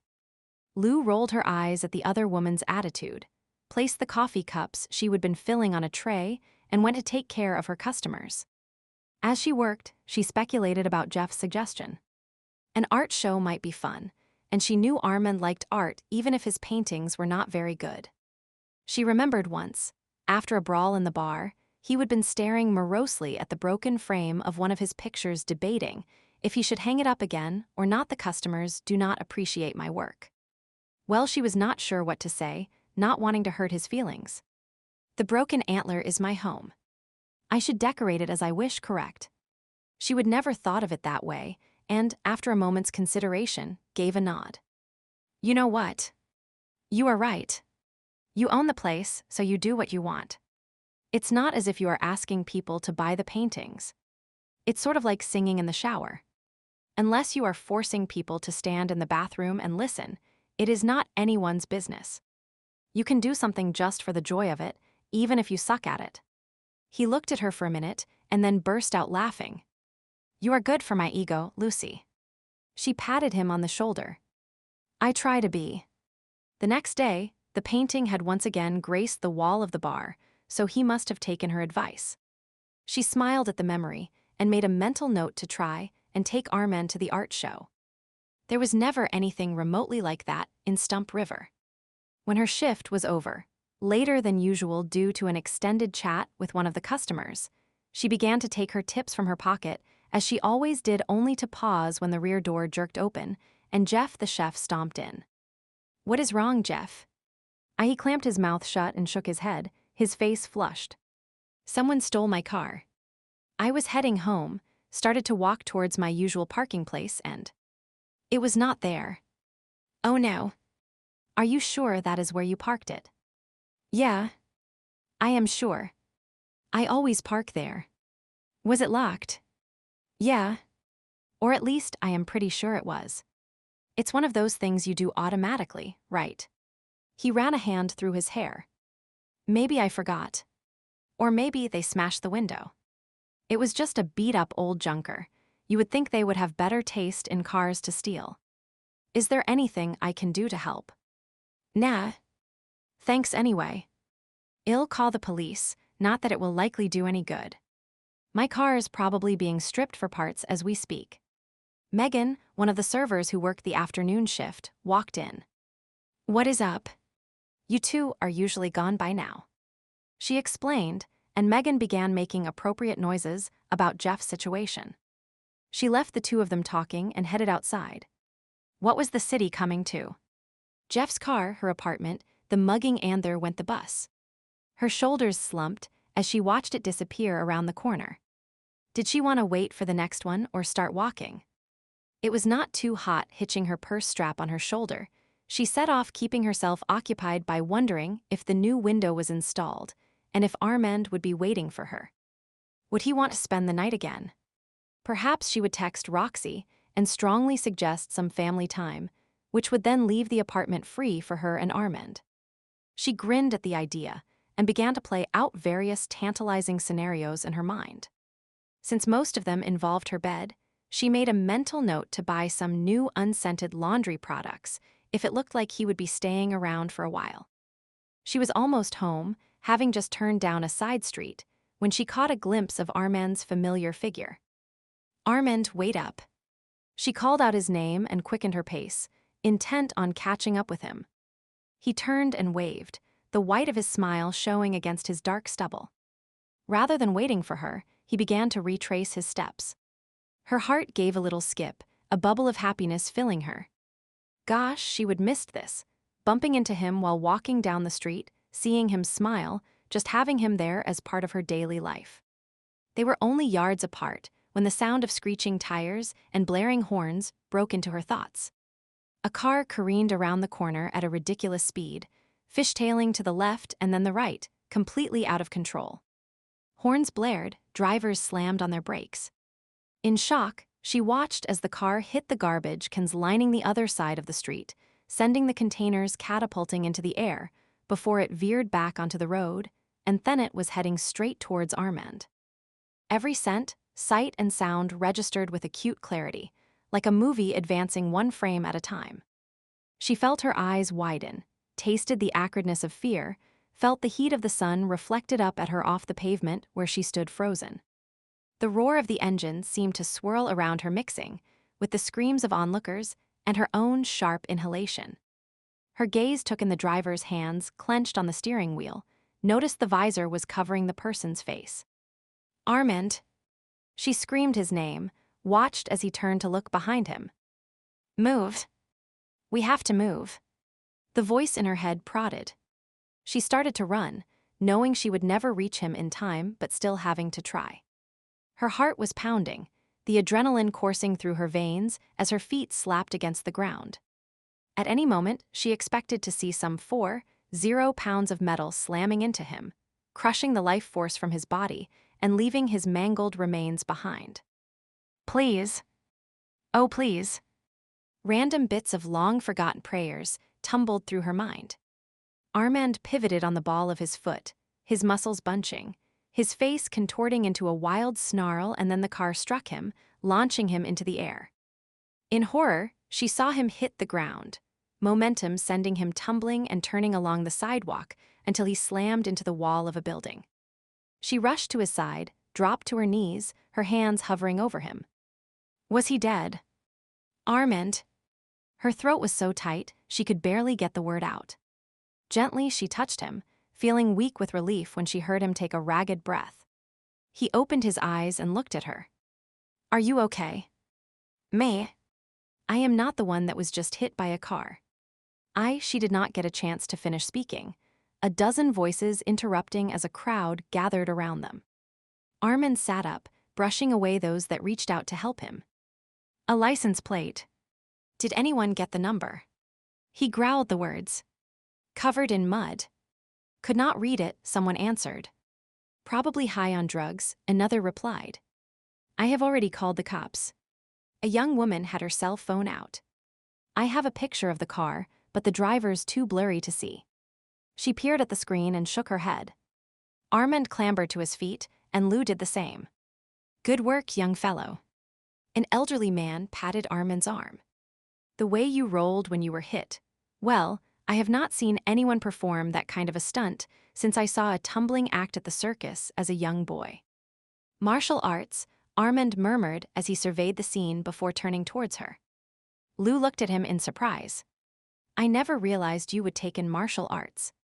There are a great many things you do not know about me. He brushed some loose hair back from her face, his fingers trailing over her scar before sliding to her shoulder. Are you all right? You already asked me that. And you did not answer. I am fine, just a bit shook up. Her gaze swept over him, searching for signs of blood or bruising. You are the one we need to be concerned about. I am fine. We need to get out of here, though. He looked about and tightened his lips.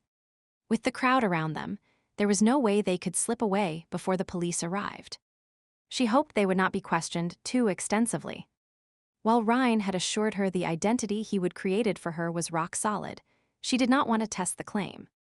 A siren announced the arrival of the police and was soon followed by the attending officers taking statements, searching the area for evidence and watching the cell phone footage. Of course, they said they would investigate, but she was certain from their expression they had little hope of catching the driver.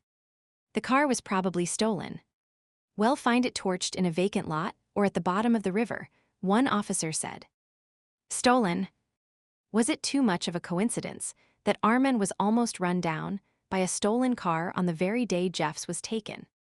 She scrunched her brow, trying to think if she would ever seen Jeff's car. No, she did not think she had. And really, there was no connection between Armand and Jeff, except they both knew her. And yet before she could finish her thought, the officer was speaking again. He flicked a look from Armand to her. Are you sure you're okay? You are refusing medical attention. We're both uninjured. Armand gave an emphatic nod. Do you need a ride home? Can I call someone for you? No, it's just a couple of blocks to my apartment. She pointed towards her building. The walk will help us calm down. Armand wrapped his arm around her shoulders. Thank you for your concern. We'll be fine. The officer tapped his pen on his notepad and then flipped it shut. All right then. We'll be in touch. Thankfully, most of the crowd had dispersed. Those who remained were more interested in discussing the event among themselves, which meant she and Armand were able to slip away unnoticed. As they walked towards her place, she studied him out of the corner of her eye, watching for a limp or a wince of pain. No one survived being hit by a car without some kind of repercussion, right? Are you sure you're okay? I know you told the police officer you were, but you must be covered in bruises. It's all in how you roll. She gave him a doubting look. I am still going to check you over when we get home. That could be fun. He gave her a wink. She chuckled as he would intended, but quickly sobered. There was really nothing to laugh about. He could have been seriously injured, even killed. She shivered at the thought. Beside her, Armand was scowling. A mugging, a break-in, now a hit and run. Big cities can be dangerous. This, however, is not normal. A string of bad luck. Do you really believe that? No. She did not believe it at all. Something was going on, but what? Chapter 12, Roxy had returned home after spending the morning with her mother. She would plan to stay the day. Only an argument had begun to brew over the pot of herbal tea they would been drinking. You know, you could become an herbalist, her mother had suggested, as she would put away the ingredients that had gone into the soothing drink. A lot of what humans call witchcraft is just basic knowledge of plants and their medicinal properties. Mother, I do not want to study plants. They are boring. At least it would be a useful skill, much better than the type of work you are doing now, and it would give you a legitimate position in the witching community. It's not the same as actually having ability, Mom. I do not care if I have a legitimate position or not. Well, of course you care. A virus robbed you of your abilities. It's such a shame, and I feel responsible. I should have called a physician the minute you developed that fever. Listening to her mother rehash the story yet again had made her want to scream. Instead, she would declare herself to be feeling better and left. It was almost the truth. The tea had helped alleviate her cramps, and now a bag of chocolate chip cookies seemed to be calling to her. She would have been heading to the kitchen when Lulu and Armand had entered the apartment and shared their recent experiences. She gaped at her roommate as the tale was concluded. You have got to be kidding me. I assure you, there is no kidding involved. Armand spoke from where he prowled back and forth in the hall. He first checked the front door, looked out all the windows, and then examined the new security grate on the window, only to repeat the procedure a few minutes later. Then what is going on? Roxy cocked her head. Lulu rubbed her hands up and down her arms. I have no idea. I have been thinking and thinking. Except for Armand coming to visit, nothing has changed in my life. Roxy swung her gaze towards Armand. Lulu said the car was aiming for you, not her. Maybe you are the key. Are you involved in anything shady? No. He gave her a hard stare. Are you? No. At least not now. She winked. Enough. He hit the nearby table with his hand, causing the lamp to tip precariously. No more jokes. No more hinting at what you may or may not be up to. My Lucy's in danger, and if you're dragging her into harm's way with some kind of Armand, no. Calm down. Lulu placed her hand on his arm. I am sure Roxy would not do anything that would harm me. Right.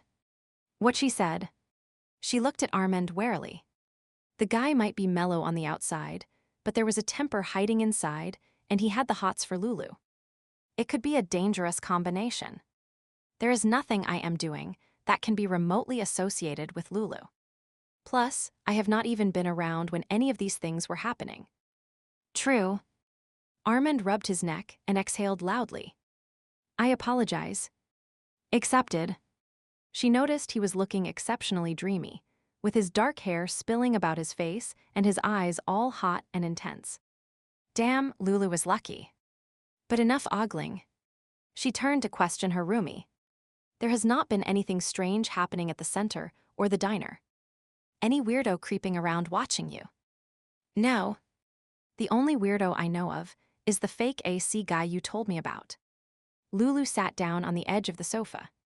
Fake AC guy. Armand shot a look between the two women. Roxy explained. He was trying to get in to measure the windows for an AC unit Wed never ordered. He kept staring at the box of tampons on the table like he had some creepy fetish. Hey. Lulu jumped to her feet. Your tampons. Tampons.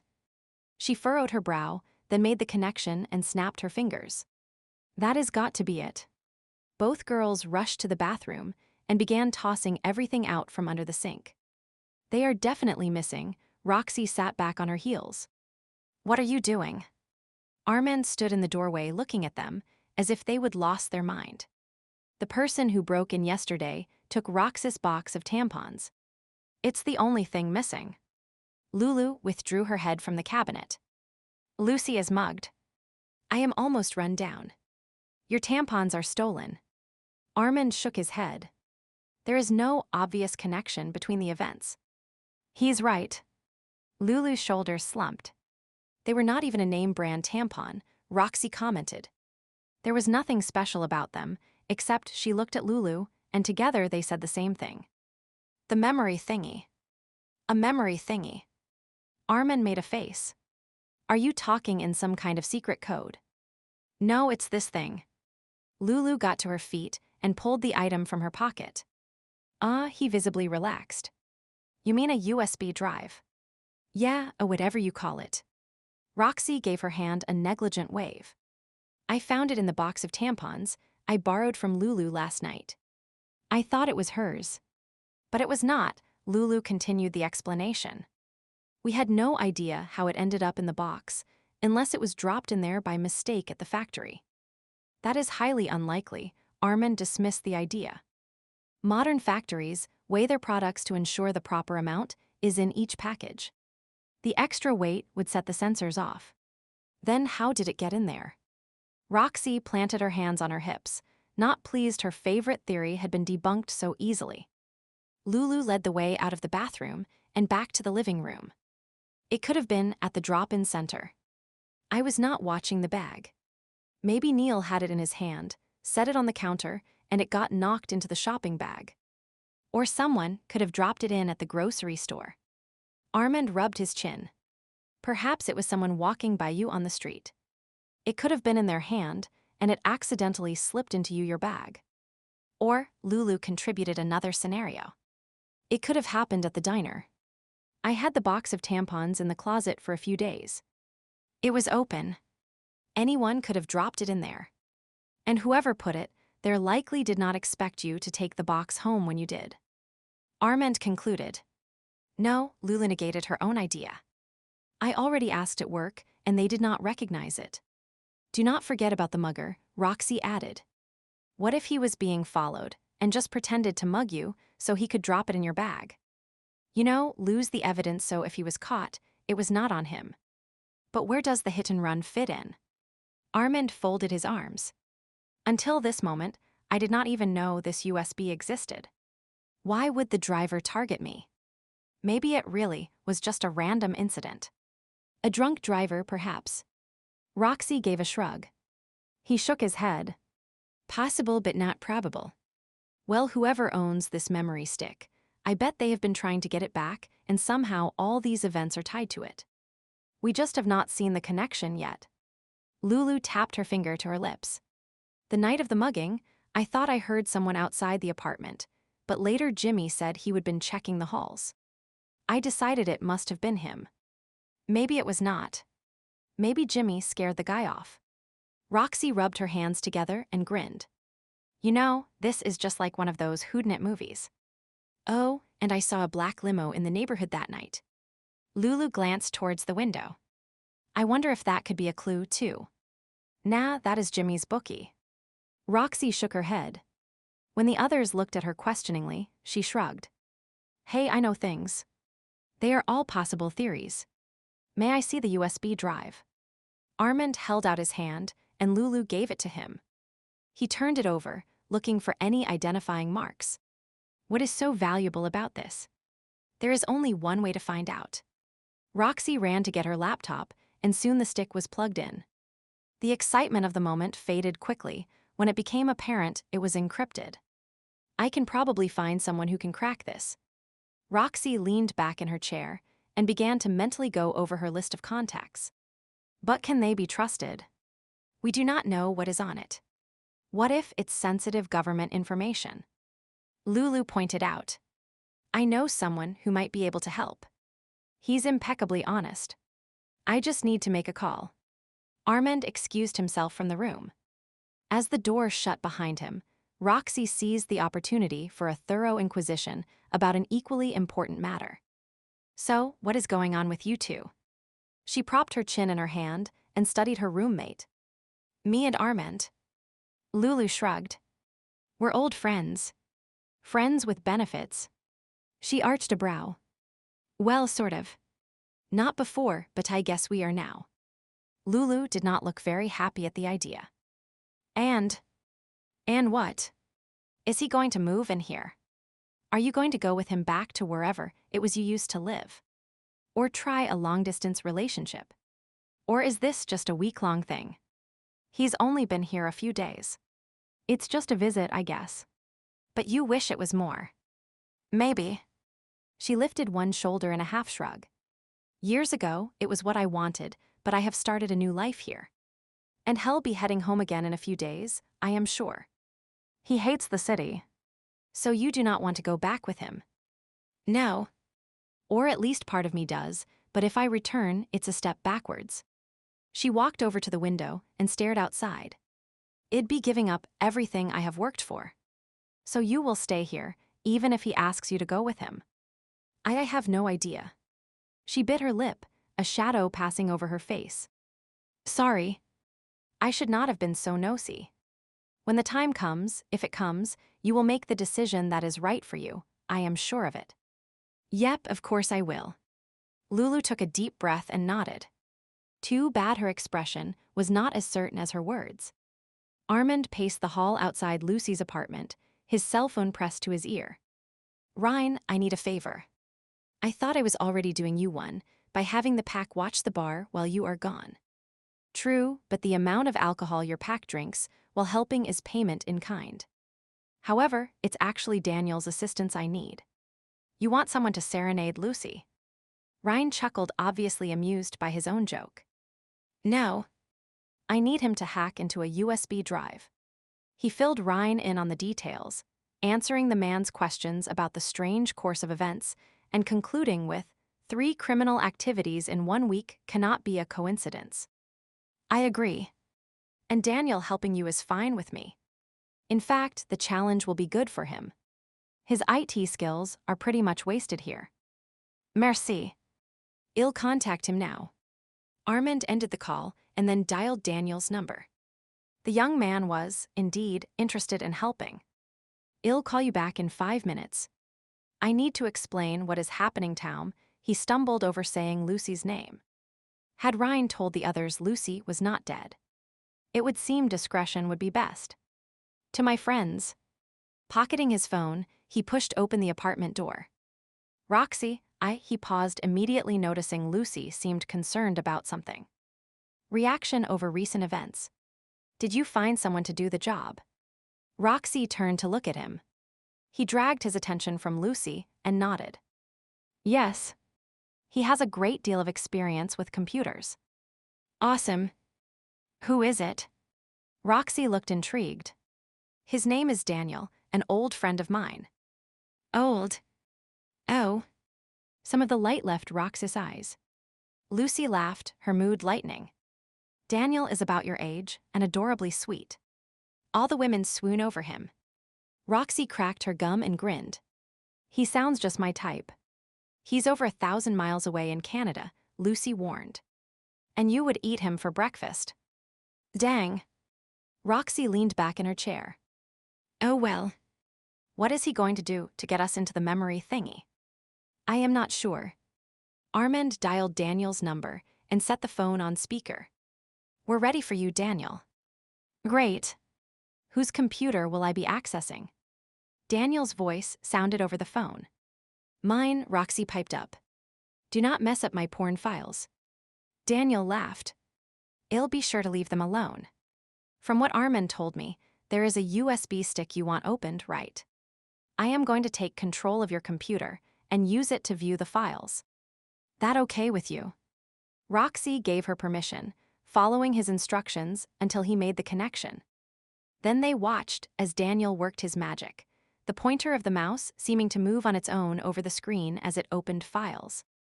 Damn, Daniel muttered. This particular model is pretty high-tech. What do you mean? Roxy leaned closer to the screen. Well, small portable drives can be a real soft spot in a company's security.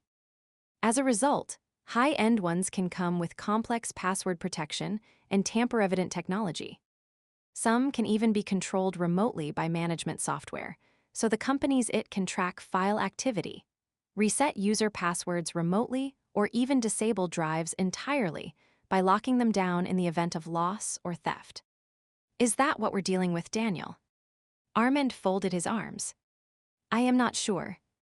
There is a password, but yeah, I think they have not gone beyond that. Sloppy of them, but good for us. There was a pause, the sound of keys tapping, and then, okay, I am sure I can crack the encryption. I'll have to be careful, though. There is usually a set number of times you can enter the wrong password before it automatically reformats, and you lose whatever was on it. This could take a while. If you have something to do, go do it. I'll contact you when I have something. Well, I am hungry and I think my stomach is asking for takeout. Roxy rose to her feet. What about you guys? Armand glanced away from the screen. Anything you bring back will be fine, as long as it's a large serving, please. I'll wait here for Daniel to call. Okay, one large something for Armand. Roxy grabbed her purse. You coming, Lulu? She shook her head. No, I am going to go rest for a while, if you do not mind. It's been a tiring day. Sure. Chinese food okay? Roxy checked for nods of approval and then left. Armand followed Lucy down the hall to her room. She paused by the door and gestured towards the window. It looks like the contractor, Jimmy, did a good job. He did. He barely glanced at the window. Are you okay? She shrugged. It was odd hearing Daniel again after all this time. You did not tell him about me, did you? No. I was careful. Thank you. She wandered to her dresser and began to idly rearrange the things on top of it. He narrowed his eyes. Is that all that is bothering you? She shrugged and turned to look at him, her head cocked to the side. It's just that I have been thinking. About. You. Me. Why? We have known each other for what? 7 or 8 years. And yet, I do not really know that much about you. He felt his muscles tense. There is not that much to know. I like to be out in nature. I own a bar, and you like to paint, play pool, and hate cities, but what about before? You never talk about your past. It's like there is a wall hiding your life before Stump River. What do you want to know? He fought to stay outwardly calm, wondering what she would ask, and what he could truthfully tell her, while not revealing too much. Well, today, you said you would take in martial arts. Where did you learn that? That is an easy one. He relaxed. I took lessons growing up. My father insisted his sons know how to defend themselves. He did not add in human form. That would lead the conversation down a path he did not want to follow just yet. You grew up in Quebec, did not you? He nodded. And your family is still there. My parents and elder brother, yes. We keep in touch. He shrugged. I do not exactly fit in. I am the rebel in the family. You? A rebel? He shoved his hands in his pockets. They are much more refined than me. No jeans, no wild hair. No wandering off into the forest. Well, he phrased his words carefully. We're all very attached to nature. My parents own a large tract of untouched forest and work actively on conservation issues. But you chose to leave. I wanted to do something more than lobbying the government over environmental issues. I cannot picture you in a suit presenting a petition to Parliament. Neither can I. But he cocked his head. Are you really just curious about my background? Yes. Well, is reaction setting in after our adventure this afternoon? Maybe. He stepped up close behind her and wrapped his arms around her, nuzzling her neck before whispering in her ear. I'll keep you safe. You will try, I am sure, but can you really? She angled her head to look up at him. You doubt me. No one had ever questioned his abilities before. She shook her head. Not you, or at least not exactly. I am sure you can handle whatever life throws at you. Then, it's more myself that I doubt. She stared down at where his hands were clasped in front of her. I have been through this before. Did Ryan tell you about that crazy lawyer who was after Melody and attacked me? I do not completely understand what that was all about. Ryan explained, but I was drugged up in the hospital at the time. He was not sure what to say, having no idea what tale Ryan had told. She did not notice his hesitation. I cannot go through that again. I do not want to live my life jumping at every sound, always looking over my shoulder. It will not be like that. Well, find out who owns this device, determine what is on it, and then take the appropriate steps. He turned her in his arms and hugged her close, pressing a kiss to the top of her head and then to her scar. You have nothing to worry about. Remember your badge of courage. You are strong enough to face this or any other challenge. And this time, I am here with you. She rested her cheek against his chest, and he barely held back a groan. He loved the feel of her so close, the warmth and softness, the scent that was uniquely her. Once this mystery was cleared up, he was taking her back to Stump River where he could always have her near. Somewhere in Chicago Grand Theft Auto. Then hit and run. What the hell were you thinking? It could have worked. But it did not. I know, damn it, but what else can we do? We cannot have a bear shifter hanging around the apartment all weekend. He's going to notice something. No, he's not. We just have to be careful, take our time. Huh? We do not have time. We need that information. Every day, even every hour we delay, narrows the window of opportunity. These are desperate times, and that calls for desperate measures. There was an intensity to those words, a passion that could lead to messy mistakes, the kind that got partners killed. A warning was delivered in firm tones. And what if you had been seen? What if someone had taken your picture?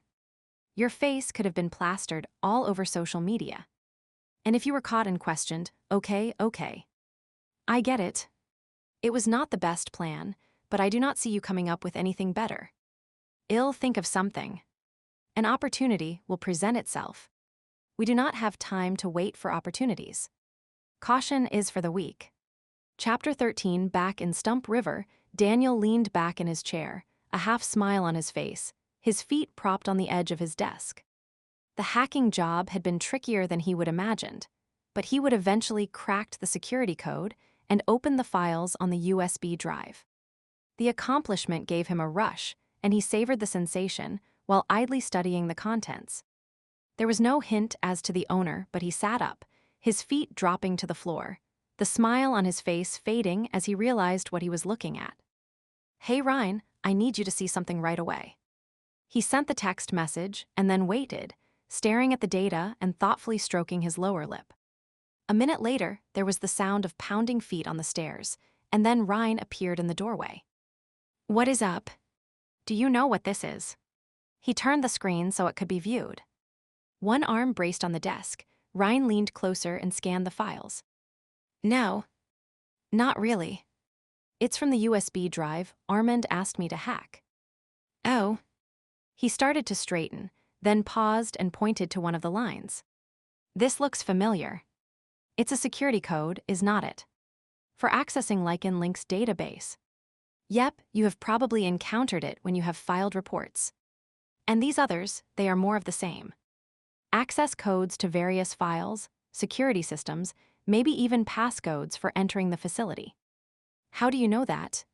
Ryan slid a questioning look at him. Another computer nerd I know, Brad Owen, works for Lycan Link.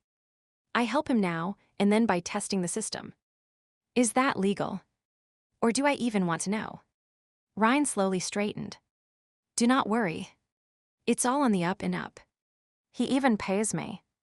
How do you think I could afford that new sound system? Ryan looked around the room, seeming to just now notice that it was jam-packed with computer gadgets, instruments, and soundboards. Hacking pays better than I thought. You would be surprised. But back to this. He tapped the edge of the screen. These are highly classified codes. No one outside of Lycan Link should have access to them. Ryan's face clouded. Then how the hell did it end up on a random thumb drive? Lots of possibilities. Somebody hacked Link's system. Or someone was careless. They copied the files over and then lost the drive. An employee with a bone to pick her out to make a quick buck. This kind of stuff happens all the time.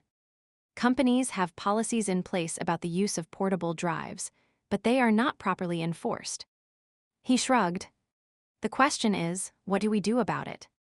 Tell Link, I assume. Yeah, Ryan stared across the room, eyes narrowed. They will need to replace all their codes as fast as possible, check for breaches that have already occurred. It could take them days, even weeks for all I know. His gaze shifted back to the screen. And in the meantime, how many copies of this are floating around? Not too many, I would not think. Daniel flipped the screen to the web browser he had been using. I have done some looking online, and no one is advertising anything remotely similar for sale. It's hardly the thing you post on Craigslist, is it? He smirked. If you know the right places to look, you would be amazed at what you can find. And you know them, of course. Yep. He leaned back in his chair and folded his arms behind his head. Computers, they were his forte, his world, a place where his analytical mind gave him a natural advantage. I get bored when I am not working on my music or fixing computers for other people. The internet is entertaining. Entertaining. Ryan arched a brow. He returned the look with a steady gaze of his own. He was not challenging his alpha, at least not exactly. More like asserting his position. After a moment, Ryan gave a grunt. It was not much, but coming from Ryan, it was like a damned stamp of approval. He held back a smile as he nodded towards the information on the computer screen again. So, if it's not for sale, then perhaps whoever owned the thumb drive does not know what it is, or they have an agenda that they have not acted on yet. Ryan scowled. Can you erase the files? I could, but what if I replace them with bogus data instead? Then Armand can use it as bait and maybe we track down who owns it. If they manage to snatch it back, all they will have is a bunch of gibberish. Okay, let me check with Damien. He can tell me who to contact at Link. If they agree, well, put the plan in motion. Ryan shook his head. I am glad this kind of shit does not happen in Stump River. Life's nice and quiet around here. Well, a whale sounded in the background, and Ryan sighed. Talk to you later. Raising his voice, he called out as he left the room. Daddy's coming, Gracie. Yeah, nice and quiet here. Daniel made a face and turned to the computer again, studied the screen for a moment, and then his fingers began flying over the keys. Reno jammed his hands in his back pockets as he stared out the window of his tiny apartment. Once again, something had come up that would likely keep him and Brandy apart, each working their own assignments. They kept saying they would spend more time together, dial back on the amount of travel, and yet things continued to pop up at Link that demanded their attention. He smiled as he thought of their recent conversation. I miss you, Reno. Brandy's voice drifted over the airwaves, and he imagined her lying in bed, her red curls starkly contrasting with the white of her pillowcase. Me too. He plopped down on the bed so he was leaning against the headboard, his ankles crossed. If he closed his eyes, he could almost detect her scent, feel the warmth of her body against his side. I wish you were here. His voice grew deeper. There was a rustling sound, covers being moved. Me too. You cannot get out of your meetings. No. The demands of the exiguous shifters have not been getting the attention they deserve, and the exiguous. You mean the weenies? Reno. The minis. That is not nice. Okay, the shifter tots. The what? Shifter tots. Sort of like tater tots. Reno Smith. Now I know you are just trying to rile me up. Yep. He chuckled. Your eyes are probably spitting fire, and your cheeks are flushed. I'd love to trace that flush down your neck, undo your shirt, and see if it goes all the way down to your, she groaned. Do not get me riled up that way either, especially when you are not around to do anything about it. Sorry. If it's any consolation, it's no fun on this end either. He adjusted the fit of his pants and cleared his throat. So, what is this about the smaller shifters? Use exiguous, not smaller. It's more politically correct. Yes, madam. He added an extra Texan drawl, which earned him a growl. He laughed softly, then settled down to listen to her explanation. The exiguous feel they are not being heard, and to some extent it's true. Lycan lynx seldom includes the fox or coyote species, and the lynx, bobcatswell, they are not really part of the canine group. But if we're trying to unite all shifter species, then they need to be treated as the equals they are. There are a lot of nasty rumors going around, some claiming they are mistreated, even a rebel group that wants to. He listened as she explained the issues, a smile on his face. She was one of the top DCs at Lycan Link, as well as highly respected for her work with the affiliation office. He was damned proud of her, and how passionate she was about her various causes. Eventually, her voice trailed off. Rena. Yes. Am I boring you? Of course not. You could never bore me. Well, you were not saying anything. Because I was listening to the sound of your voice, thinking how much I missed you and how lucky I am to have you. Nice catch, Smith. It's the truth, Jones. It's Johansson. He laughed at the old joke. Sometimes I miss those days. I think we saw more of each other then. The problem is, we're both too dedicated. Her words came out as a sigh. And too good at our jobs. People keep turning to us for help. Yeah, it sucks being so awesome. She finished the sentence with a laugh that evolved into a yawn. Recognizing how tired she was, he reluctantly ended the call with a promise to fly out to her location in just a few days. Now, in all likelihood, that plan was screwed because of the call he would received moments later. Ryan Taylor, a friend of Damien's from his academy days, had contacted him with a problem. Passwords had been leaked from Lycan Link. It was not the first time information had slipped through their security, but whoever was responsible seemed to be getting bolder, the leak bigger each time. After assuring Taylor he would get back to him, he would consider his options before calling on the only authorized person he knew he could trust, Captain Fielding. The man had devoted his life to Lycan Link and was a stickler for rules, yet was not above circumventing the system if it suited his personal sense of integrity. He would invited the captain over for a drink under the guise of needing to discuss a personal matter. Fielding had sounded surprised, they rarely socialized, but had not questioned the request, merely saying he would be there in 20 minutes, which was right about now. Sure enough, Reno saw a car pull up, and a few minutes later there was a knock at the door. He opened it and welcomed his visitor. Captain Smith. The captain gave him a nod and scanned the apartment. Nice place. Thanks. Reno did not know what was nice about it, since neither he nor Brandy had spent much time decorating, given they were seldom there. However, compared to the room at the barracks where Fielding lived, it was probably top-notch.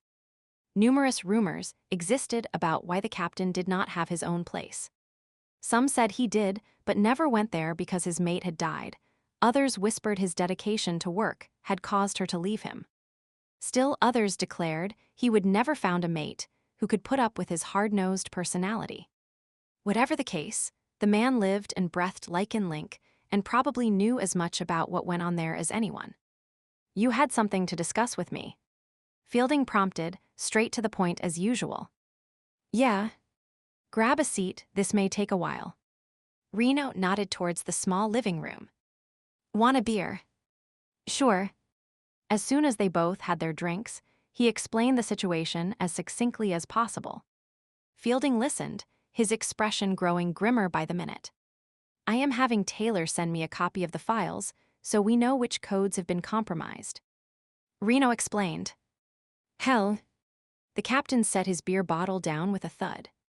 We might as well assume everything has been accessed. This thumb drive fell into our hands, but how many others are out there? I have no idea. Best case scenario is this was the only one.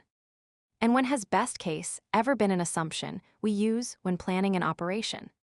Reno took no offense at the comment. The captain was right. Planning for the worst had always been their mindset.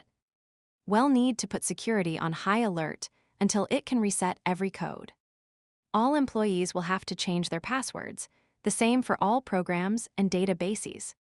Alphas will need to be advised of the updated codes. He shook his head. It will be a fucking mess. These leaks have been happening too damned often. Fielding stood and began to pace the room. It's more than someone getting sloppy. It's more than a spy for the purists. The loyalty of one of our own is in question. That is what I have been thinking and why I asked you here, so we could speak freely. He watched Fielding carefully to judge his reaction. The captain nodded. You suspect it too, do not you? You are wondering if conversations are being monitored, messages intercepted. As the humans like to say, Big Brother is watching. Yeah, I have had that feeling at times. Nothing I can put my finger on, though. A muscle worked in Fielding's jaw. I have given my life to Lycan Link, to the ideal it was founded on, but there are things that do not add up. Such as... Reno leaned forward, his elbows on his knees, his beer cradled in his hands. I am not sure he shook his head and gave a harsh laugh. Maybe I am just an old codger seeing conspiracies where none exist. They want me to take an early retirement, you know. No, I was not aware of that. Reno hid a smile at the term old codger. Sure, the captain had more gray than dark in his hair, but he was still fit, his mind sharp, and the depth of experience he brought to the table was second to none. I told them no, that I was hanging on until I got my full pension. Their response was to remind me to make sure I kept my nose clean. A warning. Maybe. So, what are you going to do? Reno leaned back and eyed the older man curiously. I'll play their game as long as I can. Keep my eyes and ears open while towing the line. As long as I am on the inside, there is a chance I can figure out what is going on. Is there anything I can do? Keep doing your job. Act the maverick when you need to, and I'll keep chewing you out for it. Business as usual. He sat back down and took another drink. Reno nodded, a twisting in his gut. He hoped he was wrong, that the captain was wrong too.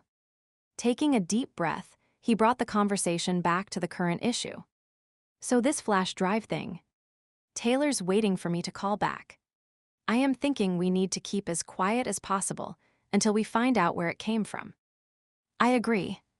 I doubt we'll be able to trace it back to the actual leak, but at least we might be able to find out who is on the receiving end and possibly what their plans are. Fielding pinned him with a hard stare. What do we know about this Ryan Taylor? And the bear shifter involved? We do not deal with Ursas very often. Reno shared what he knew, and together they formulated a plan. Armand frowned as Ryan called him, with information about the USB. I thought your Lycan link was impenetrable.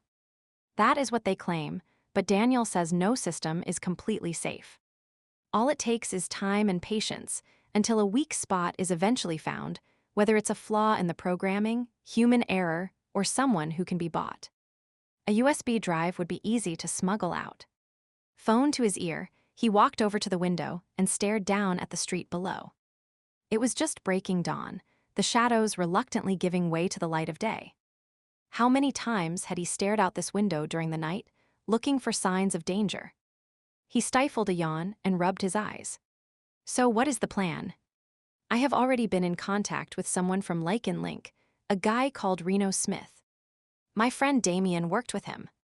This Damien, he stayed at the Broken Antler last winter. Right. He's in Chicago. If you need help, he's your go-to man. However, Reno would prefer we did not bring anyone else in at this point. If the codes were leaked by a Lycan Link employee, we do not want the rumor mill getting hold of it and tipping him or her off. Makes sense. What we need you to do is work with Lucy and retrace her steps to try to pinpoint when the USB came into her possession and who might have owned it. Once you find out anything at all, report back to me and I'll pass it along. It's a shifter we are looking for. That is a logical assumption, but it could be a human, I suppose. He narrowed his eyes considering that point. It's stolen information, so it's possible it fell into human hands if one was being used as a live drop. True. As a link in the chain that moves illegal items along, they might not even realize they are sitting on a powder keg. or one of the humans who knows of shifter existence, has violated our trust. Ryan responded with a growl. I hope the hell not. I have been through a situation involving the keeping before, and I sure as fuck do not want to do it again. They were both silent, considering the ramifications. Eventually, Armand cleared his throat. Is there any particular cover story? I cannot tell Lucy and her friend what was really on the USB. What if you say it's plans for some new gadget, industrial espionage, that kind of thing? It might work. Play it by ear, and I can always call in a DC to help clean things up if necessary. DC. He wandered down the hall to check if Lucy was still sleeping.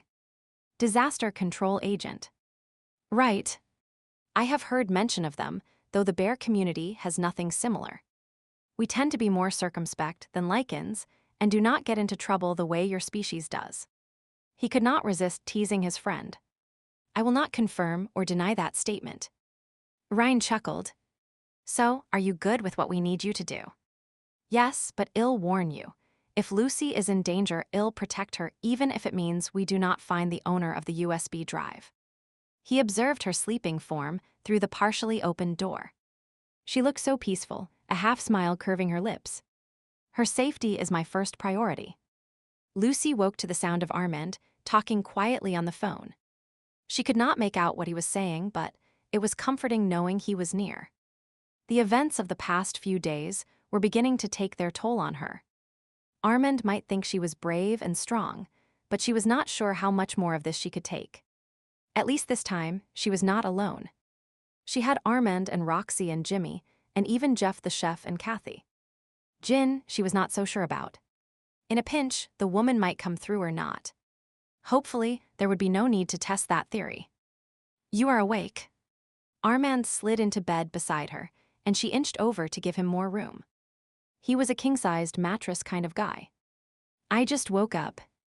Who were you talking to? Ryan. He wants us to retrace your steps the day you brought that box home and see if we can find out how you came to be in possession of the USB. Was there something important on it? Sort of. It seems you have become part of a case off industrial espionage. You mean like stealing company secrets and such? She pushed herself up on her elbow and stared at him. That is crazy. If it was Roxy, it would make sense, but me. He shrugged. That is what Ryan said based on Daniel's findings. Should not we tell the police? No. Ryan said we do not want to draw attention to you and your new identity. Oh crap. She gave a heavy sigh and sank back down on her pillow to stare at the ceiling. I have turned into a human magnet for cloak and dagger stuff. Life in Stump River was not exciting, but this is more than I bargained for. Then maybe you need to return. He rolled on his side, reached out and stroked her hair from her face, tenderly tracing the scar he called her badge of courage. Come back home where you belong, Lucy. She felt herself stiffening. It was the question she had been waiting for and yet dreading, the one she did not know how to answer. He lay there, silently looking at her with that steady gaze of his.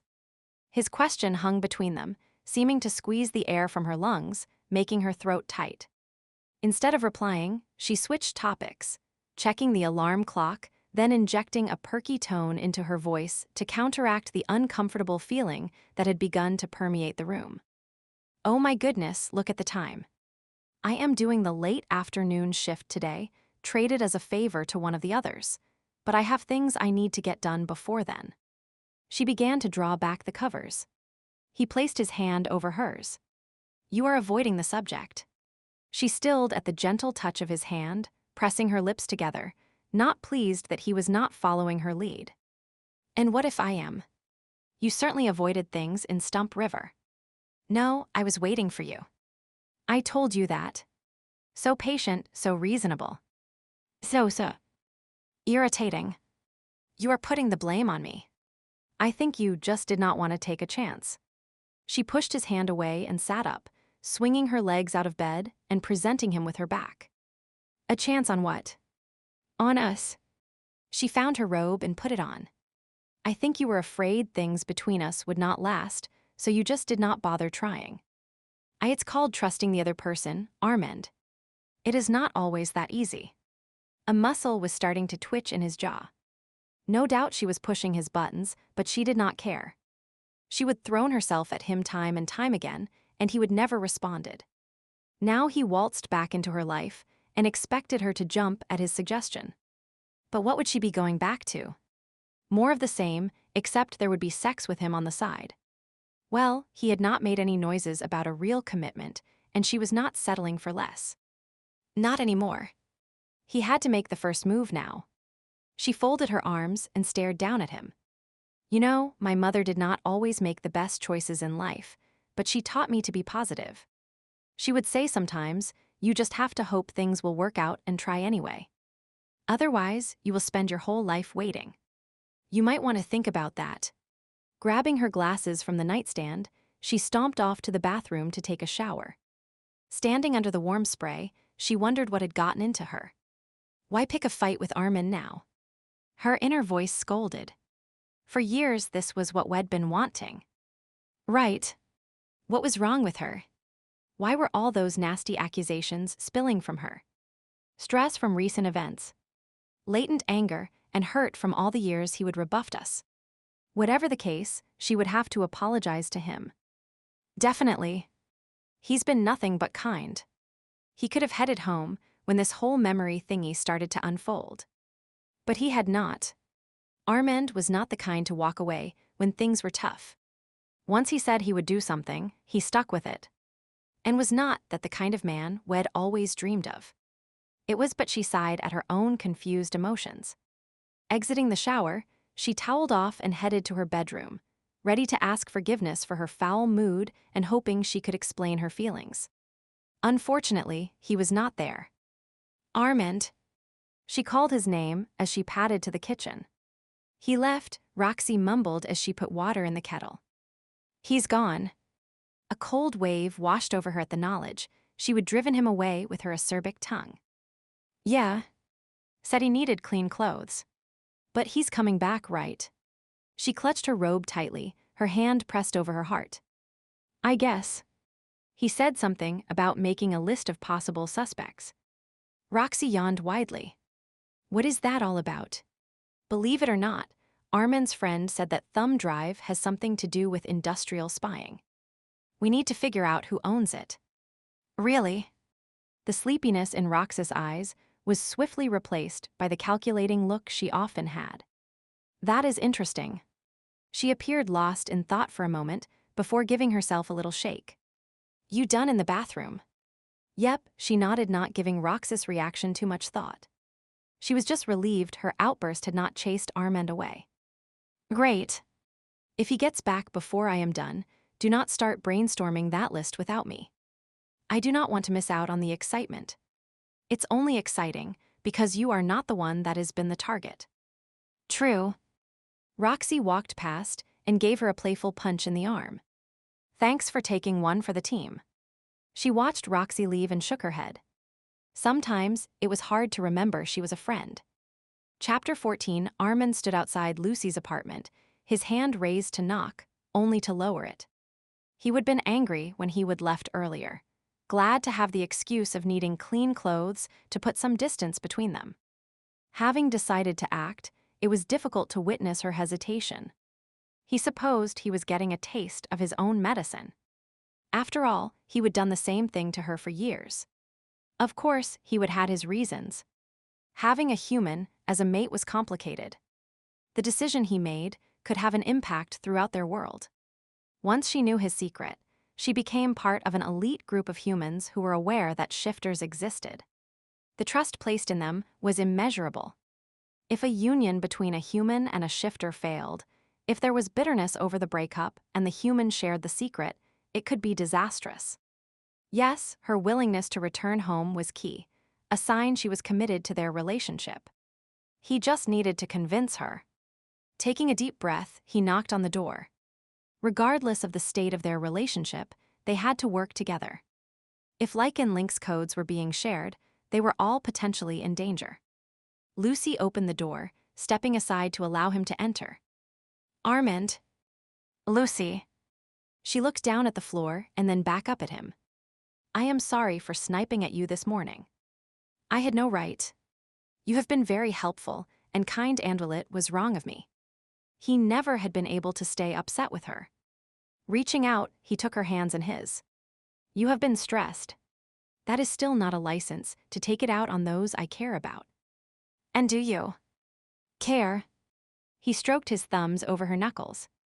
Her hands were so small and delicate in his. All he wanted to do was care for her and protect her for the rest of her life. Do I care? Her eyes widened.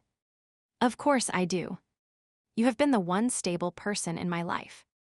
No matter what, you have always been there. She wrapped her arms around him and hugged him tightly. And yet she would run from him, left Stump River without a backwards glance.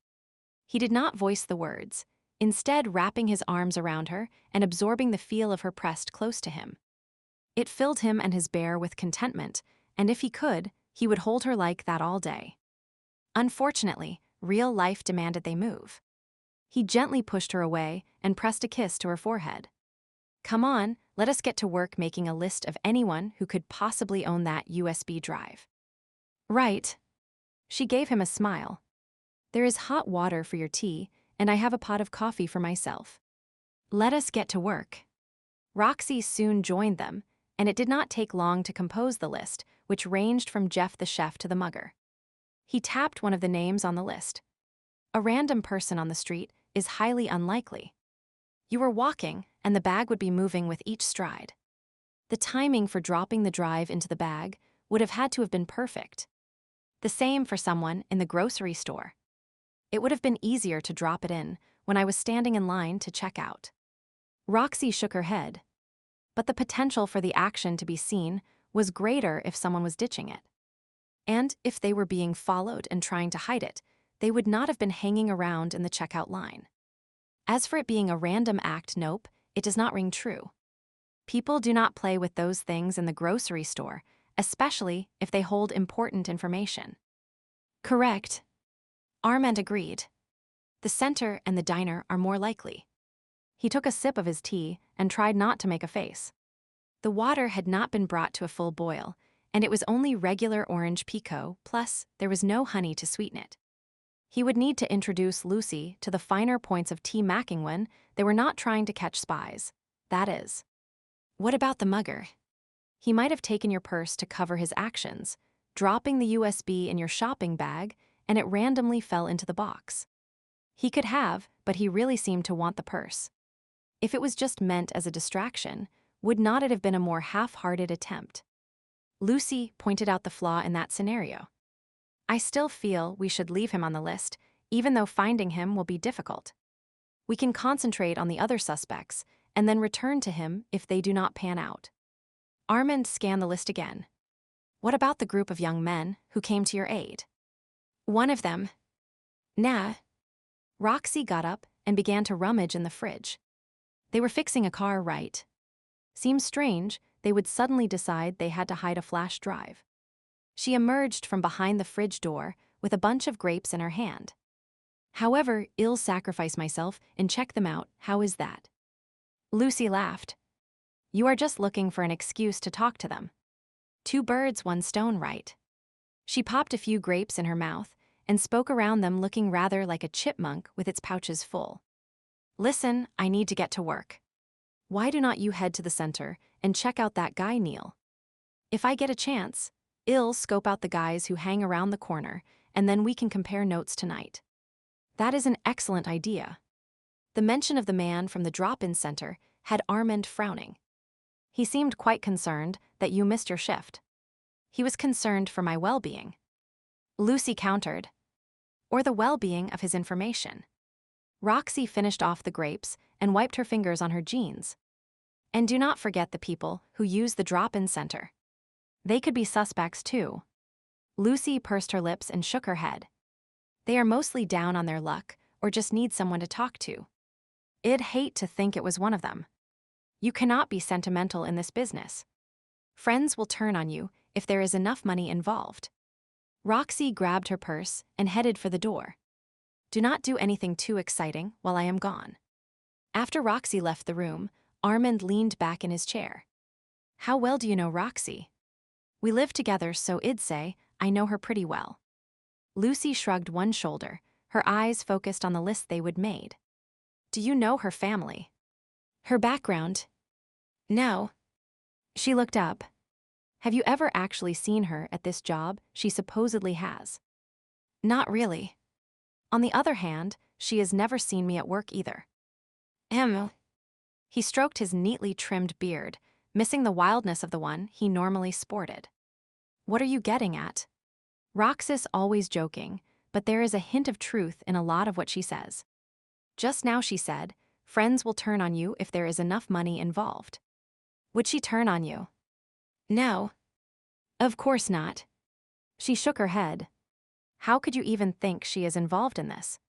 She is the one who found the USB, correct?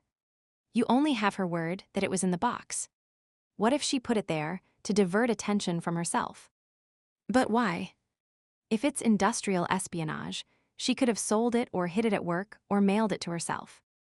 There was no need to involve me. Perhaps not. He sighed. There is something about her that bothers me. Well, she had the hots for you when she first saw you, so maybe it's her sexual frustration you are sensing. He raised his brows, having never even considered the other woman would find him appealing despite her comment about his abs. She would have been joking had not she? Lucy laughed at his reaction. With that new hairstyle and stubbly look, you are a sex symbol, so get used to it. He made a face. Enough already. We have work to do. She chuckled. Sure thing, hot stuff.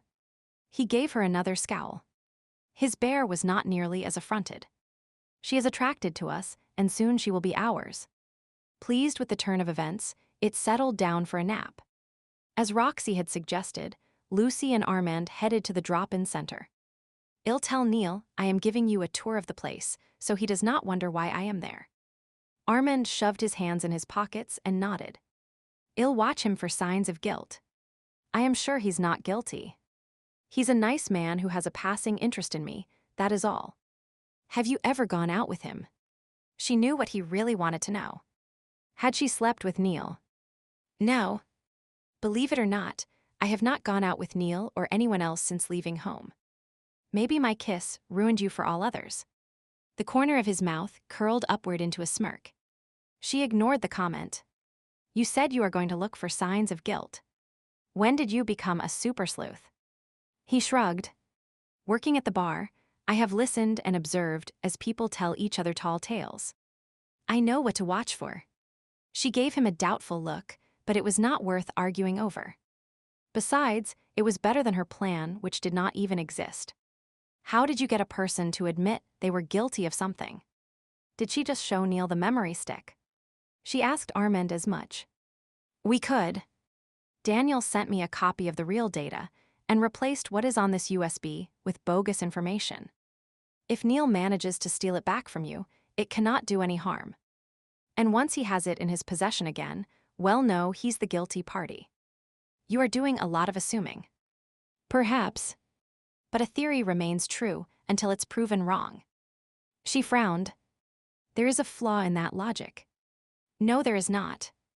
It is an argument that is often used in science. But what if I had a theory your underwear has cute kittens on it? Is it true just because you have not dropped your pants to prove me wrong? The look he gave her had her bursting out laughing. They continued to banter, hands clasped until they reached the center. It was an older beige brick building that had once been a store with living quarters above. Since those early days, it had survived a wide variety of transformations before arriving at its current purpose.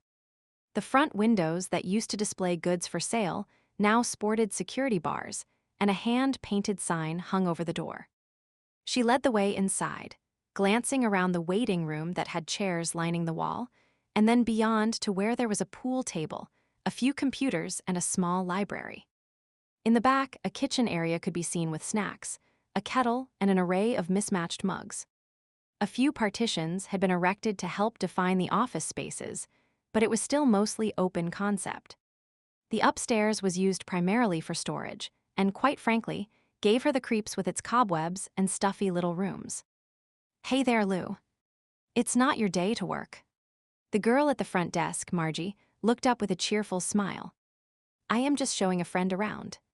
She introduced Armand. Do you mind if I give him the grand tour? Fine by me. Margie nodded, eyeing Armand, who was studying a hand-painted wall mural. It's not that grand. Neil's hoping to get a grant soon, so we can fix things up a bit. Is Neil here? She took another look around the place. There were only a few clients in the building that she could see, 2 using the computers and 1 in the kitchen area. He's trying to repair the back door. It's sticking, and the fire inspector said it has to be fixed to meet code or they will shut us down. Margie reached for the phone that was ringing. Back to work. Lou gave her a wave and led Armand to the rear of the building. That is an impressive mural. He tilted his head towards the artwork. It's pretty good, is not it? One of the guys who used to come here painted it about a year ago. Neil managed to get him a scholarship to study art. HMPH. She held back a smile. Armand did not want a reason to like Neil. And speaking of him, there he was tugging on a door that was determined not to move. Hi, Neil. Having any luck? Neil looked up, his sweaty face brightening. Oh, hi, Lou. I stopped by the diner to check on you this morning, wondering if you were over that bug. His gaze drifted to Armand and then back to her. They said you were not there. She gave her explanation and made introductions.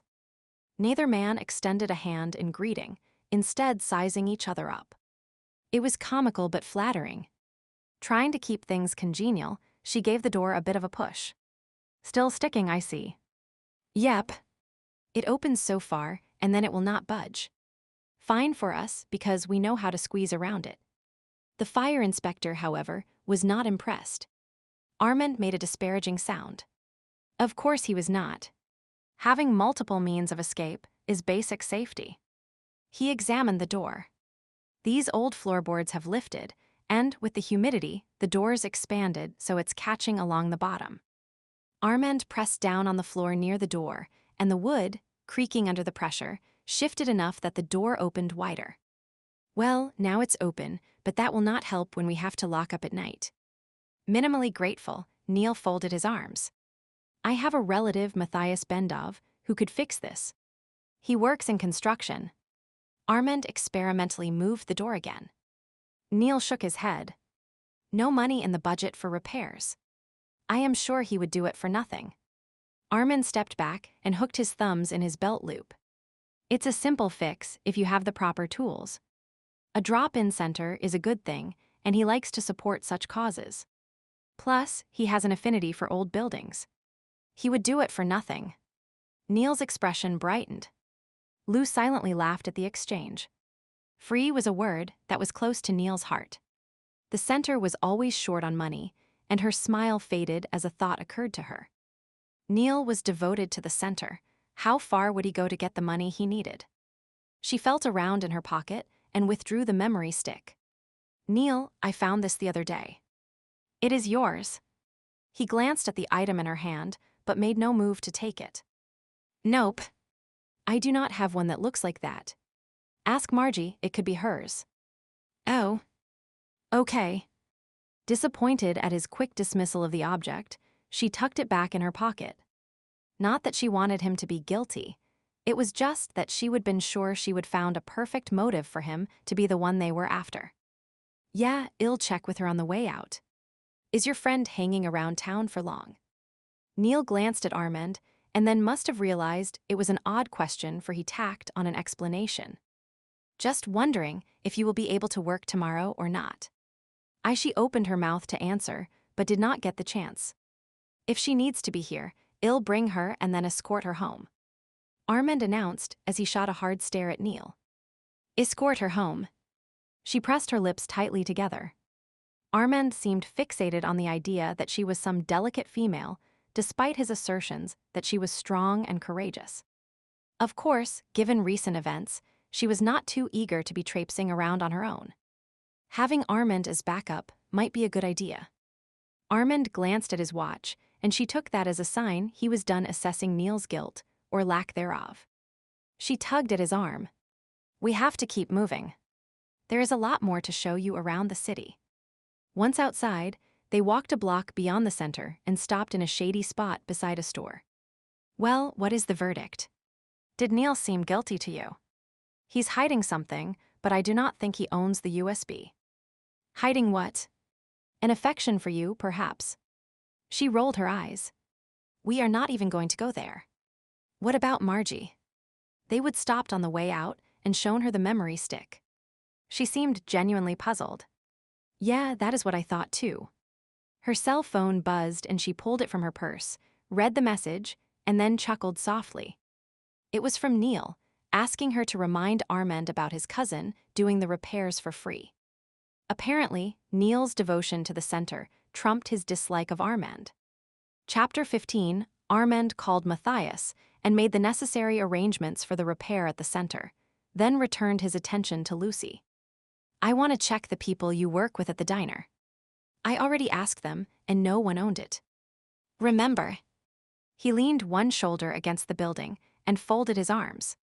Perhaps they were deceiving you. Lucy opened her mouth to protest, but he kept on speaking. If it belonged to you and it contained stolen information, would you openly admit it? No. She made a face. I guess not. Exactly. He pushed off from the wall and placed his hand in the small of her back, intent on beginning the next leg of the investigation. Let us head to the diner. She did not respond to his urgings to move. They will be suspicious if I show up this early for work. Oh. He dropped his hand from her back. But she smiled up at him. There is a park nearby and they are having an art show. You like to paint, so maybe we could check it out until it's time for my shift.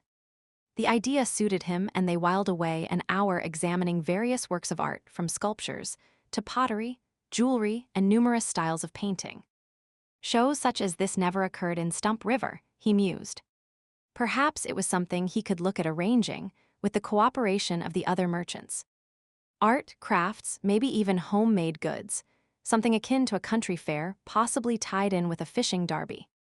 He could even display his own work, not that it would get much appreciation. Still, he tucked the idea into the back of his head for consideration at a later date. When they would visited all the booths, they found a bench under a tree. He leaned back and stared up at the arching branches overhead. The bark that clad the sturdy limbs was beautiful in its rough texture, and varied hues of brown and gray, while the abundant foliage created a protective canopy. Bits of blue sky could be seen between the gently swaying leaves, which changed from shades of chartreuse to deep green and then back again, depending on how the sunlight gilded them. He narrowed his gaze, imagining it as a painting with bold shapes and splashes of color. His bear was not interested in paintings, but it did appreciate the hint of nature. After several days in the city, it was growing restless. Getting your tree fix? Lucy teased from her place beside him. He nodded. Being in such a setting renews my spirit. I'd forgotten how relaxed you seemed when you came back from one of your walks in the forest. Just as he had done, she tilted her head back and stared up at the tree. His gaze shifted from the leaves to her profile. A smile curved her lips and her eyes sparkled. It would seem the tree was having a beneficial affect on her as well. What are you staring at?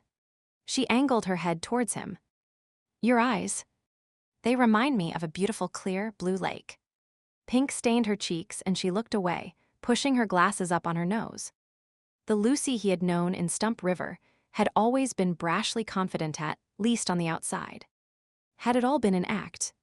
You have been told that before, I am sure. Not in those exact words. So it's my phrasing that bothers you. Or the timing. Her hand drifted up to the scar on her face, hesitated, and then switched direction to tuck her hair behind her ear. He watched the action. You think I am only complimenting you now out of pity. You did not believe the words I spoke to you last night. Men say a lot of things during sex that mean nothing after the fact. She shrugged. And perhaps you are thinking I never complimented you before. It might have crossed my mind. I was your employer, you were young, and your affections were focused elsewhere. But now we are not employer-employee any longer. He reached out and stroked a finger along her jaw, pausing deliberately near her injury, before brushing his thumb over the edge of it, and then casually moving to rest his arm on the back of the bench. He smiled at the hitch in her breathing. No, we're not. And now there is no one else you are interested in. He paused, waiting for her to reply. When she did not, he prompted her gently. Is there? No. She picked up a leaf that had fallen on the bench and idly twirled it in her hand. I have rearranged my priorities. I am not focusing my life on finding a man to love me. But what if one finds you? She shifted her gaze from the leaf to him. I'd proceed with caution. It was not the answer he hoped for. However, it was not realistic to assume the trauma she had been through had not had an impact on her. He nodded slowly, respecting her honesty. Fair enough. Standing, he extended his hand to her. I believe we have a mystery to solve. Yes. We do. She tossed the leaf on the ground and stood. This Jeff you work with, what do you know about him? Umhi's real name is Jeffrey Tinley, but he goes by Jeff the Chef. They walked hand in hand through the park as she related what she knew about Jeff, even explaining about how his car had been stolen. Perhaps the perpetrator thought you would recognize Jeff's car and blame him for trying to run me down. He suggested. But I knew Jeff's car was stolen, so of course I would not suspect him. Or did he just tell you it was stolen to throw suspicion away from himself? That is stretching things, is not it? I am sure Jeff has nothing to do with the memory thingy. And even if he did, how would running you down help get it back? Maybe he planned to snatch it from you while you were crying hysterically over my dead body. She hit him. That is not funny. Sorry. Anyway, I still have a hard time believing it could be Jeff. He rarely leaves the kitchen. And think about it, would a guy hide something in a tampon box? Would not it create a lot of suspicion if anyone saw him digging around in it when he tried to retrieve the memory stick later on? She had a point. Then, what about the women you work with? There is Gin and Kathy. Ginger Walsh and Kathy Creven, we usually work together. Megan Ellis comes in to help over lunch sometimes if we're really busy, and then works the rest of the afternoon, along with Jackie, Nicole, and Dylan, the other chef. He takes over for Jeff after lunch. On the weekends, there are some high school students who help out and Yumo the evening cleaning crew. We need to narrow this down. He rubbed his chin. Out of all the people who work at the diner, how many would know it was your box and come looking specifically for you? Was your name on it? No. I just put it on the shelf and assumed no one would take them unless it was an emergency. The women you work directly with would probably know they were yours, correct? They might have seen you placing the box in there. That means it's Kathy, Megan, or Gin. The corners of her mouth turned down. I hate suspecting my friends. Friends that might very well be responsible for running me down, breaking in and stealing tampons from Roxy, and mugging you. True. She sighed. So how are we going to do this? I have already shown them the memory stick. You will work just as you always do. I will order a meal and observe. For what? How they interact with you. If one of them was driving the car yesterday, they might wonder if you can identify them. There is only one problem. Jeff, Kathy, and Gin will be leaving. Just Megan will be there. Then you'll still have a meal and wait until you finish your shift. You are going to sit and watch me work for 4 hours. Watching you is never a hardship. She stared at him for a moment before giving a soft laugh and planted a hand on her hip. You can sweet-talk me all you want, arm and scent. John, I am still not going to slip you an extra piece of dessert. He narrowed his eyes. She was treating him as she would any of the customers who had sauntered into the Broken Antler or Ruth's Diner, trying to keep things light by assuming the buxom barmaid role she would played so often. He saw through it, though. Saw the uncertainty, the fact that she was not sure she could trust his words. It was his own fault for pushing her away so often. However, she was a prize he was willing to work for. Leaning close, he whispered in her ear. I do not need dessert from a diner when I have you to nibble on. He then proceeded to outline several areas of her he would be sampling as soon as the opportunity arose. A blush stained her cheeks by the time they arrived at the diner, and he nodded, pleased with the result. As he made his way to a seat in the corner, he overheard one of the staff greeting her. "Hi, Lou. Did you get a sunburn?" "No." She fanned her face. "Just hot from Thumwalk." She cast him a dirty look before disappearing to the back of the diner. He ate his meal slowly, trying to ignore the noise from the bowling alley next door. They needed to install sound-absorbing panels. How anyone could stand that cacophony day after day was incomprehensible. At least the allergens in the air were better today. He had not sneezed yet. But now he was noticing a parade of ants scurrying along the baseboards, which had him shaking his head. Lucy deserved a safe, clean working environment. With concerted effort, he focused on observing the comings and goings of the customers and the work patterns of the waitstaff. There might very well be clues here Lucy was unaware of. For example, shifters had been in the building at some point during the day. It was curious that he would not notice the scent before. Of course, the shifters could just be random customers. Or they could have been at the diner searching for Lucy and the USB. His bear looked about suspiciously, nose twitching. Whoever it had been, they were no longer in the building. He would have loved to try to follow the scent trail, but he did not dare leave Lucy alone. After several attempts by the perpetrator to regain possession of the USB drive, he feared for her safety. There was one thing he could do, though. He signaled for Lucy, and she made her way to his table. "Did you enjoy your meal? More hot water for your tea. Dessert." She gave him a wink, and he chuckled at her teasing. When she acted this way, it was like old times. He hoped they could return to that relationship on a permanent basis. More tea and dessert would be delightful. In a lower tone, he tacked on a question. "Can you give me the first and last names of your coworkers and any other information you know about them? Ages, birthdays, phone numbers, or addresses?" Yeah. I'll see what I can remember and jot it down." "Good. Bring it to me as soon as you can. I'll do some research while you work." He pulled out his phone and began to send a message to Ryan. If the shifters he would scented were part of the staff, it was possible Ryan would be able to find them listed in Lycans database. Lou performed her duties, very aware of Armand, sitting in the corner of the room. The other girls had commented on his presence and quizzed her thoroughly about who he was, where he came from, and if he was hers or not. She firmly laid claim, not liking the idea of the others making a play for him. Not that Armand would respond, or at least, she assumed he would not based on what she would seen in Stump River.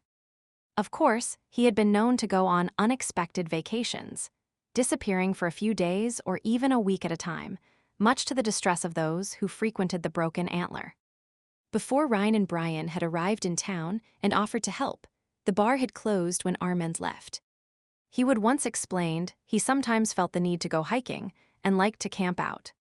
Her inner voice presented an unpalatable possibility. Maybe those had been euphemisms for a rendezvous with a woman. The idea had her giving the table she was cleaning extra vigorous wipes. Why had not she thought of that before? He's not pretty like a model or classically handsome like an actor, but there is something about him. Other women must have noticed it too. Other women. A wave of possessiveness swept over her. Glancing towards where he was sitting, she noted the subtle shifting of muscle beneath the material of his shirt, the sexy stubble on his chin, a stray dark curl that fell on his forehead.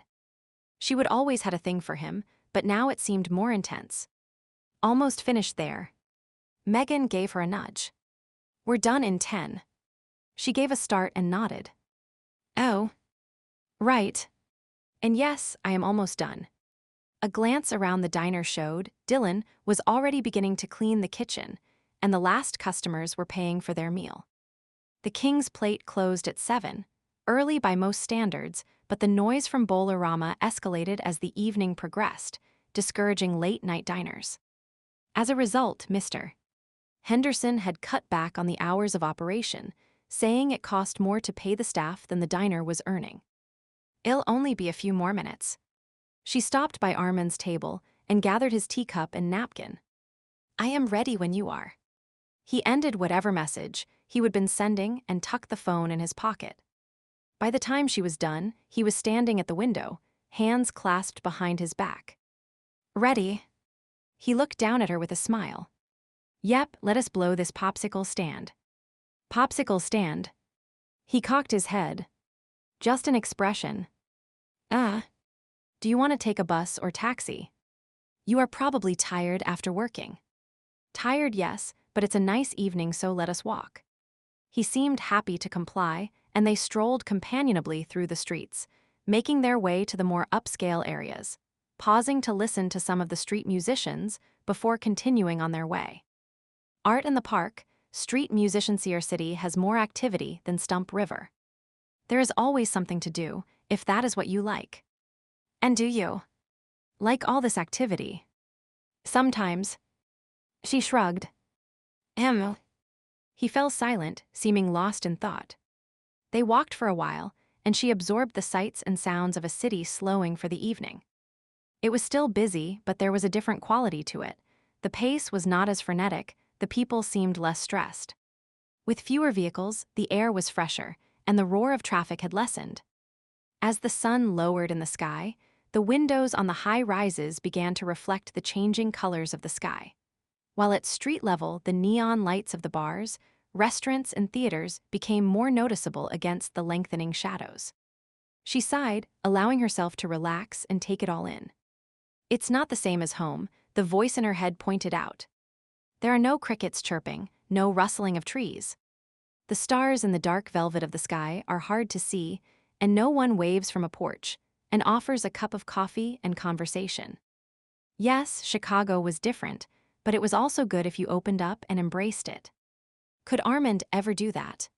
She studied him out of the corner of her eye, trying to picture him living here, but the image would not come together in her mind. Skyscrapers kept being replaced by towering pines, and paved roads morphed into leaf-covered pathways through the woods. A wave of sadness washed over her, and she forced herself to change her line of thought, not wanting the night ruined by maudlin musings. She cleared her throat.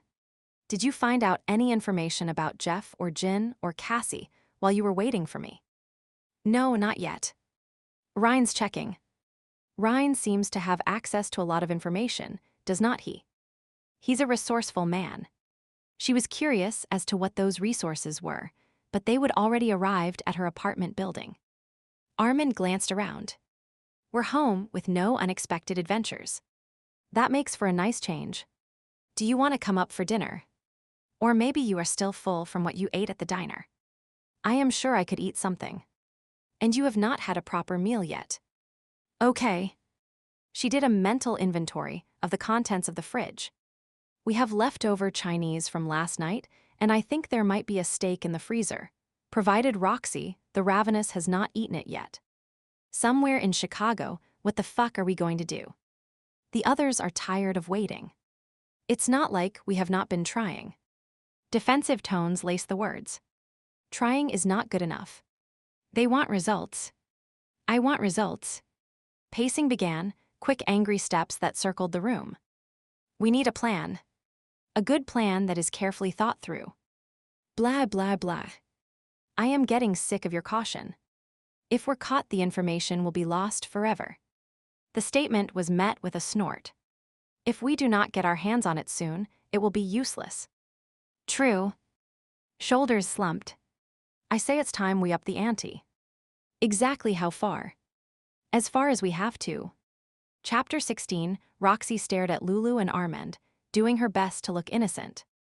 Honestly, the leftover Chinese and the steak just disappeared. Into a bottomless pit. Lulu shook her head. Sorry, Armand, we're down to a can of soup and a TV dinner. He did not look impressed. Okay, in reparation, how about I take you both out for dinner? Roxy relented, realizing this could very well play into her hands. I thought you said you did not know where the food went. Lulu folded her arms. Reparation means you are feeling guilty, so you must have done something wrong.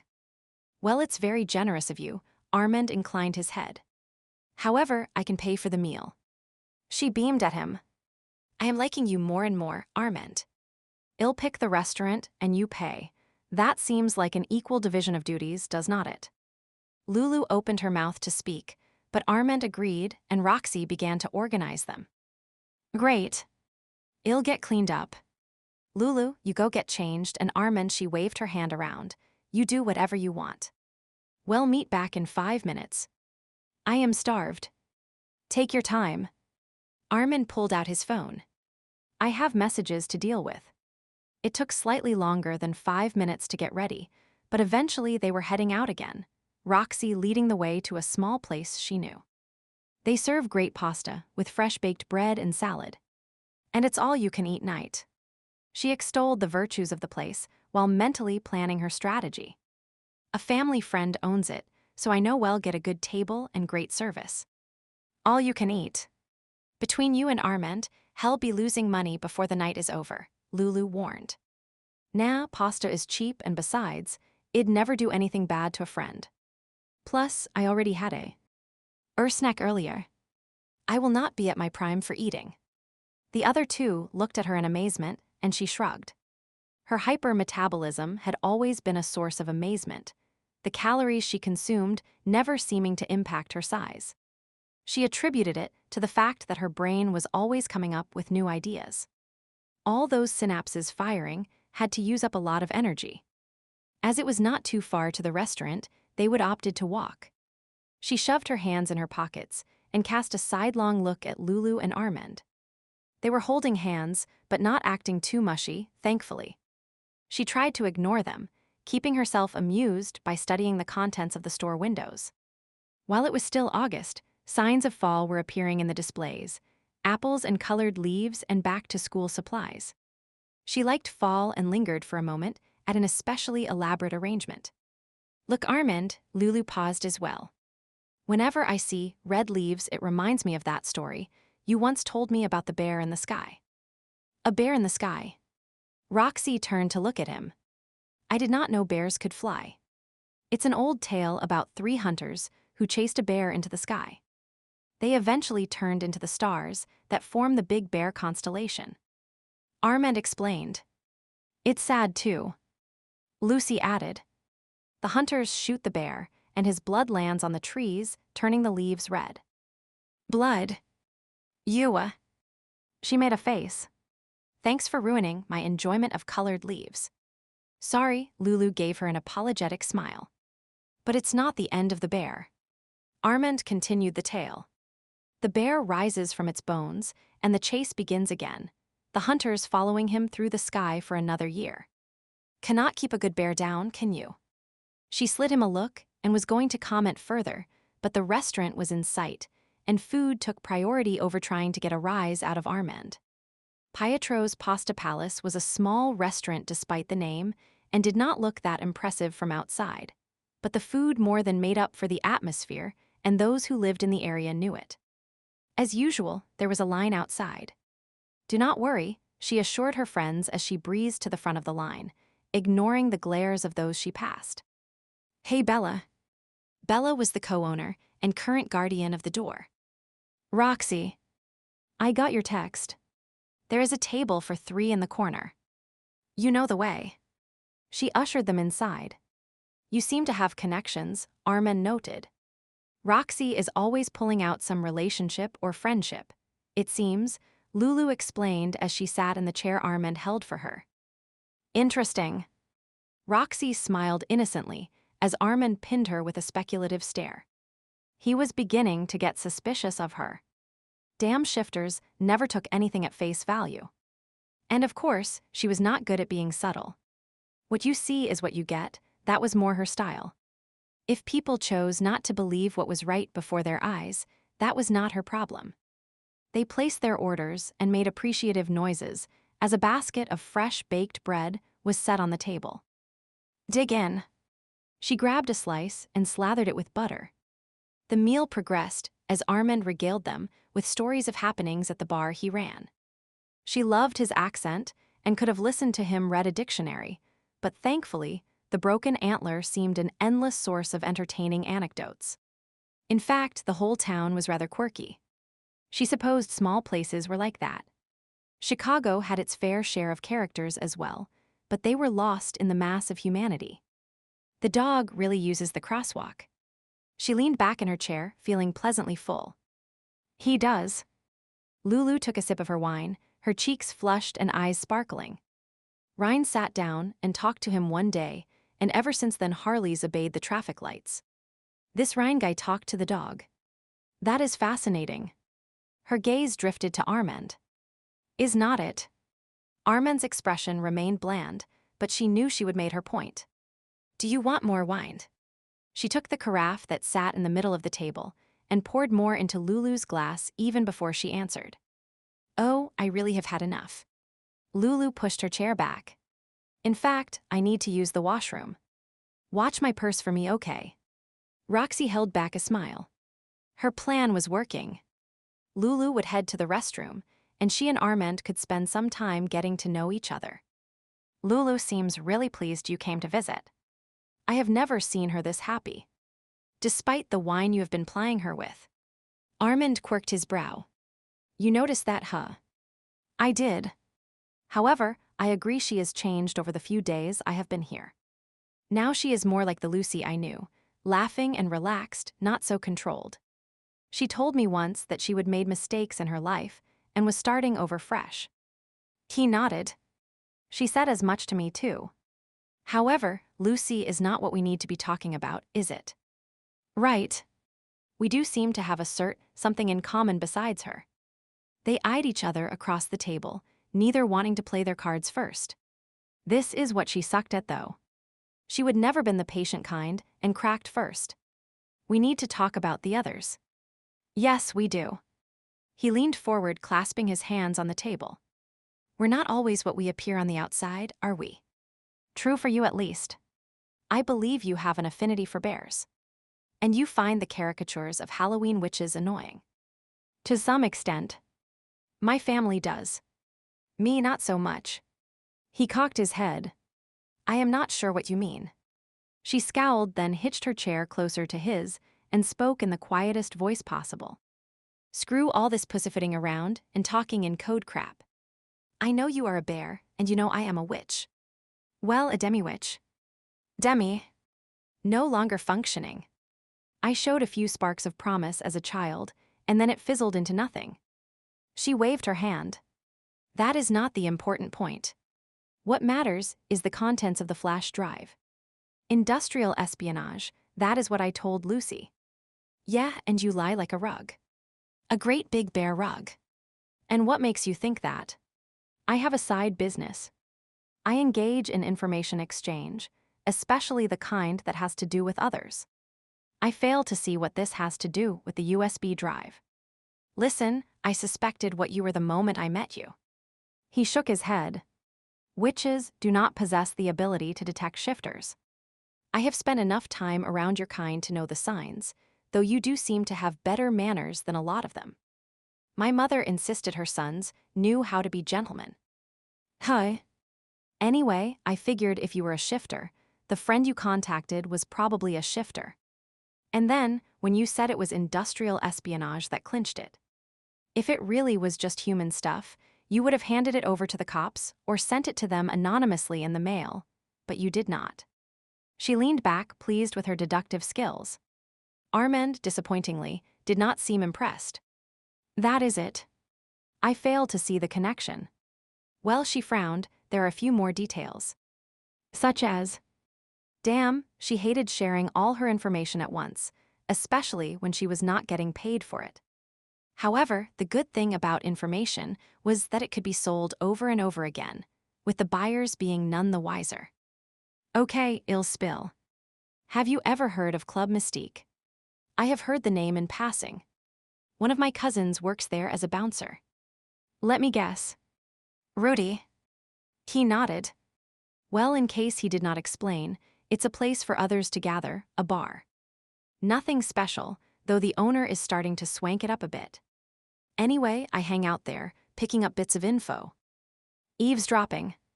Information acquisition. It's not honorable. There was a look of distaste on his face that rankled. Honorable schmonorable, it gets me extra cash. You think I can live on what I make at a dry cleaner's? I have no idea. Well, I cannot, so I do what I have to do, all right. He did not reply. Stuffy, judgmental bear. She took a deep breath and got her attitude back under control. I was at the club the other night and overheard something about sensitive information pertaining to Lycan Link. Someone inside the organization is selling it to the highest bidder. I put 2 and 2 together and decided that must be the data on the flash drive Lulu found. That is quite a leap. The USB could have come from anywhere. Yeah, well, my mind works in wild and wondrous ways. She waggled her fingers to simulate her brain waves, then cocked her head. So am I right? That flash drive is full of Lycan Link secrets, right? He shook his head. Ryan said, that is the dog whisper dude, is not it? He's also a shifter. Probably a Lycan if he can train a dog that fast. You are quick to jump to conclusions. Nah, I am just quick to see links between facts. No jumping involved whatsoever. So what about the flash drive? He pushed his chair back. I think I'll go pay the bill. Uh-huh. You are avoiding answering, which can only mean the flash drive does contain intel from Lycan Link. Or maybe I do not want to impose on the owners of this restaurant. We're keeping the table longer than necessary, while there are others who are waiting to come inside. This conversation is not finished, Armand. I never assumed I would be that fortunate. Fortunate? She scowled. Hey, that is not nice. I do not mean to offend. However you do remind me of the proverbial dog with a bone. Gum on the bottom of your shoe, that is what Lulu says. And she would be correct. Speaking of her, she is not back yet. He turned to look towards the rear, where the washrooms were located. Maybe you should check on her. Yeah. She was a bit tipsy. I hope she did not get stuck in a stall. That happened to me once when I was drunk. Took me forever to jiggle the door free. She stood up. You go pay and I'll get Lulu. Well, meet you at the front door. She wove between the tables and made her way to the washrooms. Lulu's you okay? Your big, burly boyfriend is looking for you. Her voice echoed around the small room. She cocked her head, but there was no answer. Only the steady dripping of a tap sounded in the sink. An uneasy feeling passed over her, and she began knocking on the door of each stall. Lulu. There was no reply. Had she somehow missed her? She poked her head into the dining area and scanned the restaurant. Armand was paying the bill. Their table was being cleared, and new customers were crossing the room, but Lulu was nowhere in sight. Maybe Lulu had gone out the back door. She would had a lot to drink. Roxy skimmed over whose fault that was and hurried to the rear entrance. She pushed open the door ready to tease her roommate about taking a wrong turn, except there was no sign of her. Turning in a slow circle, she pushed down her increasing apprehension, hoping to see Lulu barfing up the extra wine in some dark corner. No such luck. The only sign of life was a stray cat blinking at her from behind a dumpster. Her brain began to scramble for explanations. Lulu could have gone home without them.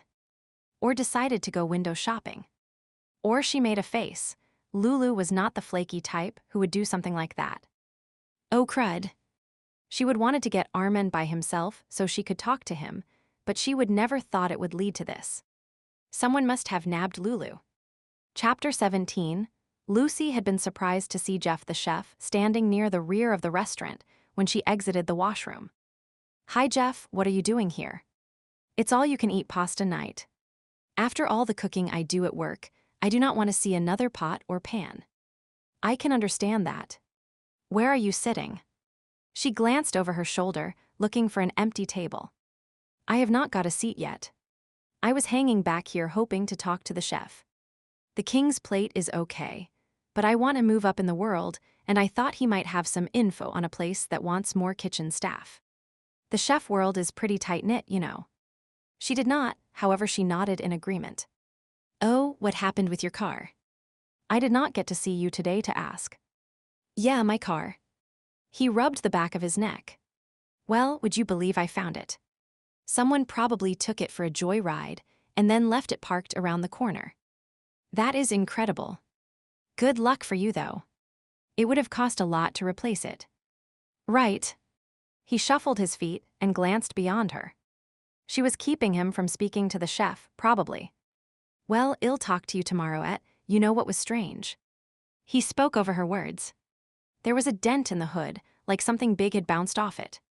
His comment had her freezing in place as an idea began to form in her head. Had someone stolen Jeff's car and then used it to run Armand down? Had not that been one of the ideas they would considered and dismissed? Maybe it was not so crazy after all. Jeff, what color is your car? Brown. The same color as the hit-and-run car. She glanced towards her table where Armand and Roxy seemed deep in conversation. It was nice that they were getting along. She hated to interrupt them, especially if her idea was wrong. Jeff, can I see your car? Sure. But why? Just something I am wondering about. I saw a car racing down the street the other day. It was brown. Maybe it was the Joyriders. Really? Well then, yeah, come take a look. I am actually parked out back in the staff area. There were no spots on the street. This is a really popular place. He led her to the back door and into the alley. It's over there, just beyond the dumpster. A few yards away, she could see the bumper of a car. It looked to be the right shade of brown and the correct model. Jeff, I think that is it. She was going to take a closer look when something hit her in the back, knocking her to the ground. Landing hard on her hands and knees, her cry of surprise barely passed her lips before a rag was shoved in her mouth. What felt like a foot pressed her flat as her ankles and wrists were tied. When she struggled, her head was pushed down against the pavement. There was a snapping sound, and she felt her glasses slipping on her face. Then she was jerked upright, and something, maybe a pillowcase, was pulled over her head. No! She silently shouted, squirming as hands ran over her body. What was going on? Where was Jeff?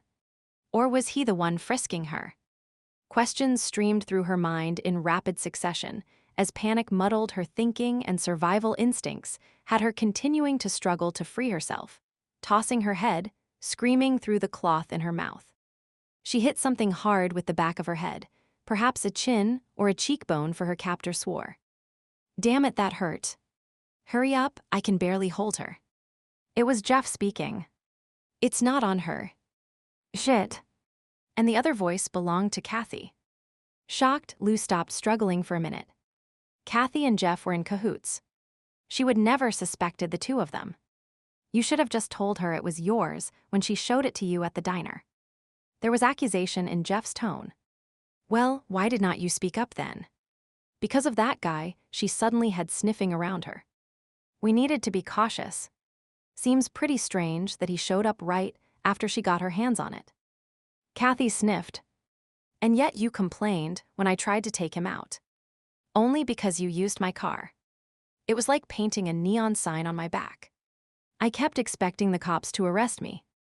I made sure the plates were too dirty to be read. I do not care. You still should have used a different car. There was an edge of anger in his voice. Your keys were available. You, Kathy, interrupted him.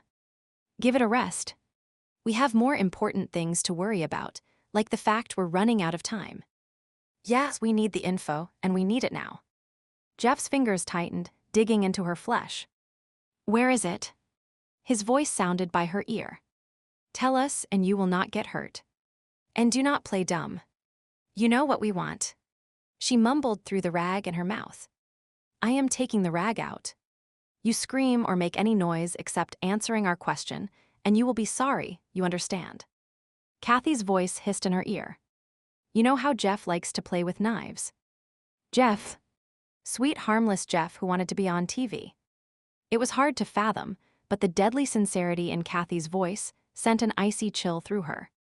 She nodded, the bag was pulled from over her head, and the rag removed.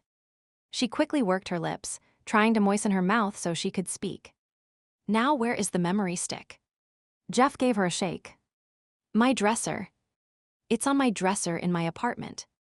Telling them what they wanted to know might not have been the best move, but in her mind, she was envisioning Jeff dicing carrots in the kitchen, his knife almost a blur. She was not hero material, at least not for something like industrial spying. No lives were at stake except hers. The plans for the latest gizmo were not worth dying over. Good girl. Kathy wasted no time shoving the rag back in Lou's mouth, and once again blinding her with the bag. Shove her in the trunk. We keep her alive until we have the data back, just in case she was lying to us. Right. I'll take your car, my car again. You expect me to use the bus. Do not be stupid. There was a moment of silence, and Lou imagined them glaring at each other before Kathy spoke again. Anyway, I'll search her apartment. Use the scent mask to cover our tracks, and we'll meet back at the diner. We're almost out of the mask. Maybe we should save it. Did not your supplier say he could not get you any more for at least a week? Yeah, we have been using tons of the stuff to keep under the radar of the local pack, but if the bear picks up our scent here, he'll connect it to the diner. We cannot afford to have him tracking us now. Bear. Scent mask. She had no idea what they were talking about and did not really care. The idea of being locked in a trunk was foremost in her mind.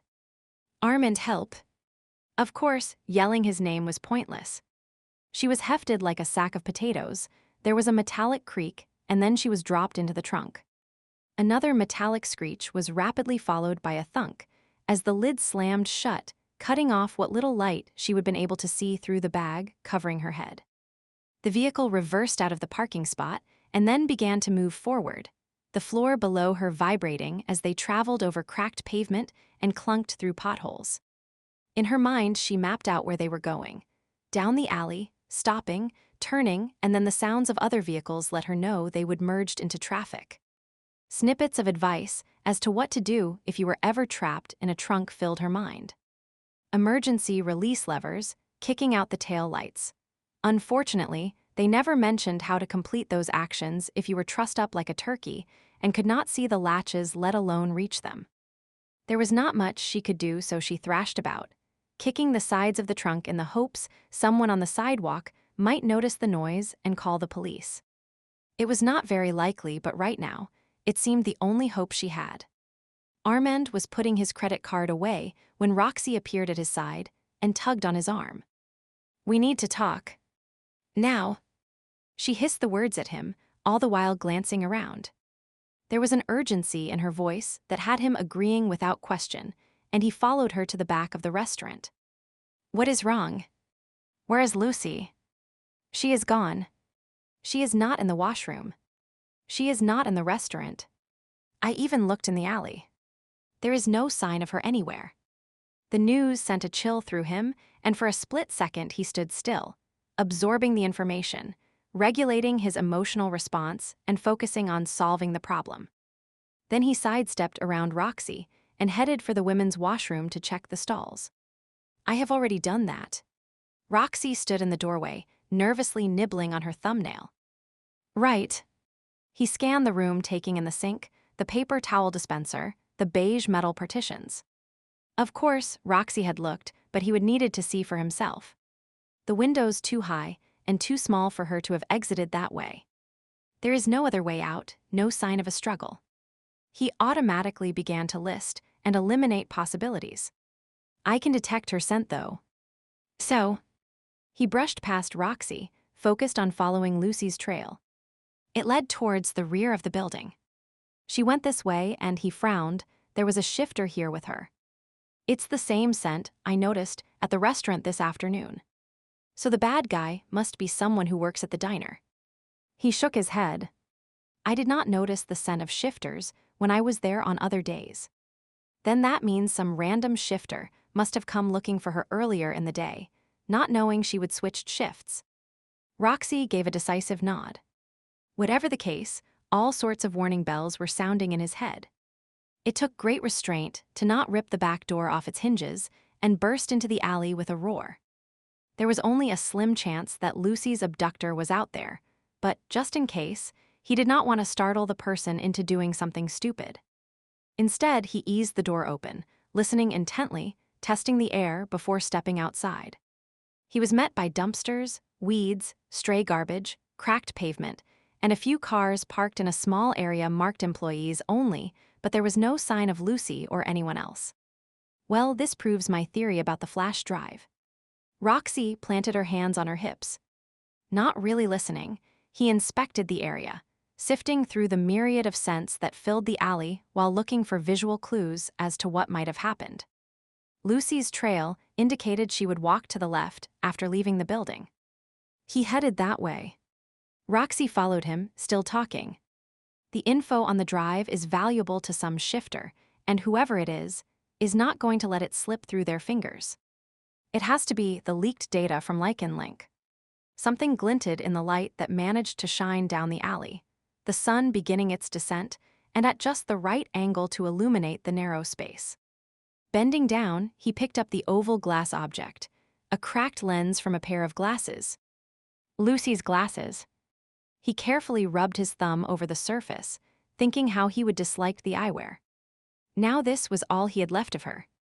Tucking the remains into his pocket, he stood up, imagining how terrified she must be, unable to see properly, trying to defend herself. Roxy kept chattering away about her theory. The shifter that owned the drive must have followed us here, then nabbed Lulu when he saw she was by herself. She did not have the drive on her. I saw her set it on her dresser when she was getting ready for dinner, so the guy must have kidnapped her, maybe planning to exchange her for the flash drive. He walked a bit farther, still following Lucy's scent, only to stop as if he would hit a wall. The scent had disappeared. Shaking his head, he stepped back and tried again, scenting the air, finding Lucy's trail, following it, and then nothing. It made no sense. About to try again, his nose twitched, and he gave a violent sneeze, quickly followed by 2 more. What is wrong? Are you getting sick? Roxy seemed to have finished theorizing and was now noticing his actions. Sick? No. But something is wrong. He ran a hand through his hair as he tried to puzzle through what was happening. I cannot follow the trail. I thought you shifter kinds had super sniffers. We do. Bears are excellent at picking up scents, but this one ends in midair. His bear growled in frustration. A scent trail does not just vanish.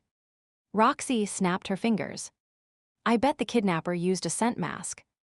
I have heard rumors about them. It's something Lycan developed a few years ago. A scent mask. He searched his memory, trying to recall if Ryan had ever mentioned Lycans having such a thing. How does this scent mask work? Is there a way to counteract it? She shrugged. No idea. I only gather the info, I do not ask for instructions. He gritted his teeth, barely keeping his voice even. Then you need to go looking for that information right now. Looking. Okay. She shook her head.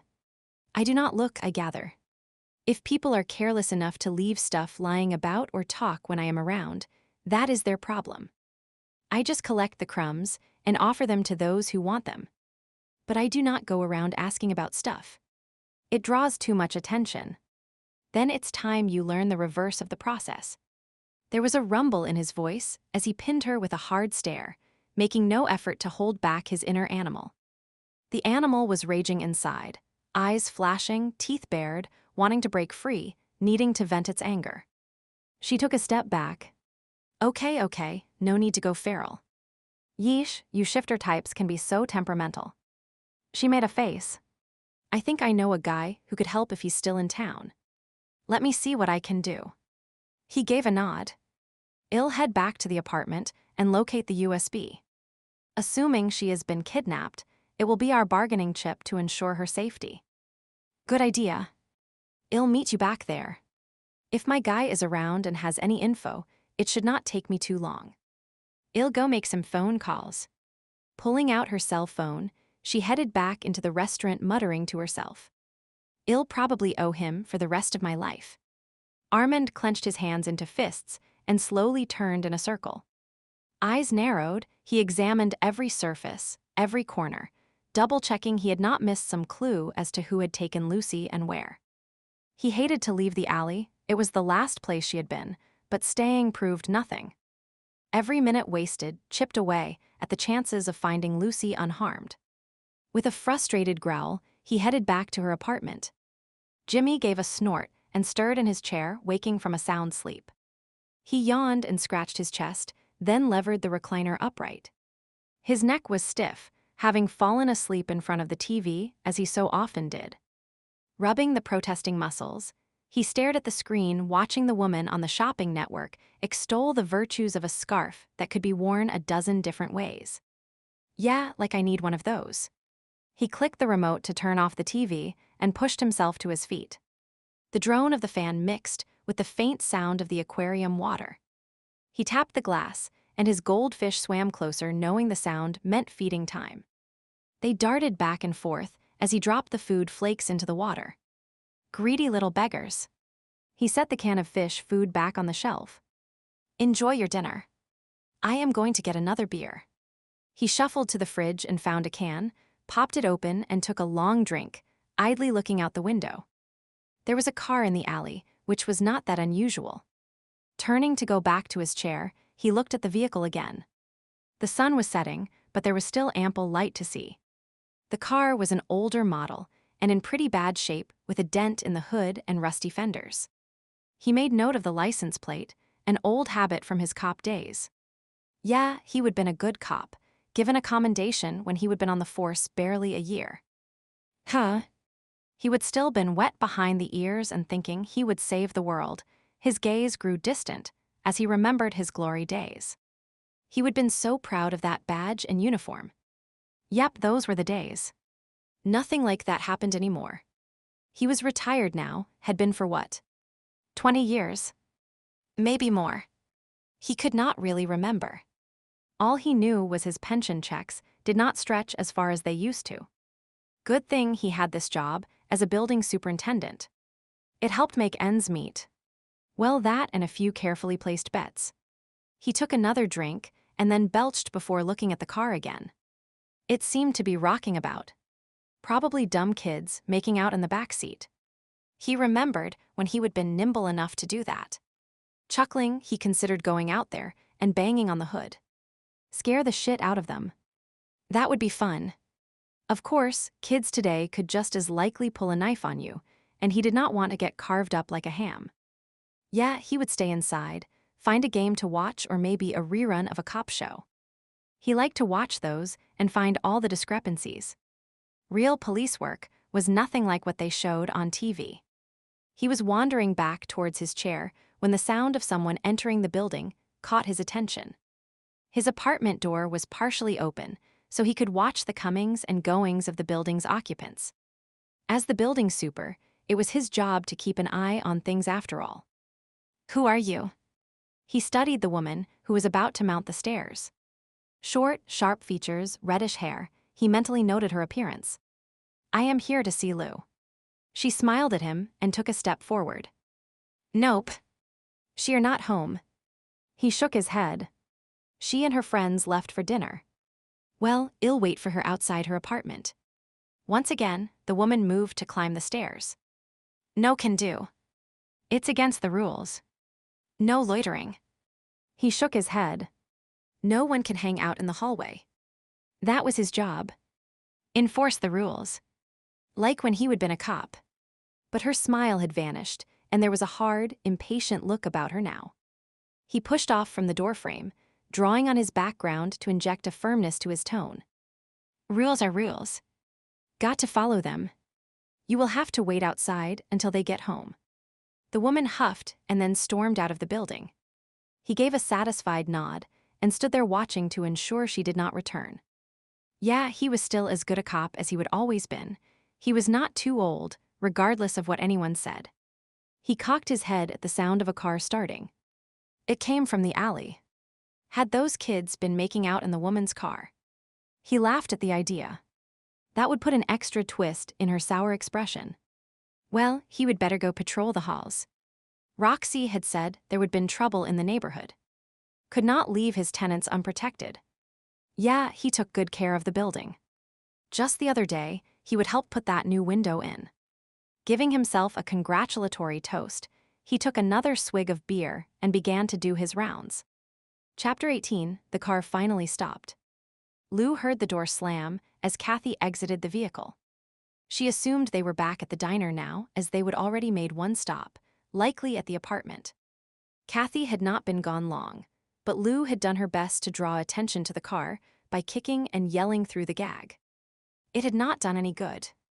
Now they were probably in the alley, behind the king's plate. Cassie must have the memory stick by now. Would they check it to verify the contents? And if they did, would they realize the data was useless? Various scenarios raced through her mind. She could tell them the information had been replaced, but she knew where the real stuff was. It would give her something to bargain with. But what if they did not check the memory stick? Should she tell them when they came to get her? Or was that if they came to get her? Perhaps she would be left in the stuffy trunk until she died of heat and dehydration. The thought sent her into a panic, and she was about to start kicking at the side of the car again when Jeff spoke from somewhere nearby. "Did you find it?" "No, damn it." Lou listened intently, hoping they would say something that would give her a hint as to what was going on and how she might possibly save herself. "What happened?" "The building superintendent would not let me in." Lou sent silent thanks to Jimmy. His moment of vigilance might have spared her for a few more hours. "Fuck." Jeff must have leaned against the car, for his voice sounded like it was right over her head when the trunk dipped suddenly. "If we cannot get past the security, all of this was for nothing." "You think I do not know that? This is our chance to gain the upper hand, to make them listen to us. If they do not, we bring them down." Lou tried to make sense of what they were saying. This did not sound like industrial espionage, or at least not the kind she would imagined. Did not that usually involve stealing the plans for the latest gadget or marketing campaign? The car's suspension creaked as the trunk righted. It was probably Jeff removing his weight from the car as he stood. "Maybe we can get another copy of the codes." Cassie snorted. "Do not be an idiot.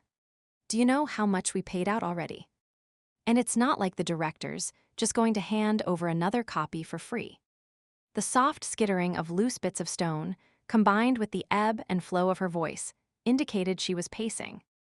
"Okay, let us assume they are on their own with no backup." "I do not think the bear has," Jeff interrupted her. "Be careful what you say, we have company here, remember." There was a thumping sound as Jeff patted the metal surface over her head. Does it matter what she hears? It's not like she will be walking away from this. "I suppose not. Though a missing person report could draw attention we do not need." Lou silently cheered for Jeff. She would always liked him. Cassie gave a derisive snort. "So we make it look like she had an accident." She was drinking a lot tonight. Maybe she wandered off and fell in the river."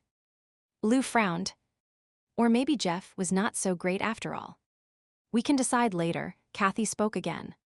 "Right now we're going to use her as leverage to get those codes back. Tell her roommate and boyfriend well trade her for the USB. Except they will want to see her first as proof she is still alive. And it increases the chances of us being seen." "You think I do not know that? And then we'll have to get rid of them." "Right. We cannot leave potential witnesses.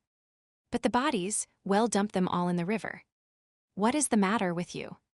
Feeling squeamish?" "No, but it's getting complicated. The more people involved, the greater the chance something will go wrong." "Suck it up, Coyote. You knew there were risks. Besides, we'll be long gone before anyone finds them." "Coyote. That was a weird nickname." "Okay, Fox. But in the meantime, what do you want me to do with her? We cannot leave her in the trunk. Someone might come by and hear her moving about." Had he called Cassie Foxy? She had not even known they were a couple. "Shove her in the utility room for safekeeping. The cleaning crew is done with the diner for the night, and the sound of the bowling alley will drown out any noise she makes. Just be quick about it. We need to contact the others, make sure everyone is in place. With any luck, we'll get the codes to them before the end of the night." Armand ran up the stairs to Lucy's apartment, cursing himself for letting her out of his sight. He would known she was in danger, and yet he would let his guard down. If something happened to her, he would never forgive himself. Why had not he learned his lesson? The first time she would come to Chicago, she would been injured. Now it was happening all over again. He rounded one of the landings and pounded up the next set of stairs. While there could be other explanations for Lucy's disappearance, His gut was telling him the USB would be the key to getting her back, the only bargaining chip the kidnapper would care about. Of course, they would need to figure out who the kidnapper was. All he knew was the individual had been at the restaurant earlier in the day. Roxy knew more than she was saying about this, he was sure of it. The problem was deciding how far to trust her. Lucy might be her friend, but Roxy also appeared to put her own self-interest first. Or maybe it was a facade. The woman was even more confusing than most of her kind. "What is the hurry, young fella?" He slowed his pace, seeing Jimmy, the building's superintendent, standing at the top of the stairs. Lucy, Jimmy did not let him speak. "Same as I told the woman who was looking for her, she are not home." About to brush past the man, Armand paused. "A woman was looking for Lucy." "Yep. She was just here. Wanted to see Lou. That girl is getting right popular." Yes. Yes, she is." His thoughts raced. It was too much of a coincidence that someone else would come looking for Lucy right now. The woman had to be connected to Lucy's disappearance. Who was this woman? No idea. He shrugged. Short reddish hair. Pointy features.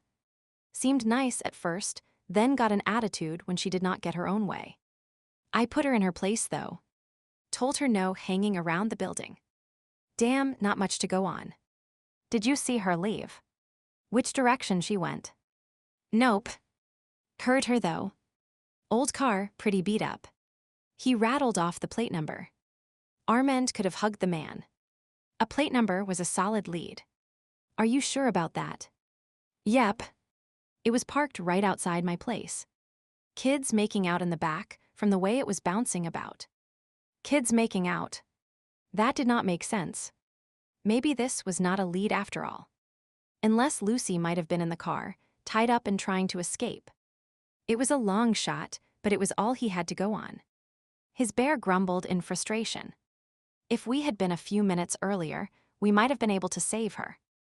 He agreed, but now was not the time for playing what if. Jimmy, can you give me the plate number again? I want to write it down.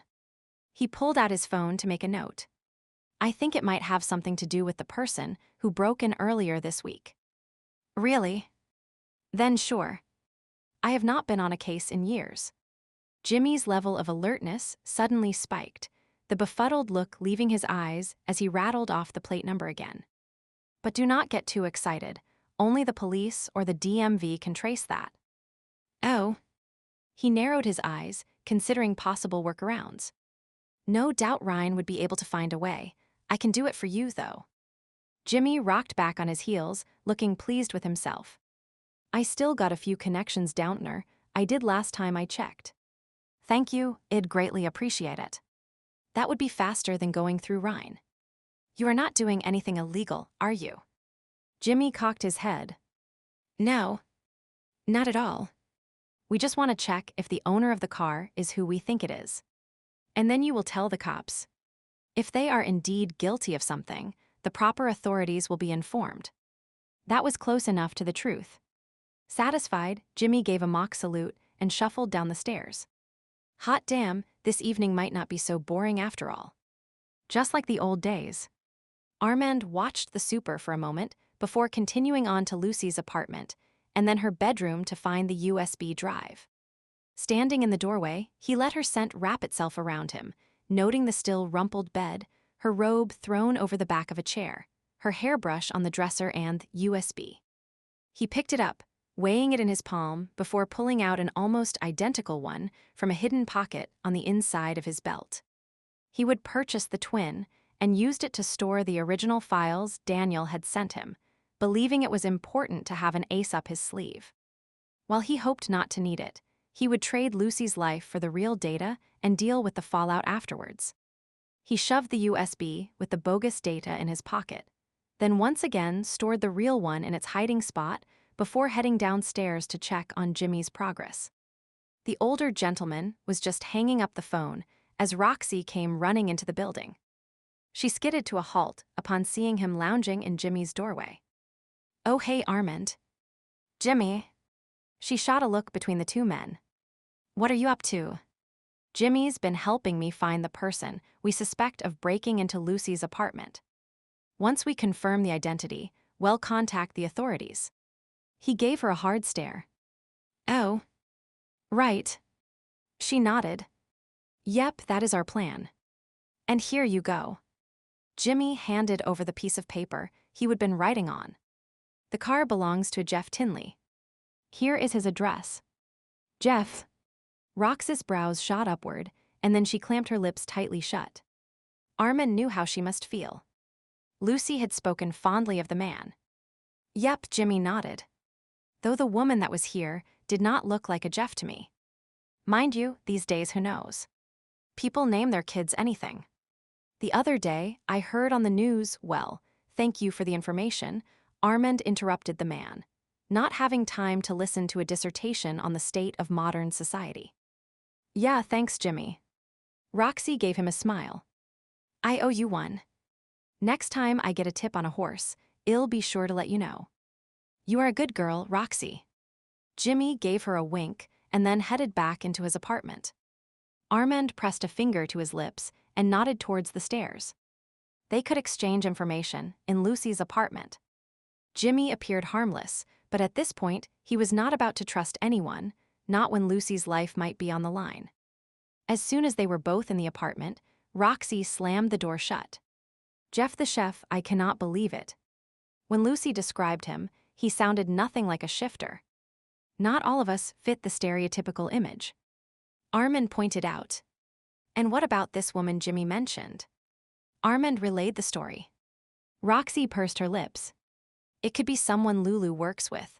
I do not really know what they look like, or maybe Jeff has a partner in crime who is not even connected with the diner. Today was the first time I noticed the scent of shifters at the diner. Jeff and his accomplice must be using that mask you were talking about." He paused as he recalled something. "I was sneezing at the diner. And in the alley, I was having the same reaction. Perhaps I am allergic to a compound in the mask." "Could be." She went into the kitchen and rummaged about the cupboards as she spoke. "According to my source, the scent mask is lilac-infused, lilac." He nodded as he paced the small apartment. "It produces an allergic reaction in me." "Really?" Well, the lilac-infused scent mask was a prototype that was stolen years ago. It's available on the black market now. There was a box of cereal at the back, and she snagged it. All of this excitement was making her hungry. She dug out a handful of cereal and popped it into her mouth before continuing. "The most recent version of scent masking technology has no discernible odor, but the new formula is kept under heavy security." "Interesting." He stopped by the window and peered outside. "However, it does not tell us how to get around the masking effects in order for me to track Lucy. I guess we'll have to drive around the city and wait for you to start sneezing, and then we'll find the bad guys." Armand turned to look at her, not even the hint of a smile on his face. "I am not in the mood for jokes. Sorry, just trying to lighten the atmosphere." She shrugged. "Anyway, according to my source, there is no antidote for the scent mask. You have to wait for it to wear off. After a couple of hours, it dissipates, and the original scent can be detected again, albeit diluted due to the lapse in time. If we head back to the Pasta Palace and wait around a while, you might be able to pick up the scent eventually. That means at least an hour of inaction, if not more." He turned to look out the window again, his hands gripping the frame so tightly she was surprised it did not crack. "We have this Jeff's address. We could go to his house, though it's doubtful he would take Lucy there.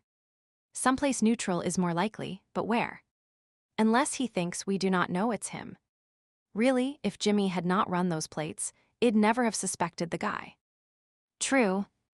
His cell phone vibrated, and he took it out to glance at the message. "I might have more information. I will be right back." He walked to the back of the apartment. Using the opportunity to her advantage, she got some milk to wash down the cereal while debating how much she needed to tell Armand. She was all for saving Lulu, but throwing around information that was not needed would just make things murky, right? Or maybe not. The thing was, after living together for so long, she really liked Lulu.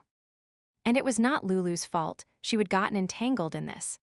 Wrong place, wrong time and all that stuff. She took another mouthful of cereal and munched thoughtfully. When she would left home, sick of trying to meet her family's expectations of fitting into the witching world, she would declared she was only going to look out for number one. Not that she purposely screwed people over, it was just that her own interests came first. But Lulu accepted her as she was. And Lulu had never tried to change her. Well, except for some nagging about being a slob, and that was okay. She was a slob. Yeah, Lulu was a good friend, one of the few people she could depend on. Lulu trusted her, and that had to count for something, right? Armand returned, his face troubled. My friend found some information, but not much. It seems Cassie Greyson and Jeffrey Tinley are both red-flagged in the Lycan link database, though he's not sure why. I am pretty sure I know the answer to that. Armand raised his brows in query. About to explain, the phone rang. Just a sec. She pressed talk, prepared to hang up if it was a telemarketer. Hello. We have her. You know what we want. Meet us in the alley behind the diner in an hour if you do not want her damaged. What? Which diner?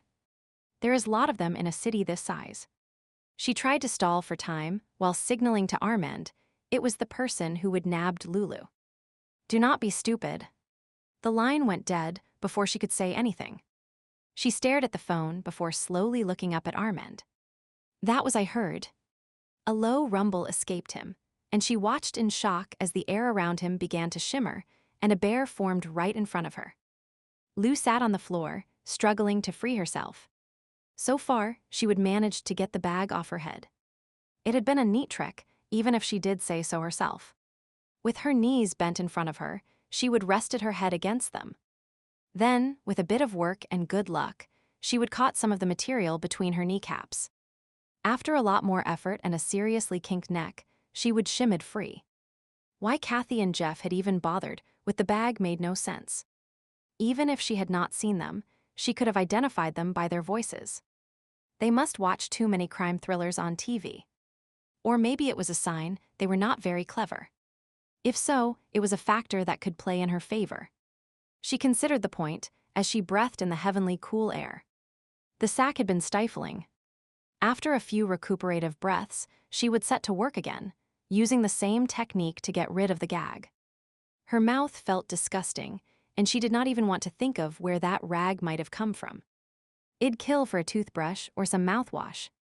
Of course, no one answered, which might have been a good thing since she spent the next few minutes trying to work up enough saliva so she could spit the little bits of thread and lint from her mouth. It definitely was not something you wanted others to witness. Now, with 2 victories to her name, she was trying to free her hands. It was proving to be a more formidable task than the previous ones. All she would manage to accomplish was to make the skin on her wrists raw. Damn, I wish I could see better. Her broken glasses had miraculously remained on her face, but even squinting though the one remaining lens, she could not really make out much in the darkened room. She knew where she was, inside the utility room at the King's Plate where the mops, buckets, and cleaning supplies were kept. Unfortunately, none of those items were of any help. What she needed was a knife or something that could cut through the ties that bound her wrists and ankles. She leaned her head back against the wall and considered her options. The unmistakable sound of Bowlerama next door filled the room. There was a positive to being beside a bowling alley when you were kidnapped. If she managed to free herself, there were people nearby to help. The downside was that the noise ruined any chance of her cries for help being heard. Damn you, Jeff Tinley. The words echoed around her in the room. I hope you chop off your finger next time you try one of those fancy chef tricks you are always showing me. She shook her head. He would completely fooled her into thinking he was a nice guy. Never in a million years would she have suspected he could be involved in anything shady like this. This proves our judgment with regards to men still sucks, despite trying to turn our life around, the voice in her head pointed out. Yeah, she hoped that did not include Armand. He's different. She rolled her eyes thinking of all the times she told herself, this one is different only to find out she would been wrong. The voice in her head made no reply, a fact that was not comforting at all. She leaned her head against the wall again. Armand must be searching for her by now, but would he think to look here? Not likely. After all, she had been doing her best to convince him her co-workers were not involved. Jeff had certainly put on a good act, and Kathathat was also a shocker. The woman seemed so normal, talking about her kids. She would even had pictures of them on her phone. She must have copied them off the internet to create a fake identity. Or maybe not. Maybe stealing industrial secrets was how she was planning on funding the kids' college educations. But what had Kathy been rambling about? Make who listen. Bring who down. It did not sound like the conversation had been about the latest electronic gadget. And it also did not seem like her own chances of getting out of this were very good. She could identify them, and even if Kathy had not made it obvious, she would watched enough crime drama to realize if you could point out your kidnappers, it was time to start ordering your tombstone. That would be the second tombstone. How funny was that? One in Stump River, one in Chicago. Her inner voice tried to find some humor in the situation. Yep, some women collected diamonds or salt and pepper shakers, but not me. I have to be different. She gave a dark laugh that threatened to turn into a sob. No crying. We survived last time, and we will again. There has to be something we can do. Taking a deep breath, she tried yelling. Help. Hello. Anyone. Can anybody hear me? The sound of loud rock music and crashing pins continued. Yep, that was as pointless as I thought it would be. She took a deep breath and then began to wiggle around so she could brace herself against the wall and try to get to her feet. Oh, good heavens, I need to start working out. Finally standing, she caught her breath while reviewing the contents of the room as she remembered it. 2 mops and buckets in the corner, a metal shelving unit along the one wall with bottles of cleaning products, a stack of cloths for wiping down tables. A memory flashed through her mind, reaching for a cleaning cloth, catching her arm on the edge of the metal shelf. Blood, that was it. She carefully slid along the wall, only able to take the tiniest shuffling steps and not wanting to risk falling. When she encountered the edge of the shelf, she turned her back to it and raised her arms until she felt the rough metal corner. Thank you, Mr. Henderson, for not maintaining your property. Moving her arms up and down, she sawed away. Her efforts were not without incident, but a few nicks were a small price to pay for the feeling of freedom when the tie finally gave way. Her arms dropped to her side, shoulders aching and hands numb. She leaned her head back against the shelves, giving herself a minute to savor the success while wiggling her fingers to regain feeling. Having no idea how long it would be before someone returned, she set about freeing her legs and then checked the door to see if it was locked. Interestingly enough, it was not. Either the kidnappers were incompetent or they think we are. Whatever the case, she cracked the door open and peered out. The diner was empty. This was too easy. She would like to think she was an amazingly capable woman, the next superhero even, but she knew she was not. A trap? Perhaps. But why? What would be the point? She stepped into the small hallway beside the kitchen. Did she go left towards the front door or right and out into the alley? A sound coming from the rear door had her freezing in place, watching as the handle moved one way and then the other. Oh damn, Jeff and Kathy were back. She sprinted towards the front door, the sound of splintering wood and screeching metal behind her spurring her on to greater speed. If the front door was locked, she would grab a chair and break the window to get out. A few cuts were preferable to what was waiting for her if she was caught. Grabbing the door handle, she gave it a mighty tug, and quite surprisingly it flew open. She burst through the opening and stumbled out onto the sidewalk. As Great Escapes went, it had an anticlimactic ending. Not that she expected triumphant music or anything, but no one seemed to notice her. Instead, cars continued to zoom past. Pedestrians walked by. One slowed and gave her a wary look. Hi, I know this sounds weird. She stopped mid-sentence, her euphoria at having escaped sucked from her faster than a vacuum could suck up a sock. Jeff and Kathy were only half a block away and headed towards her. Chapter 19, Armand and Roxy circled the block around the diner. He would hauled ass and used satellite imagery of the area to find some vantage points that would help him gain an upper hand against Lucy's kidnappers. Next, he contacted his cousin Rudy, and after explaining the scenario, the man had gladly agreed to help. Given the number of humans around, they would not be able to rely on their inner animals for help, but both had other skills that were still useful. Rudy was now on top of a building, with a rifle to provide cover fire if needed. As for himself, he had his preferred weapon, throwing knives at the ready. In a perfect scenario, they would do a straight exchange. Lucy for the USB drive. However, given they could identify the kidnappers, it was likely the only way out of this would be the death of one side or the other. He took out his phone and double-checked his backup was in position. "Rudy, I am ready, Reggie." The man's voice came over the airwaves. No sign of movement in the alley, nothing that looks like a trap. "Remember, do not act unless I give the signal. We hope to get out of this without attracting attention." He tucked his phone away, then noticed Roxy staring at him. "Did he just call you Reggie?" "Lycan Reginald. It's a nickname." He made a face. "Is there a juicy story behind it?" "No. Reggie is short for Regulus, it's an Ursa term. Ursa's a fancy word for bear, is not it? Sort of like the one you turned into in the apartment."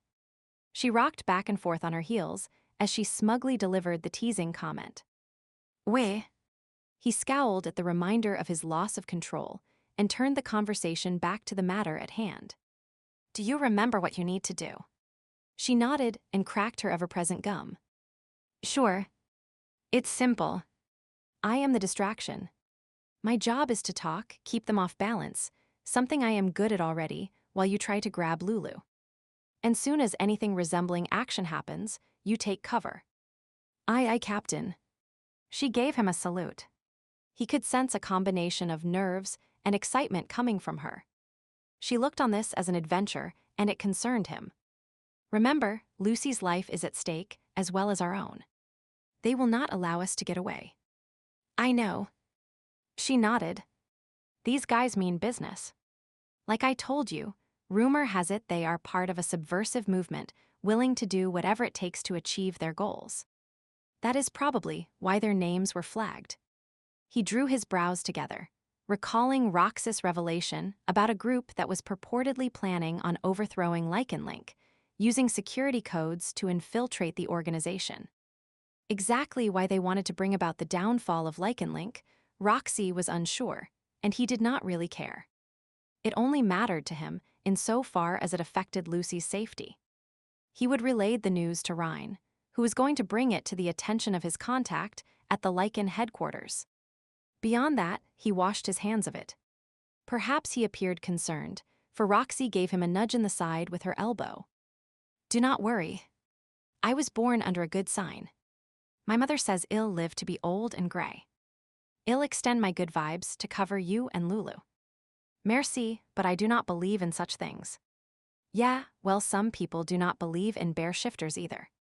He slid her a sideways look. She was grinning up at him, and unwillingly, he felt the corner of his mouth curve upward. The moment of levity was short-lived when he detected Lucy's scent. His step slowed, his muscles tensed, and he narrowed his eyes before heading towards the alley. "What is up?" Roxy trotted at his side. "Lucy is nearby. So you are thinking maybe they stashed her somewhere and we can find her first." He nodded and followed the scent trail down the alley to the back entrance of a building. A light over the exit illuminated the sign on the door, declaring it to be the King's Plate. Roxy cracked her gum. Well, at least they were not lying about where the exchange would take place. He tested the door, which was, of course, locked. "You can probably break that down," Roxy suggested, peering around. "The coast is clear." "That is my plan." He rammed his shoulder into the door, the action creating a dent. Simon put some muscle into it. He shot Roxy a look of annoyance, was about to hit the door again when his phone rang. It was Rudy. "I think I spotted them." A man and a woman approaching from the front look, like the images your friend forwarded to you from Lycan. "They will be at your location in a couple of minutes." "Damn." Keep me posted. He tossed the phone to Roxy, called upon his inner animal, and began to destroy the door. Lou gasped at the sight of her kidnappers. Perhaps the sound was louder than she thought, or maybe Cassie had amazing hearing. Whatever the case, Cassie looked up, gave a shout and began to run towards her, Jeff hot on her heels. Her gaze swung from her approaching captors to the diner where a crashing sound of unknown origin had just erupted. Run. Hide. The words had barely formed in her brain when the door to the Bowl-O-Rama opened right beside her like an unexpected invitation. Shoving her way through the group that had been leaving, she dove inside. The place was packed. Music blared from all sides, and the disco strobe lights gave the space a weird, surrealistic appearance. A large group of people surrounded the front desk. The small snack area was crowded with customers ordering hot dogs, popcorn, and beverages, and everywhere she looked there were people with blood smeared on their clothing, damaged limbs, and gaping wounds. Oh great, it was the zombie party. Horror was not her thing, but fear of those following her had her plunging into the crowd anyway. Excuse me, pardon me, she pushed and shoved her way between the groups of revelers, the zombies more intent on enjoying their party than taking notice of her. A glance over her shoulder showed Cassie and Jeff were now in the building and searching for her. She hunched down, trying to hide and wishing she had her phone so she could call the police. There was a young woman near her, and she tugged on her arm. Excuse me, I need help. Yeah, that is a pretty lame costume. The girl glanced at her with a bored expression. No, I mean gotcha. Suddenly Jeff appeared at her side and grabbed her arm. She screamed, trying to pull free. No. Let me go. Jeff started to drag her away, cussing as she kicked and struggled. Hey, you bastard, she said no. The bored girl suddenly came to life, leaping to her feet and pummeling Jeff as if beating on someone gave her immense joy. Jeff loosened his grip, and Lou broke free, then took off running. Dodging left and right, she was intent on putting as much distance between herself and Jeff as possible, except she suddenly saw Cassie in front of her and skidded to a halt. Oh damn. One in front of her and one behind. With no other option, she turned and began to run down and across the bowling lanes, slipping and sliding on the oiled surface, hopping over the balls that were careening down the length. The bowlers were not amused. Hey, get out of the way. What is she doing? Look, there is another one chasing her. Is this part of the entertainment? Yeah, maybe they are zombie hunters. Protests and questions from the bowlers intermixed with the thumping music. She had no idea how far ahead of her pursuers she was. Her gaze was fixed on the small walkway that led to the service area behind the pinsetters. There were emergency exit doors located there. Just 2 more lanes to go. Lulu's look out. Her name blared over the speaker system, and the voice sounded like Roxy. As she turned to look, she saw Jeff closing in on her, and then the lighting system went wild. Every strobe, disco, and laser pattern turned on all at once.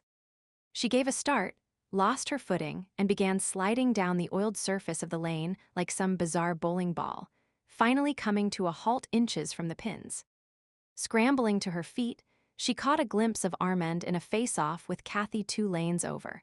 Though with chaos reigning throughout the building, it was hard to be sure of anything. People were shouting, the music blared and lights flickered madly. Over it all she saw an incongruous flash of light, followed by a roar of pain, and Armand stumbled backwards.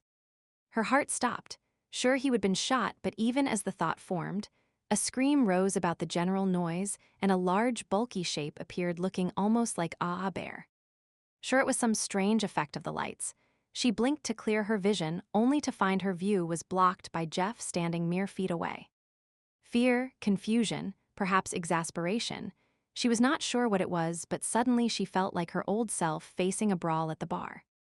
There was no serving platter nearby, so she grabbed the next best thing, a bowling pin, and swung it at Jeff with all her might. The force of the blow reverberated up her arm even as he crumpled to the ground. Stunned, she stared at him, vaguely aware of Roxy cheering her on over the sound system. Way to go, Lulu. Roxy's excited voice blared over the music, only to be followed by a more indistinct conversation. What do you mean? What do I think I am doing?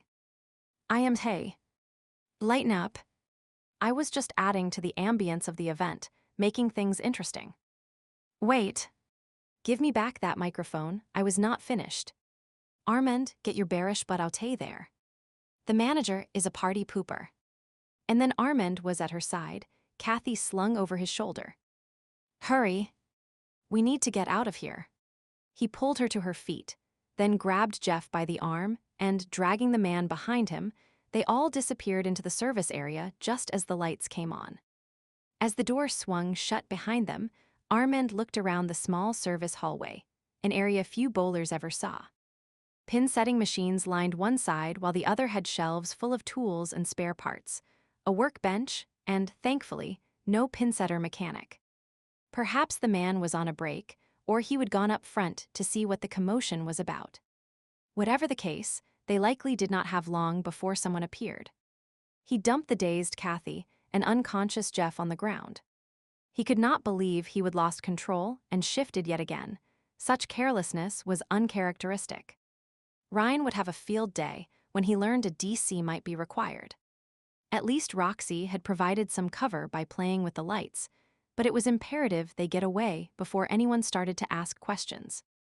Cassie stirred at his feet, her lashes fluttering, so he ripped a cord from one of the machines and used it to tie her arms behind her back, while taking assessing looks at Lucy over his shoulder. She was leaning against the wall beside him, her face pale. Are you injured? She raised a shaking hand and pushed what remained of her glasses up on her nose.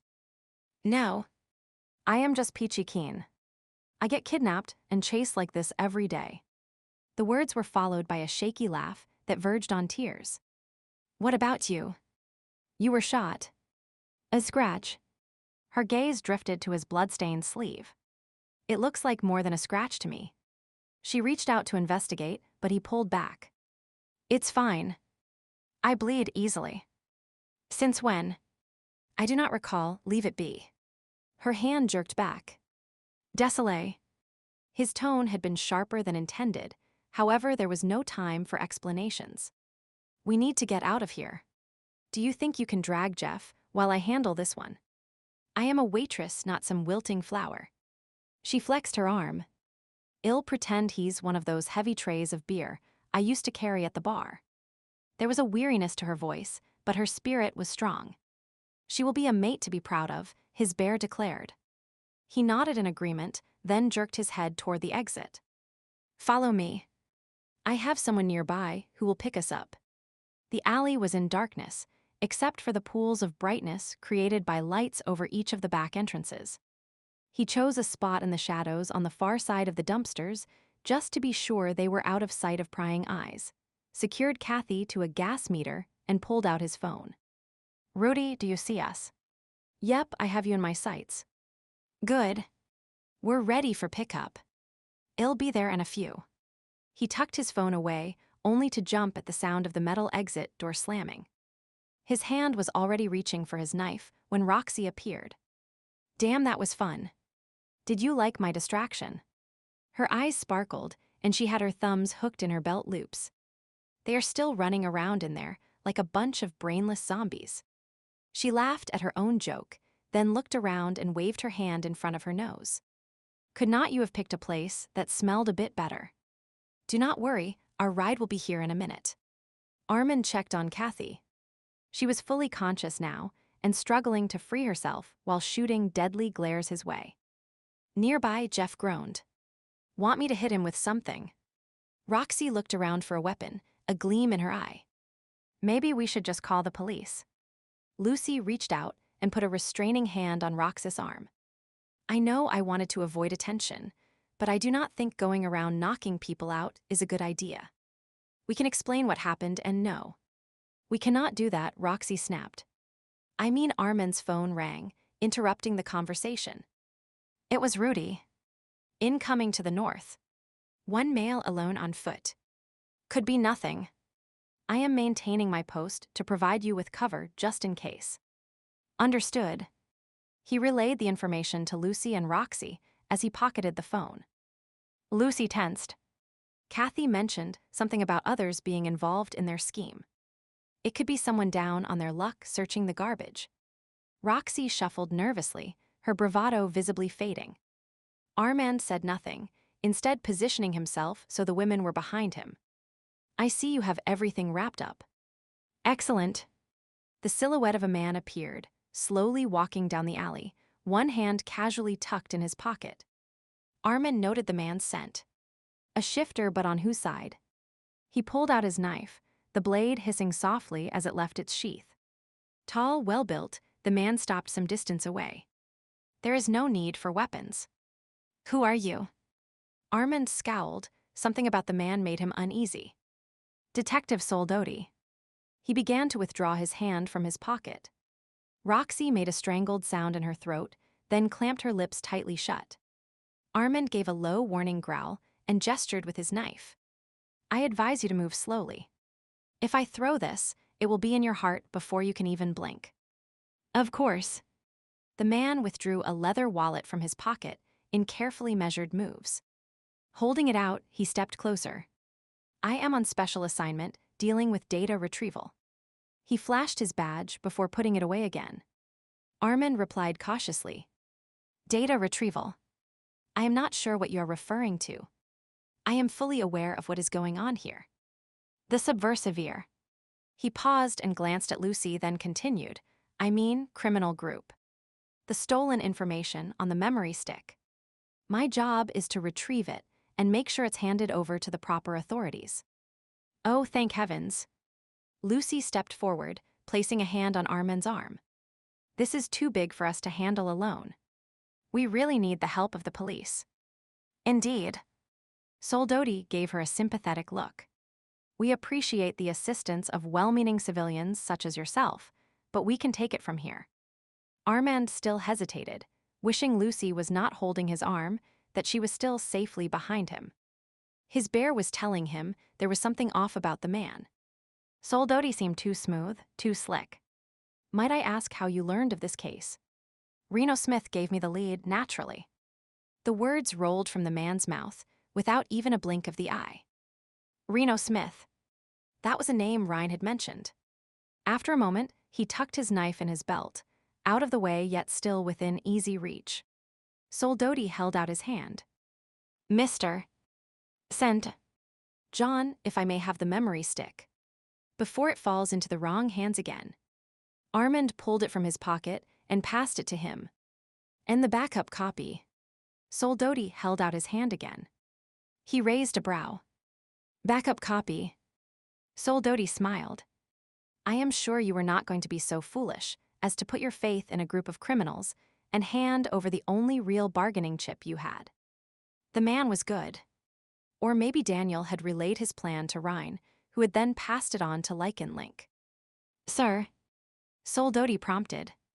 I'd hate to have to charge you for withholding evidence or being in possession of stolen goods.